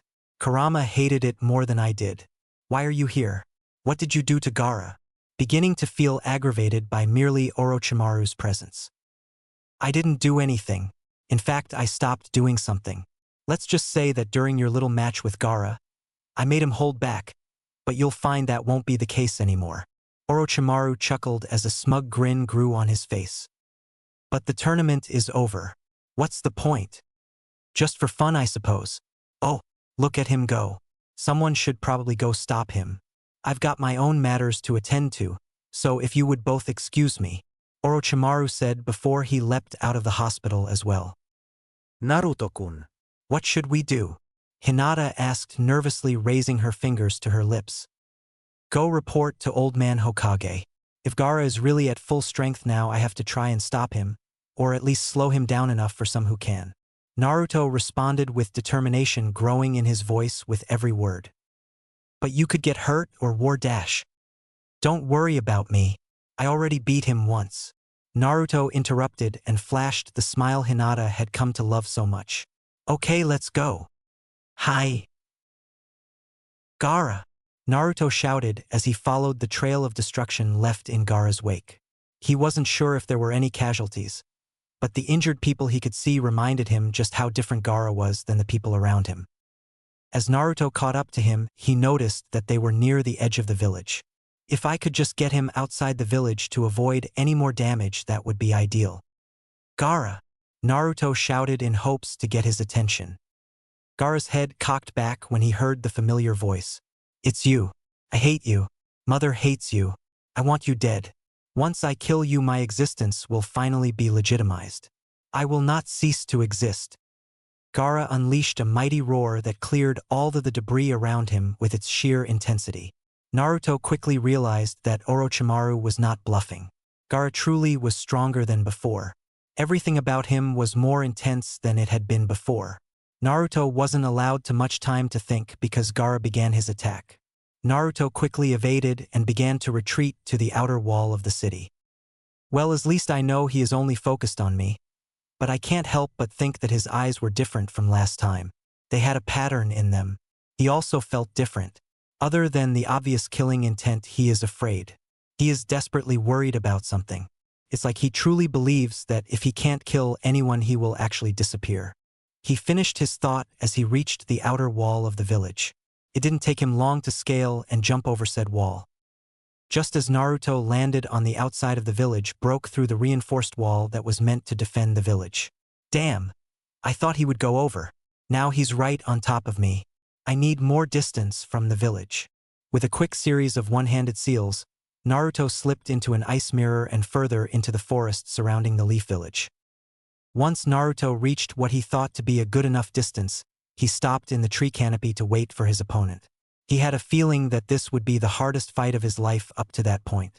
Gaara quickly caught up and stopped on a tree branch just in front of Naruto. Are you finally done running, coward? As Gaara shouted, the leaves and branches around them rustled under the sheer might of the roar. I am. But let's get one thing straight. I'm not a coward. I beat you once, so I'm going to do it again. Naruto couldn't help but wonder if he was as confident as he sounded. Man, it's going to be different this time, I can already tell. His transformation is further along than last time. His legs are the only thing exposed now. Funny, he almost looks like Tanuki. Well, if a Tanuki was made of sand and covered in odd marks, that is. From deep inside his subconscious, Naruto heard an annoyed growl from Kurama. Before he had a chance to ask Kurama what the growl was about, he was swiped directly by one of Gaara's sand arms and slammed into another tree. I'll worry about you later. Naruto turned to Gaara, and as he got up, he activated his right eye. Gaara's onslaught began once again. Naruto quickly realized that Gaara's attack was much faster than before. He only had enough time to dodge and not much else. Tree branches, leaves, and even whole entire tree trunks flew as Gaara destroyed everything in his relentless pursuit of Naruto. Damn! He's too fast, I have to slow him down somehow. Naruto's mind began to race as realized how long he could keep away from Gaara's reach. Wait, he's made of sand, isn't he? If I could get it wet, I might be able to weigh it down and slow him down in the process. Damn! I don't really know any large offensive water-style jutsu though, but I do know. A smirk grew on Naruto's face as an idea came to his head. I don't need to beat him. I just need to slow him down enough for the Umbu and Hokage to come find us and deal with him. I just need a distraction to get myself set up. Almost as if on cue, someone slammed Gaara from behind and knocked him over. Naruto's smirk faded as he realized who it was that had struck Gaara. Hinata, get out of here, it's too dangerous. Naruto could only watch as Gaara turned and swiped back at Hinata and sent her slamming into another tree. Before she could recuperate or Naruto could react, he pinned her to the trunk of the tree with one of his sand arms. He detached the hand and kept her clamped to the tree. Naruto felt his blood boil, but before he lost himself into his rage, he realized he now had the opening he needed. I'm sorry, Hinata. I'll get you out as soon as I take him down. Multishadow Clone Jutsu. After the large puff of smoke cleared, there were now hundreds or maybe thousands of Naruto clones stood around Gaara on as many branches and trees that could hold the weight. Okay, now everyone together. Naruto 2K Icicle Shard Barrage. Seemingly every Naruto made a one-handed seal and formed kunai-shaped icicles in said hands. At the same time they all aimed at Gaara and thousands of icicles slammed into his sand. Once any clone was out of ice they would simply make more shards and continue the onslaught, resulting in a seemingly endless stream of sharp ice. Gaara frantically began to use his sand to defend himself as it became clear that the shard could penetrate the sand if only just a little. Okay, now he's on the defensive, but I still need to slow him down because I won't be able to keep the ice offensive forever. Sasuke, thank you. Without you, the next part of my plan wouldn't work. The ice doesn't melt on its own naturally and fire jutsu can do it unless I let them. I've seen Sasuke do this enough, so with my own Sharingan it's only natural that I can do it also. Fire style, fireball jutsu. The main Naruto poured the rest of his chakra inefficiently, albeit into making as big a fireball as he could manage. The flames on their own weren't doing anything to the sand, but it was melting the ice already embedded in it and the shards that were still flying. Slowly but surely, with a constant stream of ice and fire, Gaara's sand was beginning to weigh down with moisture. Nearing the end of his seemingly infinite pool of chakra, Naruto ended his stream of fire and some of the clones began to dispel. Once the attack cleared, Gaara was even angrier that he was forced into such a situation. He began to move to begin attacking again but was surprised to discover how sluggish he was moving. What did you do to me? I just got your sand wet. Now it's heavier and you're slower. Naruto chuckled, and as if to prove his point, a couple of clones punched Gaara before his now much slower sand could defend him. Now it's my turn. The remaining clones began their own onslaught. Gaara was almost defenseless as his sand struggled to protect him. As the clones suppressed Gaara, the original Naruto ran to Hinata. When he made it to her, he saw that she was conscious and had seen the whole plan unfold. She was still trapped against the tree in the sand clamp, but instead of discomfort, Naruto could see a look of admiration on her face. Hinata-chan, are you okay? Are you hurt? Naruto asked with concern written on his face. I don't think so. Just kind of uncomfortable to be in here. Okay, I'm gonna try to tear it off. Just stay still, okay? Hinata nodded as she saw the ice claws form on his fists. Just like during the exams, he was able to break away at sand. He did it slowly this time to avoid hurting Hinata.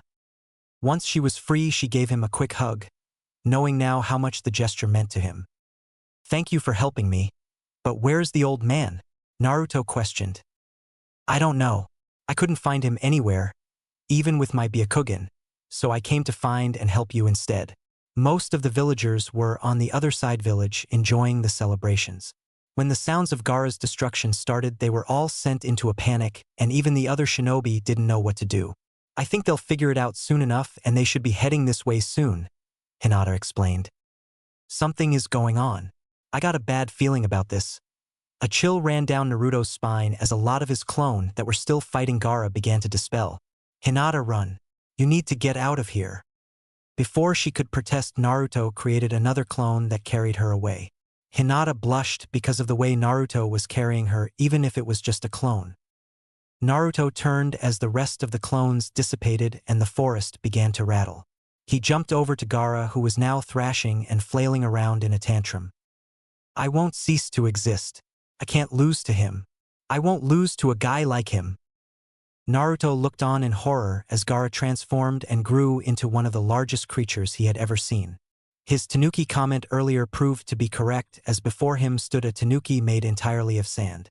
He was several stories tall and had odd markings all over his body. Naruto began to feel large amounts of fear and hesitation, but not from himself, but from the shinobi and umbu that were finally starting to show up around them. It's too late. What can they do now? What can any of us do now? Just before Naruto let despair take hold of him, he began to think about Hinata and his friends. I need to protect. I swore to myself that no harm would come to my precious people. I have to protect them. It's not about what I can or can't do anymore. It's about what I have to do. I don't know how much I have left, but I can't worry about that now. Summoning Jutsu. Naruto now stood on Gamabunta once more. As he looked around, he saw the large amount of leaf shinobi that had finally arrived. He recognized a lot of them. Some friends, but most were people who didn't really like him. All shinobi that were rushing to try and stop the rampaging Jinchuriki came to a halt when they arrived to an oddly familiar. The shinobi who were old enough to remember gasped when they saw the familiar sight of a blonde-haired shinobi riding on top of a giant red toad.